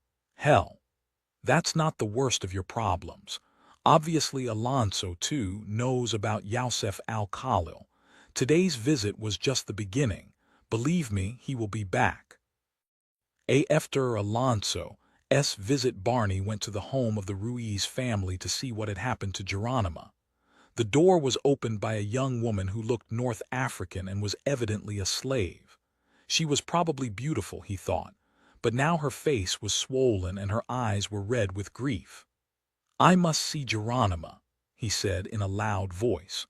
The woman put her finger to her lips in a shushing gesture, then beckoned him to follow her and led him into the back of the house. He expected to see a cook and a couple of maids preparing dinner, but the kitchen was cold and silent. He recalled Alonso saying that the Inquisition routinely confiscated a suspect's goods, but Barney had not realized how fast it would happen. Now he saw that Pedro's employees had already been dismissed. Presumably his slave was going to be sold, which would be why she was crying. She said, I am Farah. Barney said impatiently. Why have you brought me here? Where is Geronima? Speak quietly, she said. Geronima is upstairs with Archdeacon Romero. I don't care, I want to speak to her, said Barney, and he stepped to the door. Please don't, said Farah. It will cause trouble if Romero sees you. I'm ready for trouble. I'll bring Geronima here. I'll say a neighbor woman has called and insists on seeing her. Barney hesitated, then nodded assent, and Farah went out. He looked around. There were no knives, pots, jugs, or plates. The place had been cleared out. Did the Inquisition even sell people's kitchenware? Geronima appeared a couple of minutes later. She was different. She looked a lot older than 17 suddenly. Her beautiful face was an impassive mask, and her eyes were dry, but her olive skin seemed to have turned gray, and her slim body trembled all over as if shivering. He could see the enormous effort it took to bottle up her grief and rage. Barney moved towards her, intending to embrace her, but she stepped back and held up her hands as if to push him away. He looked at her helplessly and said, What's going on? I am destitute, she said. My father is in prison and I have no other family. How is he? I don't know. Prisoners of the Inquisition are not allowed to communicate with their families or with anyone else. But his health is poor. You've heard him panting after even a short walk, and they will probably... She became unable to speak, but it lasted only a moment. She looked down, breathed in, and regained control. They will probably put him to the water torture. Barney had heard of this. The victim's nostrils were closed to prevent him breathing through his nose, and his mouth was forced open. Then jar after jar of water was poured down his throat. What he swallowed distended his stomach agonizingly, and the water that got into his windpipe choked him. It will kill him, Barney said in horror. They have already taken all his money and possessions. What are you going to do? Archdeacon Romero has offered to take me into his household. Barney felt bewildered. Things were moving too fast. Several questions occurred to him at the same time. He said, "In what role?" "We are discussing that right now." He wants me to take charge of his wardrobe, ordering and caring for his vestments, supervising his laundress. Speaking of such practical matters clearly helped her control her feelings. "Don't go," Barney said. "Come away with me." It was a reckless offer and she knew it. "Where? I can't live with 3 men. It's all right for your grandmother." "I have a home in England." She shook her head. "I know nothing about your family. I hardly know anything about you. I don't speak English." Her face softened briefly. "Perhaps if this had not happened you might have courted me and made a formal offer to my father, and perhaps I would have married you and learned to speak English. Who knows? I admit I have thought about it, but to run away with you to a strange country— no." Barney could see that she was being much more sensible than he. But all the same he blurted, "Romero wants to make you his secret mistress." Geronima looked at Barney and he saw in her big eyes a hardness he had never noticed before. He was reminded of Aunt Betsy's words. Geronima Ruiz has her eye firmly on her own selfish interests. But surely there were limits, Geronima now said. "And if he does," Barney was dumbfounded, "how can you even say it?" "I've been thinking about this for 48 sleepless hours. I have no alternative. You know what happens to homeless women. They become prostitutes." This seemed not to shake her. "My choice is flight with you into the unknown, prostitution on the streets, or a dubious position in the affluent household of a corrupt priest." "Has it occurred to you," Barney said tentatively, "that Romero might even have denounced your father himself with the intention of forcing you into this position?" "I'm sure he did." Barney was astonished again. She was always ahead of him. She said, "I've known for months that Romero wanted to make me his mistress. It was the worst life I could imagine for myself. Now it's the best life I can hope for. And he has done that to you, I know. And you're going to accept it and go to his bed and forgive him." "Forgive him," she said, and a new light came into her brown eyes, a look of hatred like boiling acid. "No," she said, "I might pretend. But one day I will have power over him, and when that day comes I will take revenge." Ibrima had done as much as anyone to make the new furnace work, and he harbored a secret hope that Carlos would reward him by giving him his freedom. But as the furnace burned for days and weeks his hopes faded, and he realized that the thought had not even crossed Carlos's mind. Loading cold ingots of iron onto a flatbed cart, stacking them in an interlocking web so that they would not shift in transit, Ibrima considered what to do next. He had hoped Carlos would make the offer spontaneously, but as that had not happened he would have to ask outright. He did not like to beg. The very act of pleading would suggest that he was not entitled to what he wanted, but he was entitled. He felt that strongly. He might try to recruit Alyssa to support him. She was fond of him and wanted the best for him, he felt sure. But did her affection extend so far as to free him, in which case he would no longer be there when she needed love at night?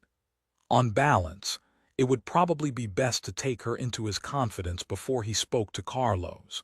At least then he would know which way she was going to jump when the decision was made. When should he tell her? After making love one night. It might be smarter to raise the subject before lovemaking when her heart was full of desire. He nodded to himself, and at that moment the attack began. There were 6 men, and they all carried clubs and hammers. They did not speak, but immediately began to beat Ibrima and Carlos with clubs. "What's happening?" Ibrima yelled. "Why are you doing this?" They did not speak. Ibrima put up an arm to protect himself and suffered an agonizing blow to his hand, then another to his head, and he fell down. His assailant then went after Carlos, who was retreating across the yard. Ibrima watched, trying to recover from the daze induced by the blow to his head. Carlos seized a shovel, dipped it in the molten metal coming out of the furnace, and threw a shower of droplets at the attackers. 2 of them screamed in pain. For a moment Ebrima thought perhaps he and Carlos might prevail, despite the odds. But before Carlos could scoop up more metal, two others got to him and knocked him down. They then attacked the new furnace, smashing its brickwork with iron-headed sledgehammers. Ebrima saw his creation being destroyed and found the strength to get to his feet. He rushed at the attackers, screaming, "No, you can't do this." He shoved one so that he fell to the ground and pulled the other away from the precious furnace. He used only his right hand because he could no longer grip with the left, but he was strong. Then he was forced to scurry backwards out of the way of a lethally swinging sledgehammer. Desperate to save the furnace, he picked up a wooden shovel and went at them again. He hit one over the head, then he was hit from behind, a blow that landed on his right shoulder and caused him to drop the shovel. He turned to face his assailant and dodged the next blow. As he backed away, desperately leaping out of the way of a down-swinging club, he could see from the corner of his eye that the furnace was being demolished. The contents poured out, burning coal and red-hot minerals spilling over the ground. The ox began to grunt raucously in panic, a pitiful noise. Alyssa came running out of the house, screaming at the men, "Leave them alone, get out of here." The attackers laughed at the old woman, and one of the men Ebrima had knocked down got up, seized her from behind and lifted her off her feet. He was big, they all were, and he easily restrained her writhing struggles. Two men were sitting on Carlos, one was holding Alyssa, and one was keeping Ebrima cornered. The remaining two went to work with their sledgehammers. They smashed the bellows mechanism that Ebrima and Carlos and Barney had puzzled over for so long. Ebrima could have wept. When the furnace and the bellows mechanism were flattened, one of them pulled a long dagger and tried to cut the throat of the ox. It was not easy. The beast's neck was thickly muscled, and he had to saw through the flesh with his knife, while the ox tried to kick free of the wreckage. At last he severed the jugular. The bellowing stopped abruptly. Blood came like a fountain from the wound. The ox sank to the ground. And then, as quickly as they had come, the 6 men left. Hieronyma had become a calculating shrew, Barney thought as he left the Ruiz house in a daze. Perhaps she had always had a hard streak and he had never noticed it, or perhaps people could be transformed by a terrible ordeal, he did not know. He felt he knew nothing. Anything could happen, the river might rise up and drown the city. His feet took him automatically to Carlos's house, and there he suffered another shock. Carlos and Ebrima had been beaten up. Carlos was sitting on a chair in the courtyard while Aunt Betsy tended to his wounds. One eye was closed, his lips were swollen and bloody, and he sat half bent over as if his belly hurt. Ebrima lay on the ground, clutching one hand under the opposite armpit, a blood-stained bandage around his head. Behind them was the wreckage of the new furnace. It had been ruined and was now a pile of bricks. The bellows mechanism was a tangle of ropes and firewood. The ox lay dead in a pool of blood. There was a lot of blood in an ox, Barney thought disjointedly. Betsy had been bathing Carlos's face with a scrap of linen soaked in wine. Now she stood upright and tossed the rag on the ground in a gesture of disgust. "Listen to me," she said, and Barney realized she had been waiting only for his return before making a speech. All the same, he forestalled her. "What happened here?" "Don't ask stupid questions," she said impatiently. "You can see what happened here. I mean, who did this?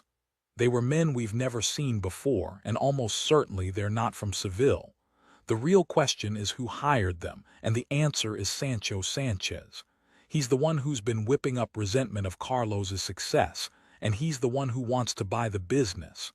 I've no doubt it was he who told Alonso that Ebrima is a Muslim and works on Sundays." "What are we going to do?" Carlos answered Barney's question. Standing up, he said, "We're going to give in." "What do you mean? We could fight Sancho or we could fight Alonso, but we can't fight both." He went over to where Ebrima lay, grasped his right hand, the left was evidently injured, and pulled him to his feet. "I'm going to sell the business," Betsy said. "That may not be enough now." Carlos was startled. "Why? Sancho will be satisfied with the business, but Alonso will not." He needs a human sacrifice. He can't admit to having made a mistake. Now that he's accused you, he has to punish you, Barney said. I've just seen Geronima. She thinks they will put her father to the water torture. We'll all confess to heresy if that happens to us. Betsy said. Barney is right, Carlos said. What can we do? Betsy sighed. Leave Seville, leave Spain, today. Barney was shocked, but he knew she was right. Alonso's men might come for them any time, and when that happened, it would be too late to flee.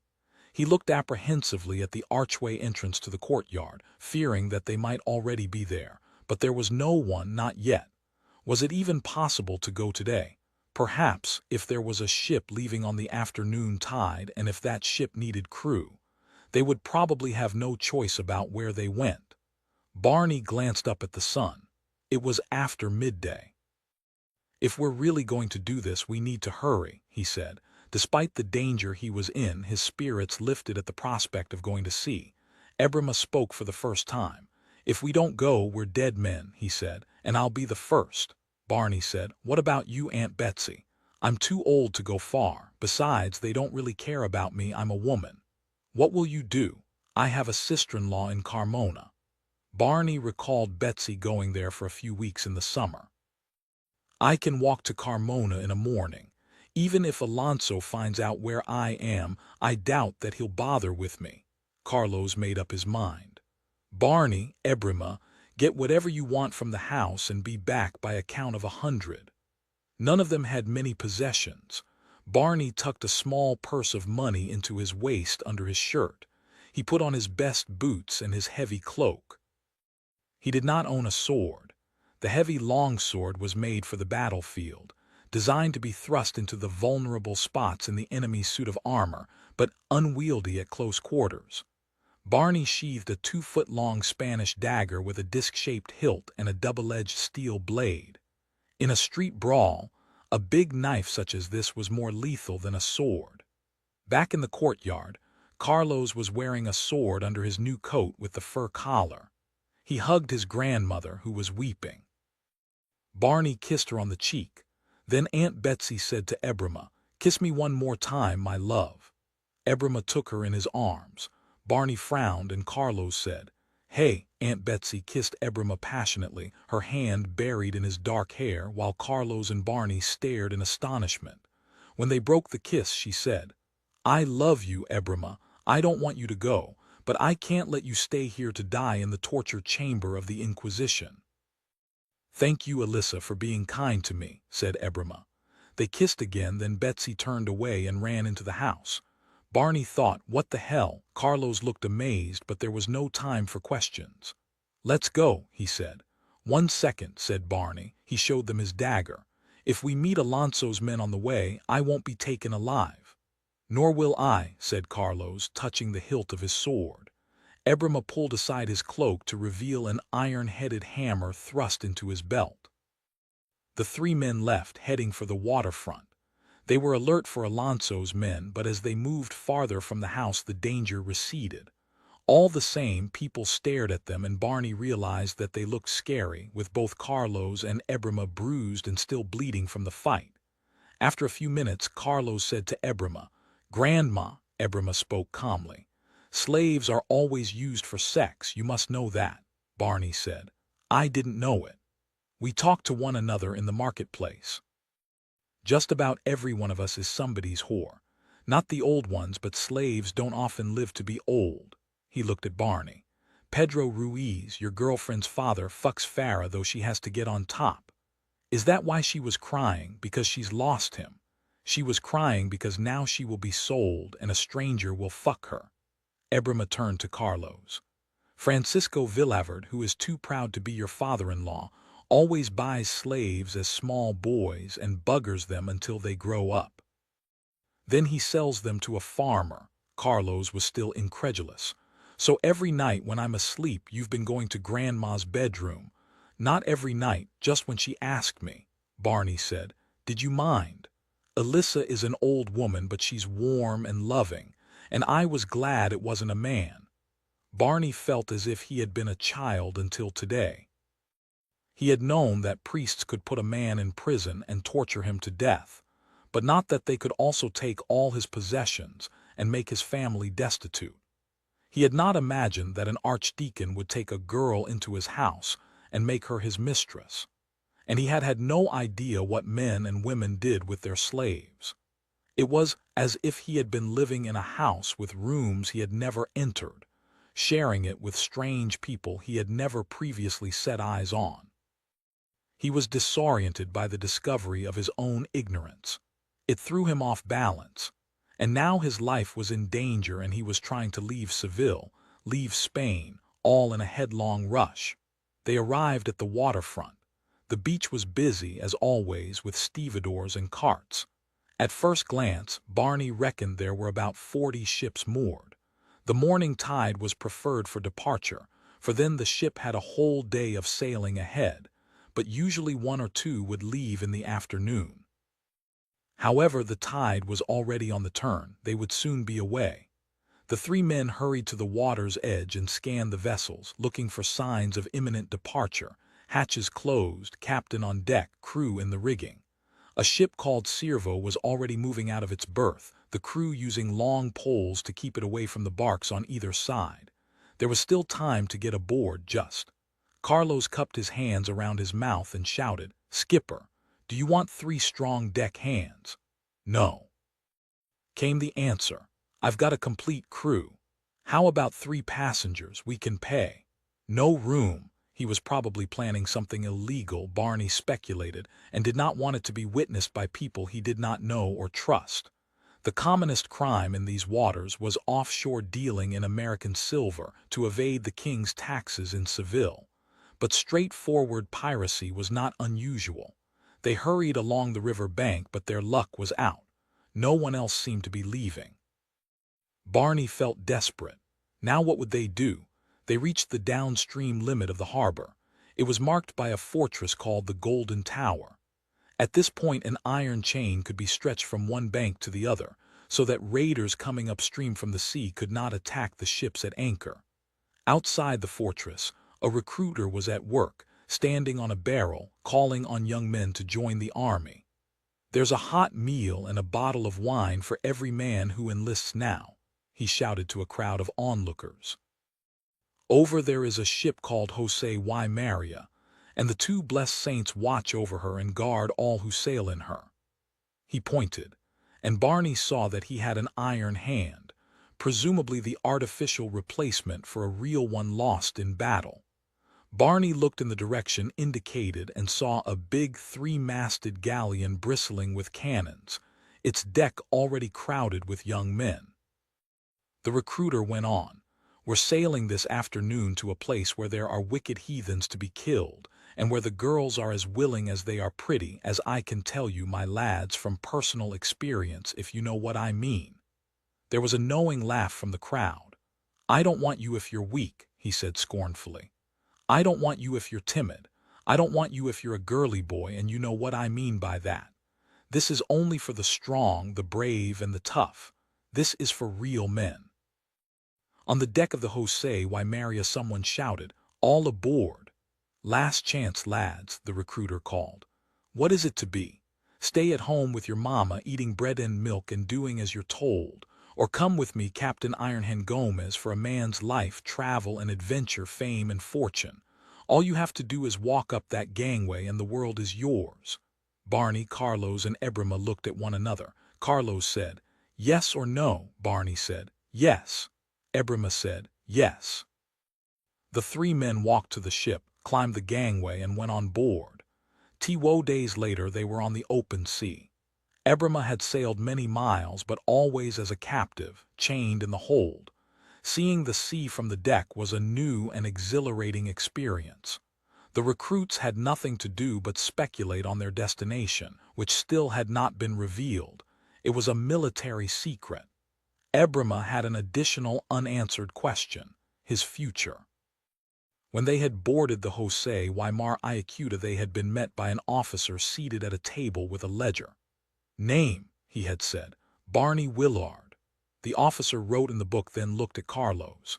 "Name, Carlos Cruz." He wrote down the name, glanced at Ebrima, then put down his pen. Looking from Carlos to Barney and back, he had said, You can't have a slave in the army. An officer can, though he has to feed and clothe the man out of his own money. But an enlisted soldier obviously can't do that. Ebrima had studied Carlos's face closely. A look of desperation had come into Carlos's eyes. He saw his escape route closing. After only a moment's hesitation, he said the only thing he could say. "He's not a slave, he's a free man." Ebrima's heart had stopped. The officer had nodded. Freed slaves were rare, but by no means unknown. "Fine," he had said. He had looked at Ebrima and said, "Name."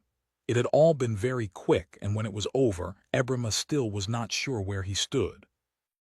Barney had not congratulated him on being freed, and Carlos had not acted like a man who has given a great gift. Clearly Ebrima was to be treated as a free man in the army, but how real was it? Was he free or not? He did not know. Marjorie's wedding was postponed.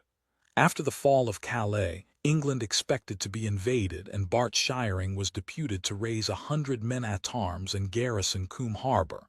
The wedding would have to wait. For Ned Willard, postponement was hope. Towns such as Kingsbridge were hastily repairing their walls, and earls reinforcing their castles. Ports scraped the rust off the ancient cannons on their sea fronts, and demanded that the local nobility do their duty and defend the population against the dreaded French. People blamed Queen Mary Tudor. It was all her fault, for marrying the King of Spain. Were it not for him, Calais would still be English. England would not be at war with France, and there would be no need for city walls and waterfront cannons. Ned was glad. While Marjorie and Bart remained unmarried, anything could happen. Bart could change his mind, or be killed in battle, or die of the shivering fever that was sweeping the country. Marjorie was the woman Ned wanted, and that was that. The world was full of attractive girls, but none of them counted. She was the one. He did not really understand why he was so sure. He just knew that Marjorie would always be there, like the cathedral. He regarded her engagement as a setback, not a defeat. Bart and his squadron mustered in Kingsbridge to travel by barge to Coombe Harbor on the Saturday before Holy Week. That morning, a crowd gathered at the river to cheer the men off. Ned joined them. He wanted to be sure that Bart really went. It was cold but sunny, and the waterfront looked festive. Downstream of Merthyns Bridge, boats and barges were moored on both banks and all around Leper Island. On the far side, in the suburb of Lovisfield, warehouses and workshops jostled for space. From Kingsbridge, the river was navigable by shallow draft vessels, all the way to the coast. Kingsbridge had long been one of the biggest market towns in England. Now it did business with Europe, too. A big barge was docking on the near bank when Ned arrived at Slaughterhouse Wharf. This had to be the vessel that would take Bart and his company to Coombe Harbor. 20 men had rowed upriver, assisted by a single sail. Now they rested on their oars while the barge was poled into a berth. The downriver voyage would be easier, even with 100 passengers. The Fitzgeralds came down the main street to give an enthusiastic send-off to the man who was set to become their son-in-law. Sir Reginald and Rollo walked side by side, old and new editions of the same tall, thin, self-righteous book. Ned stared at them with hatred and contempt. Marjorie and Lady Jane were behind them, one small and sexy, one small and mean. Ned believed that Rollo saw Marjorie as nothing more than a means to power and prestige. Many men had this attitude to the girls in their family, but in Ned's eyes it was the opposite of love. If Rollo was fond of his sister, it was no more than the emotion he might have felt towards a horse. He might like it, but he would sell or trade it if necessary. Sir Reginald was no better. Ned suspected that Lady Jane was not quite so ruthless, but she would always put the interests of the family before the happiness of any individual member, and in the end that led her to the same cruelty. Ned watched Marjorie go up to Bart. He was preening, proud to have the prettiest girl in Kingsbridge as his fiancée. Ned studied her. It almost seemed as if there was a different person wearing the bright coat of Kingsbridge scarlet and the little hat with the feather. She stood straight and still, and although she was talking to Bart, her face was like that of a statue. Everything about her expressed resolution, not animation. The imp of mischief had vanished, but no one could change so quickly. That imp must still be inside her somewhere. He knew she was miserable, and that made him angry as well as sad. He wanted to pick her up and run away with her. At night he elaborated fantasies in which the two of them slipped out of Kingsbridge at dawn and disappeared into the forest. Sometimes they walked to Winchester and got married under false names, or they made their way to London and set up in some business. They even went to Coombe Harbor and took ship to Seville. But he could not save her unless she wanted to be saved. The oarsmen disembarked and went into the nearest tavern, the slaughterhouse, to quench their thirsts. A passenger got off the barge and Ned stared at him in surprise. Wrapped in a grubby cloak and carrying a battered leather satchel, the man had the wearily dogged look of the long-distance traveler. It was Ned's cousin Albin from Calais. They were the same age and had become close while Ned was living with Uncle Dick. Ned hurried to the quay. "Albin," he said. "Is it you?" Albin replied in French. "Ned, at last," he said. "What a relief. What happened in Calais?" "We still haven't had definite information, even after all this time." "It's all bad news," Albin said. "My parents and my sister are dead and we've lost everything. The French crown seized the warehouse and handed over everything to French merchants. We were afraid of that. It was the news the Willards had been dreading for so long, and Ned felt deeply dispirited. He was particularly sad for his mother, who had lost her life's work. She would be devastated. But Albin had suffered a much greater loss. "I'm so sorry about your parents," and they walked up the main street. "I managed to escape from the town," Albin said. "But I had no money, and anyway it's impossible to get passage from France to England now because of the war. That's why you've had no news. So how did you get here?" "First I had to leave France, so I crossed the border into the Netherlands. But I still didn't have the fare to England. So I had to get to our uncle in Antwerp." Ned nodded. "Jan Wallman, our father's cousin. Jan had visited Calais while Ned was there, so both he and Albin had met him. So I walked to Antwerp. That's more than 100 miles. And my feet felt every yard. I took a lot of wrong turnings and I nearly starved to death, but I got there." "Well done. Uncle Jan took you in, no doubt." "He was wonderful. He fed me beef and wine, and Aunt Henny bandaged my feet. Then Jan bought me passage from Antwerp to Coombe Harbor and a new pair of shoes and gave me money for the journey. And here you are." They arrived at the door of the Willard house. Ned escorted Albin into the parlor.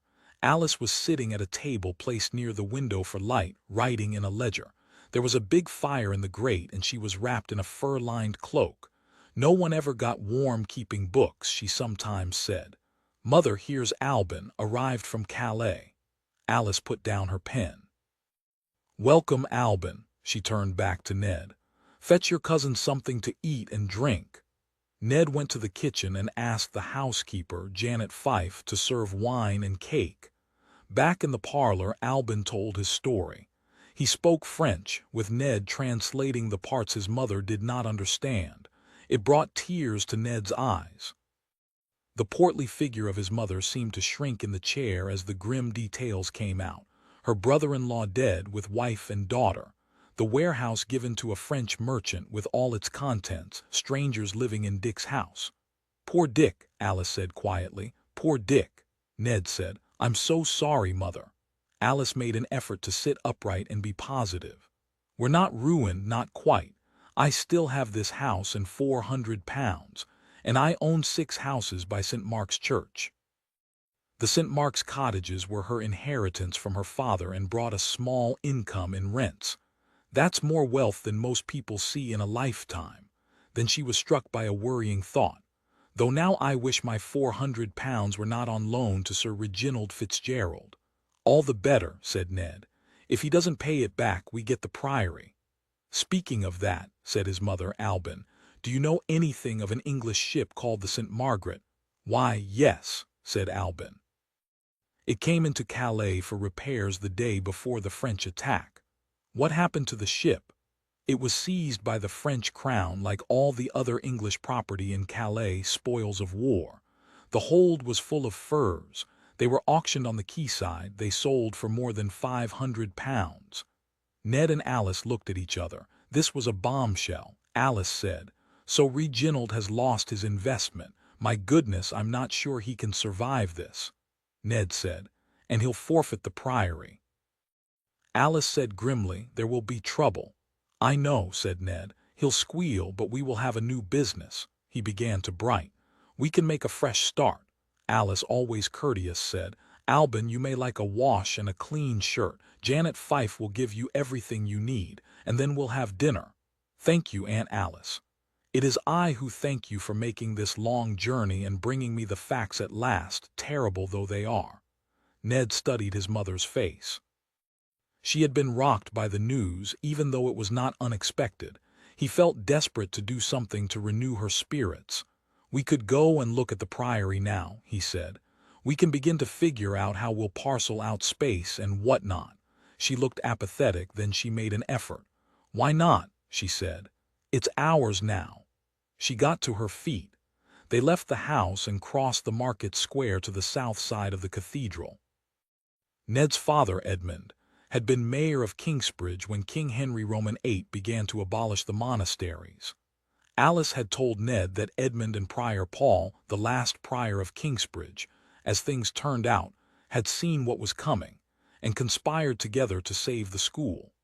They had separated the school from the priory and given it self-government and an endowment. 200 years earlier, something similar had been done with Carris's hospital, and Edmund had taken that as a model. So the town still had a great school and a famous hospital. The rest of the priory was a ruin. The main door was locked, but the walls were falling down, and they found a place at the back of the old kitchen where they could clamber over rubble into the premises. Other people had had the same idea. Ned saw the ashes of a recent fire, a few scattered meat bones, and a rotted-out wineskin. Someone had spent a night here, probably with an illicit lover. There was a smell of decay inside the buildings, and the droppings of birds and rodents were everywhere. "And the monks were always so clean," Alice said dismally, looking around. "Nothing is permanent except change." Despite the dilapidation, Ned felt a keen sense of anticipation. All this now belonged to his family. Something wonderful could be made of it. How clever his mother was to think of it, and just when the family needed a rescue plan. They made their way to the cloisters and stood in the middle of the overgrown herb garden, by the ruined fountain where the monks used to wash their hands. Looking all around the arcade, Ned saw that many of the columns and vaults, parapets and arches were still sound, despite decades of neglect. The Kingsbridge masons had built well. "We should start here," said Alice. "We'll knock an archway through the west wall so that people can see in from the market square. We can divide the cloisters up into small shops, one to each bay." "That would give us 24, Ned said, counting. 23 if we use one for the entrance. The public can come into the quadrangle and look around." Ned could picture it just as his mother obviously could. The stalls with bright textiles, fresh fruits and vegetables, boots and belts, cheese and wine. The stallholders calling their wares, charming their customers, taking money and making change. And the shoppers in their best clothes, clutching their purses, looking and touching and sniffing while they gossiped with their neighbors. Ned liked markets. They were where prosperity came from. "We don't need to do a lot of work initially," Alice went on. "We'll have to clean the place up, but the stallholders can bring their own tables and anything else they need. Once the market is up and running and making money, we can think about repairing the stonework, renewing the roof, and paving the quadrangle." Suddenly Ned felt they were being watched. He turned around. The south door of the cathedral was open, and Bishop Julius stood in the cloister, hands like claws on his bony hips, blue eyes glaring at them balefully. Ned felt guilty, though he had no reason to. Priests had that effect, he had noticed. Alice saw the bishop a moment later. She grunted with surprise. Then she muttered, "I suppose we might as well get this over with." Julius shouted indignantly, "What do you two think you're doing here?" "Good day, my lord bishop." Alice walked towards him and Ned followed. "I'm examining my property." "What on earth do you mean?" "I own the priory now." "No, you don't. Sir Reginald does." The bishop's cadaverous face registered scorn, but Ned could see that beneath the bluster he was worried. "Reginald pledged the priory to me as security for a loan he can't repay. He bought the cargo of a ship called the St. Margaret that has been confiscated by the French king, and he'll never get his money back. So now the property becomes mine. Naturally, I want us to be good neighbors, Bishop, and I look forward to discussing my plans." "Wait a minute. You can't enforce that pledge."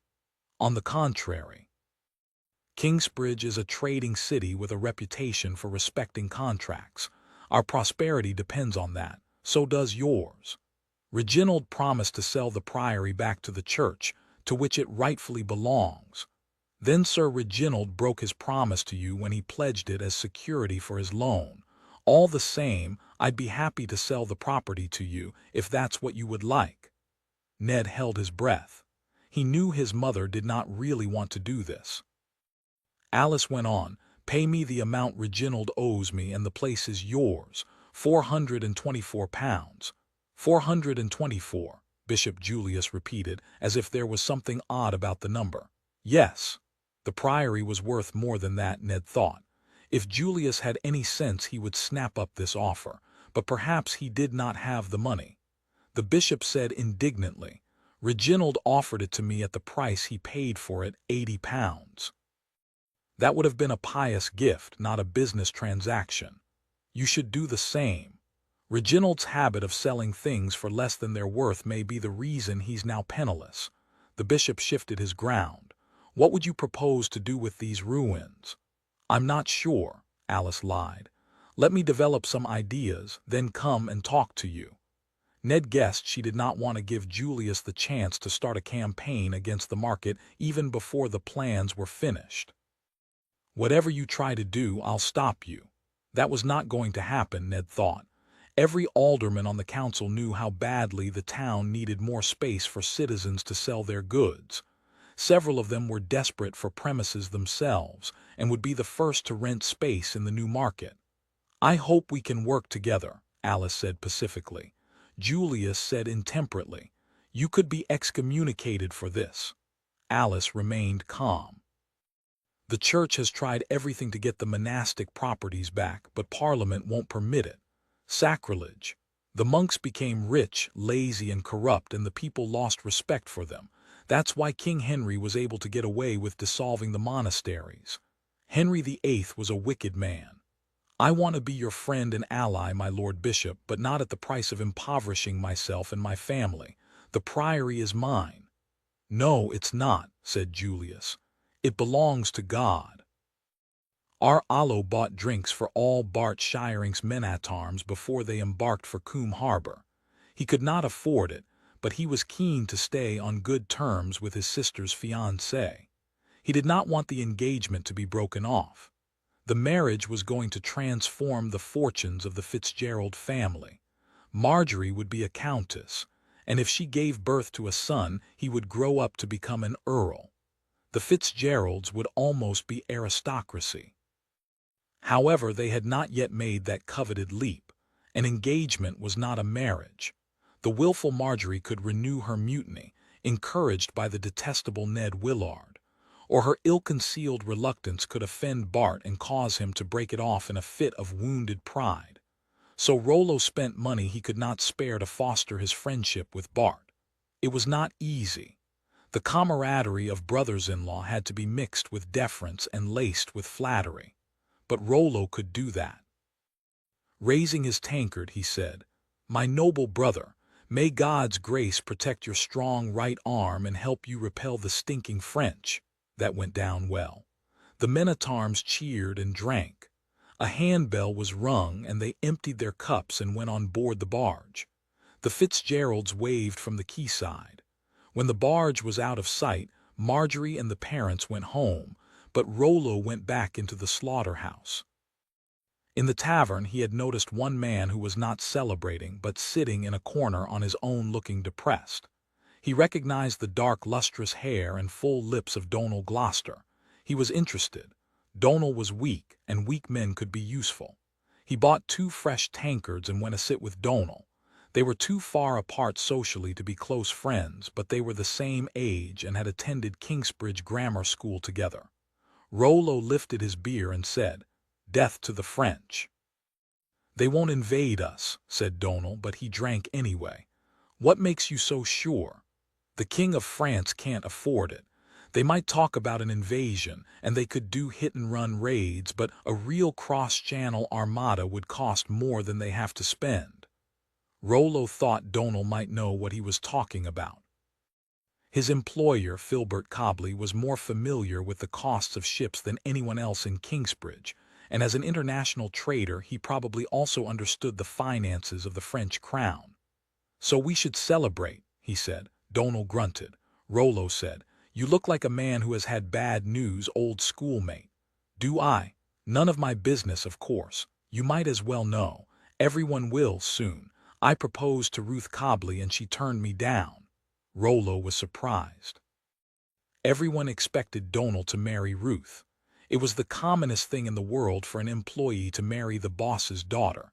"Doesn't her father like you?" "I'd make a good son-in-law for him because I know the business so well, but I'm not religious enough for Filbert." Ah, Rollo recalled the play at Newcastle. Donal had clearly been enjoying it and had seemed reluctant to join the Cobleys in their outraged walkout. "But you said Ruth turned you down." Rollo would have thought Donal was attractive to girls with his dark, romantic good looks. "She says I'm like a brother to her." Rollo shrugged. There was no logic to love. Donal looked at him shrewdly. "You're not very interested in girls. Nor boys either, if that's what you were thinking." It crossed my mind. No, the truth was that Rollo did not know what all the fuss was about. Masturbation for him was a mild pleasure like eating honey, but the idea of sex with a woman or another man just seemed slightly distasteful. His preference was for celibacy. If the monastery still existed, he might have been a monk. "Lucky you," Donal said bitterly. "When I think of all the time I've spent trying to be the right husband for her, pretending not to like drinking and dancing and seeing plays, going to their boring services, talking to her mother." Rollo felt goosebumps at the back of his neck. Donal had said going to their boring services. Rollo had long known that the Cobleys belonged to that dangerous class of people who thought they had the right to their own opinions about religion, but he had not previously come across evidence that they actually practiced their profanation here in Kingsbridge. He tried not to show his sudden excitement. "I suppose those services were pretty dull," he said, endeavoring to sound casual. Donal immediately backtracked. "I should have said meetings," he said. "Of course they don't hold services, that would be heresy." "I know what you mean," Rollo said, "but there's no law against people praying together or reading from the Bible or singing hymns." Donal raised his tankard to his mouth, then put it down again. "I'm talking nonsense," he said. His eyes showed the shadow of fear. "I must have had too much to drink." He got to his feet with an effort. "I'm going home." "Don't go," said Rollo, eager to know more about Filbert Cobley's meetings. "Finish your tankard." But Donal was scared. "Need to take a nap," he mumbled. "Thanks for the beer." He staggered away. Rollo sipped meditatively.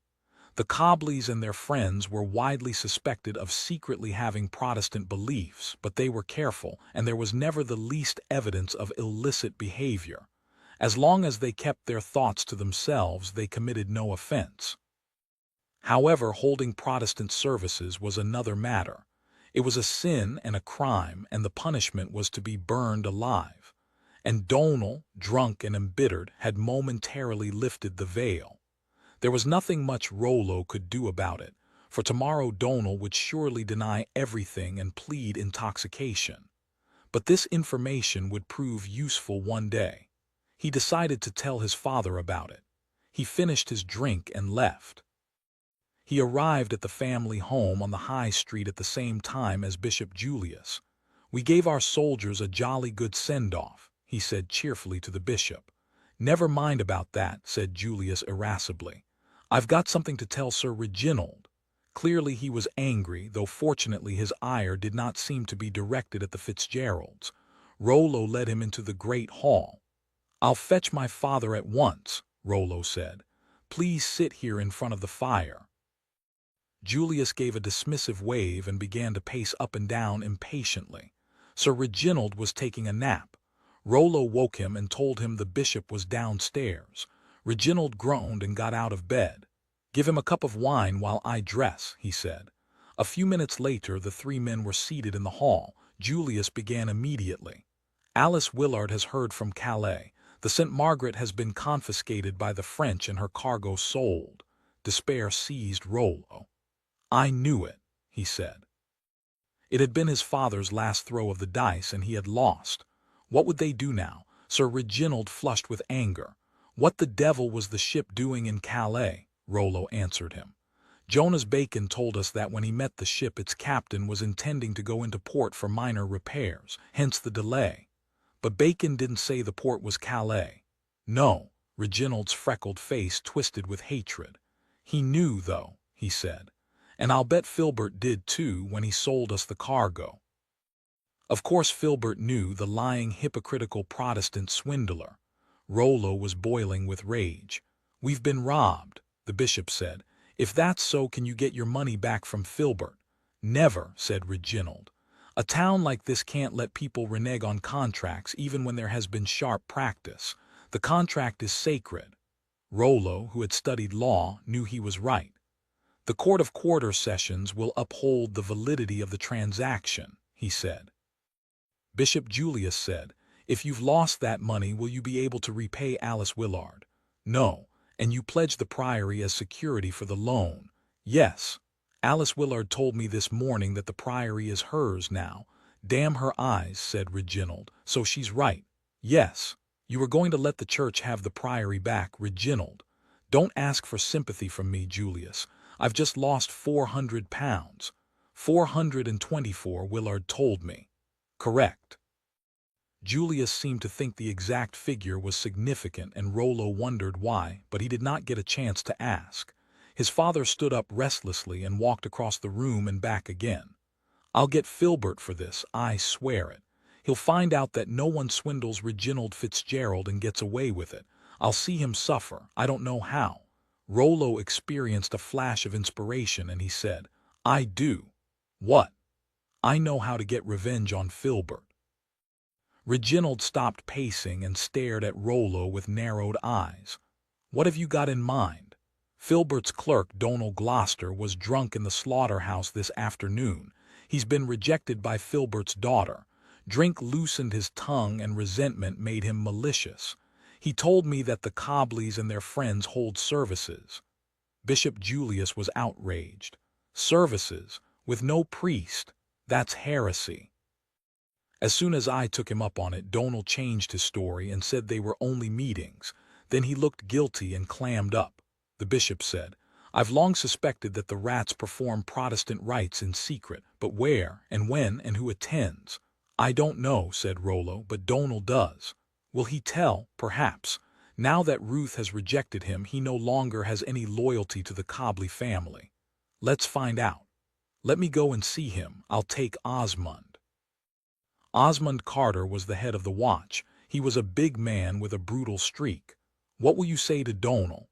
"I'll explain that he is suspected of heresy, and he's going to be put on trial unless he tells all." "Will that scare him?" "He'll shit." Bishop Julius said thoughtfully, "This could be a good moment to strike against the Protestants. The Catholic Church is sadly on the defensive. Queen Mary Tudor is unpopular because of the loss of Calais. Her rightful heir, Mary Stuart, the Queen of the Scots, is about to get married in Paris, and a French husband will turn the English against her. Sir William Cecil and his pals are going around the country trying to drum up support for the illegitimate Elizabeth Tudor as heir to the throne. So a clampdown on Kingsbridge heretics now would be a useful boost to Catholic morale."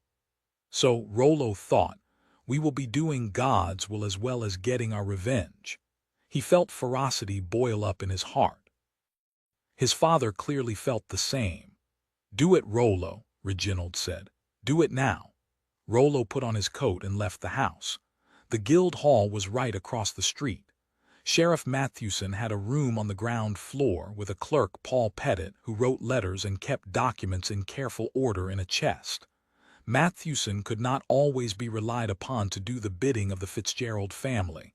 He would occasionally defy Sir Reginald, saying that he served the Queen, not the mayor. Happily, the sheriff happened to be away from his room today, and Rollo had no intention of sending for him. Instead, he went down to the basement, where Osmond and the rest of the watchmen were preparing for their Saturday night duties. Osmond wore a close-fitting leather helmet that made him look even more pugnacious. He was lacing up knee boots. "I need you to come with me to question someone," Rollo said to Osmond. "You won't need to say anything." He was going to add just look menacing, but that would have been superfluous. They walked down the main street together in late afternoon light. Rollo wondered whether he had been right to assure his father and the bishop that Donal would crack. If Donal had sobered up by now, he might be tougher. He could apologize for talking trash while drunk and deny point-blank that he had ever been to any kind of Protestant service. Then it would be hard to prove anything. Passing the wharves, Rollo was greeted by Susan White, a baker's daughter of his own age. She had a heart-shaped face and a sweet nature. When they were both younger, they had kissed and tried other mild experiments. That was when Rollo had realized that sex did not have the power over him that it had over boys such as Donal Gloucester and Ned Willard, and his dalliance with Susan had come to nothing. He might marry anyway one day in order to have someone to manage his household, but in that event he would hope for someone of higher rank than a baker's daughter. Susan bore him no resentment. She had had plenty of boyfriends. Now she looked sympathetic. "I'm sorry you lost your cargo," she said. "It seems unfair." "It is unfair." Rollo was not surprised that the story was getting around. Half of Kingsbridge was involved, one way or another, in trading by sea, and everyone was interested in good or bad shipping news. "You're due for some good luck next," Susan said. "That's what people say anyway. I hope it's true." Susan looked with curiosity at Osmond, evidently wondering what he and Rollo were up to. Rollo did not want to have to explain, so he brought the conversation to an end. "Forgive me, I'm in a hurry." "Goodbye." Rollo and Osmond walked on. Donal lived in the southwest of the city, the industrial quarter known as the Tanneries. The north and east had long been the desirable neighborhoods. The Priory had always owned the land upstream of Merthyns Bridge, and there the water was clean. The borough council directed industry downstream, and all of Kingsbridge's dirty enterprises, leather tanning, textile dyeing, coal washing, paper making, sluiced their filth into the river here, as they had done for centuries. Tomorrow was Sunday, and people would be exchanging news at church, Rollo reflected. By the evening everyone in Kingsbridge would know what had happened to the St. Margaret. They might sympathize like Susan, or they might think Sir Reginald was a fool to let himself be cheated, but either way they would regard the Fitzgeralds with a mixture of pity and scorn. Rollo could hear them being wise after the event, saying, "That Filbert's a sly one. He never sold anyone a bargain. Sir Reginald should have known that." The thought made Rollo cringe. He hated the idea of people looking down on his family, but they would change their tune when Filbert was arrested for heresy. It would be seen as Filbert's punishment. People would say, "It doesn't pay to swindle Sir Reginald. Filbert should have known that." The honor of the family would be restored, and once again Rollo's chest would swell with pride when he told people his name, if he could get Donal to talk. Rollo led the way to a small house beyond the docks. The woman who opened the door had Donal's sensual good looks. She recognized Osmond and said, "Mercy, what's my boy done?" Rollo pushed past her into the house, and Osmond followed. "I'm sorry he got drunk," she said. "He suffered a terrible disappointment." Rollo said, "Is your husband at home?" "He's dead," Rollo had forgotten that. It made things easier. "Where's Donal? I'll fetch him." She turned away. Rollo caught her arm. "When I speak to you, you must listen to what I say. I didn't tell you to get him. I asked you where he is." Her brown eyes flashed anger, and for a moment R0 thought she was going to tell him she would do as she pleased in her own house. Then she got herself under control, no doubt fearing that defiance would make things worse for her son. Eyes downcast, she said, "In bed, first door at the top of the stairs. You wait here. Osmond, come with me." Donal was prone on the bed, fully dressed except for his boots. There was a smell of puke, though it seemed his mother might have cleaned up the worst of it. Rollo shook him awake. He came round blearily. When he saw Osmond, he sat bolt upright and said, "Jesus Christ, save me." Rollo sat on the edge of the bed and said, "Christ will save you if you tell the truth. You're in trouble, Donal." Donal was bewildered. "What kind of trouble? Don't you recall our talk in the slaughterhouse?" Donal looked panicky as he tried to remember. Vaguely. "You told me you attended Protestant services with the Cobley family." "I never said anything of the kind. I've already spoken to Bishop Julius. You're going to stand trial for heresy." "No, trials rarely found men not guilty. The general view was that if a man were innocent, he would not have got into trouble in the first place. You'll be better off if you tell the truth." "I am telling the truth," Osmond said. "Shall I beat it out of him?" Donal looked terrified. Then his mother's voice was heard from the doorway. "You're not going to beat anyone, Osmond. My son is a law-abiding citizen and a good Catholic boy, and if you touch him, you're the one who'll be in trouble." It was a bluff. Osmond never got into trouble for beating people, but it gave heart to Donal. Looking braver, he said, "I have never attended a Protestant service with Filbert Cobley or anyone else." Mrs. Gloucester said, "You can't hold a man to account for what he says when drunk, and if you try to, you'll make a fool of yourself, young Rollo." Rollo cursed inwardly. Mrs. Gloucester was getting the better of him. He saw that he had made a mistake in questioning Donal here at home with his mother to stiffen his nerve. But he could soon put that right. He was not going to let a woman stand in the way of the Fitzgerald family revenge. He stood up. "Get your boots on, Donal." "You'll have to come with us to the Guildhall," Mrs. Gloucester said. "I'll come too."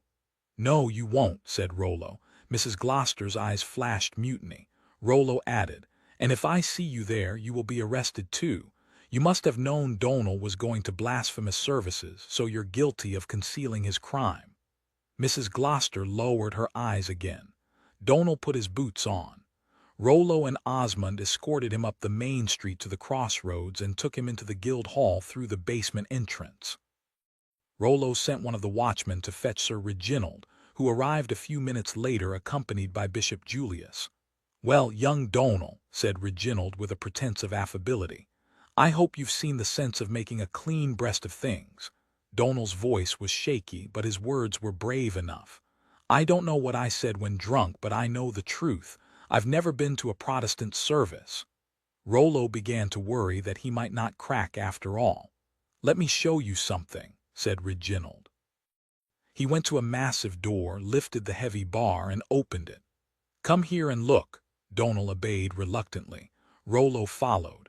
They looked into a windowless room with a high ceiling and an earth floor. It smelled of old blood and shit like an abattoir. Reginald said, "You see that hook in the ceiling?" They all looked up. Reginald said, "Your hands will be tied behind your back. Then the rope from your wrists will be looped around that hook and you will be hoisted up." Donal groaned. "The pain is unbearable, of course, but at first your shoulders will not dislocate. It doesn't happen that quickly. Heavy stones will be attached to your feet, increasing the agony in your joints. When you pass out, cold water will be thrown in your face to bring you round. There's no relief. As the weights get heavier, so the pain gets worse. Eventually your arms spring from their sockets. Apparently that is the most dreadful part." Donal was white, but he did not give in. "I'm a citizen of Kingsbridge. You can't torture me without a royal command." That was true. The Privy Council had to give permission for torture. The rule was often broken, but Kingsbridge people knew their rights. There would be an outcry if Donal was tortured illegally. "I can get permission, you young fool." "Then do," Donal said in a voice shrill with fear but still determined. Rollo was downcast to think that they might have to give up. They had done everything possible to scare Donal into a confession, but it had not quite worked. Perhaps Filbert would not be punished after all. Then Bishop Julius spoke. "I think you and I had better have a quiet talk, young Donal," he said. "But not here. Come with me." "All right," said Donal nervously. He was apprehensive, but Rollo guessed he would agree to anything that would get him out of that basement. Julius escorted Donal out of the guild hall. Rollo and Reginald followed a few yards behind. Rollo wondered what the bishop had in mind. Could he save the dignity of the Fitzgerald family after all?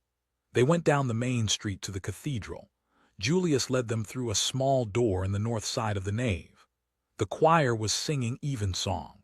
The interior of the church was dimly lit by candles that sent dancing shadows across the arches. Julius picked up a candle, then took Donal into a side chapel with a small altar and a large painting of Christ crucified. He put the candle on the altar so that it lit up the picture. He stood with his back to the altar and made Donal face him, so that Donal could see Jesus on the cross. Julius motioned Rollo and Reginald to keep their distance. They remained outside, but they could see into the chapel and hear what was said. "I want you to forget about earthly punishments," Julius said to Donal. "Perhaps you will be tortured and burned at the stake as a heretic, but that is not what you should be in fear of this evening. Isn't it?" Donal was mystified as well as scared. "My son, your soul is in mortal danger. Whatever you said earlier today in the slaughterhouse doesn't matter because God knows the truth. He knows what you have done. The pain you would suffer in hell would be so much worse than anything that could happen to you here on earth. I know. But God gives us hope of forgiveness, you know, always." Donal said nothing. Rollo stared at his face in the unsteady candlelight but could not read his expression. Julius said, "You must tell me 3 things, Donal. If you do, I will forgive your sins, and so will God. If you lie to me, you will go to hell. That's the decision you must make here and now." Rollo saw Donal's head tilt back slightly as he looked at the picture of Jesus. Julius said, "Where do they hold their services? When and who goes? You must tell me right now." Donal gave a sob. Rollo held his breath. "Let's start with where," Julius said. Donal said nothing. "Last chance of forgiveness," Julius said. "I won't ask you again. Where?" Donal said, "In Widow Pollard's cowshed." Rollo expelled his breath silently. The secret was out. Mrs. Pollard had a small holding at the southern edge of the city on the Shiring Road. There were no other houses close by, which would be why the Protestants had not been overheard. Julius said, "And when?" "Tonight," said Donal. "Always on Saturday evening at twilight. They creep through the streets in the dusk so that they won't be noticed," Julius said. "Men love the darkness rather than the light because their deeds are evil, but God sees them." He glanced up at the pointed arch of the window. "It's almost nightfall. Will they be there now?" "Yes." "Who?" "Filbert and Mrs. Cobley and Dan and Ruth. Filbert's sister and Mrs. Cobley's brother and their families. Mrs. Pollard, Ellis the brewer, the Mason brothers, Elijah Cordwainer. That's all I know. There might be others." "Good lad," Julius said. "Now, in a few minutes I'm going to give you my blessing and you can go home." He raised a warning finger. "Don't tell anyone we've had this conversation. I don't want people to know where my information comes from. Just go back to your normal life. Do you understand?" "Yes, Lord Bishop." Julius looked towards where Rollo and Reginald stood, just outside the chapel. His voice changed from low and friendly to brisk and commanding. "Get down to that cowshed now," he said. "Arrest the heretics, every one of them. Go." As Rollo turned to leave, he heard Donal say in a low voice, "Oh God, I've betrayed them all, haven't I?" Bishop Julius said smoothly, "You have saved their souls and your own." Rollo and Reginald left the cathedral at a run. They went up the main street to the guild hall and summoned the men of the watch from the basement. They crossed the street to their house and buckled on their swords. The watchmen all carried homemade clubs of different shapes and sizes. Osmond had a roll of stout cord for tying people's wrists. Two of the men brought lanterns on poles. Widow Pollard's place was a mile away. It would be quicker to ride, Rollo said. Not much quicker in the dark, his father replied. And the sound of the horses would forewarn the Protestants. I don't want any of those devils to slip through our fingers. They all marched down the main street past the cathedral. People looked apprehensively at them. Clearly someone was in big trouble. Rollo worried that someone friendly to the Protestants might guess what was happening. A fast runner could warn them. He quickened his pace. They crossed Merthen's double bridge to the suburb of Lovisfield, then followed the shiring road south. The outskirts of the city were quieter and darker. Fortunately, the road was straight. Widow Pollard's house gave onto the street, but her cowshed was set well back in an acre or so of land. The late Walter Pollard had kept a small dairy herd. After he died, his widow had sold the cattle. That was why she had a fine brick cowshed standing empty. Osmond opened a wide gate, and they all followed the track the cows had used to take to milking. No light showed from the building. A cowshed had no need of windows. Osmond whispered to one of the lantern bearers, "Walk around quickly and see if there's another way out." The rest went up to the wide double door. Sir Reginald put his finger to his lips, miming silence, and they all listened. From inside they could hear a murmur of several voices chanting something. After a minute Rollo recognized the Lord's Prayer. In English, that was heresy. No more proof was needed. The lantern-bearer returned and whispered, "No other way in or out." Reginald tried the door. It seemed to be barred from the inside. The sound alerted the people in the cowshed, and they fell silent. 4 of the watchmen charged the door, and it flew open. Reginald and Rollo stepped inside. 20 people sat on 4 benches. In front of them was a plain square table, covered with a white cloth, bearing a loaf of bread and a jug that presumably contained wine. Rollo was horrified. They were celebrating their own version of the Mass. He had heard that this went on, but never thought he would see it with his own eyes. Filbert stood behind the table, wearing a white smock over his doublet and hose. He was playing the part of a priest, even though he had never been ordained. The intruders stared at the blasphemy going on in front of them. The congregation stared back, both sides equally stunned. Then Reginald found his voice. "This is heresy, plain to see. You're under arrest, every last one of you." He paused. "Especially you, Filbert Cobley." 6 on the day before the wedding, Alison Mackay was called to see the Queen of France. When the summons arrived, Alison was with the bride, Mary Stuart, the Queen of the Scots. Alison had been painstakingly shaving Mary's underarms, and she had managed to remove the hair without drawing blood. She was putting on oil to soothe the skin when there was a tap at the door, and one of Mary's ladies-in-waiting came in. It was Veronique de Guise. 16 years old, she was a distant cousin, and therefore not very important, but she made up for that by being beautiful, poised, and alluring. "A page came from Queen Caterina," she said to Alison. "Her Majesty would like to see you right away." Veronique tagged on as Alison left Mary's quarters and hurried through the gloomy rooms of the old palace of Tournelles towards Caterina's apartment. "What do you think Her Majesty wants?" Veronique asked. "I have no idea," Alison said.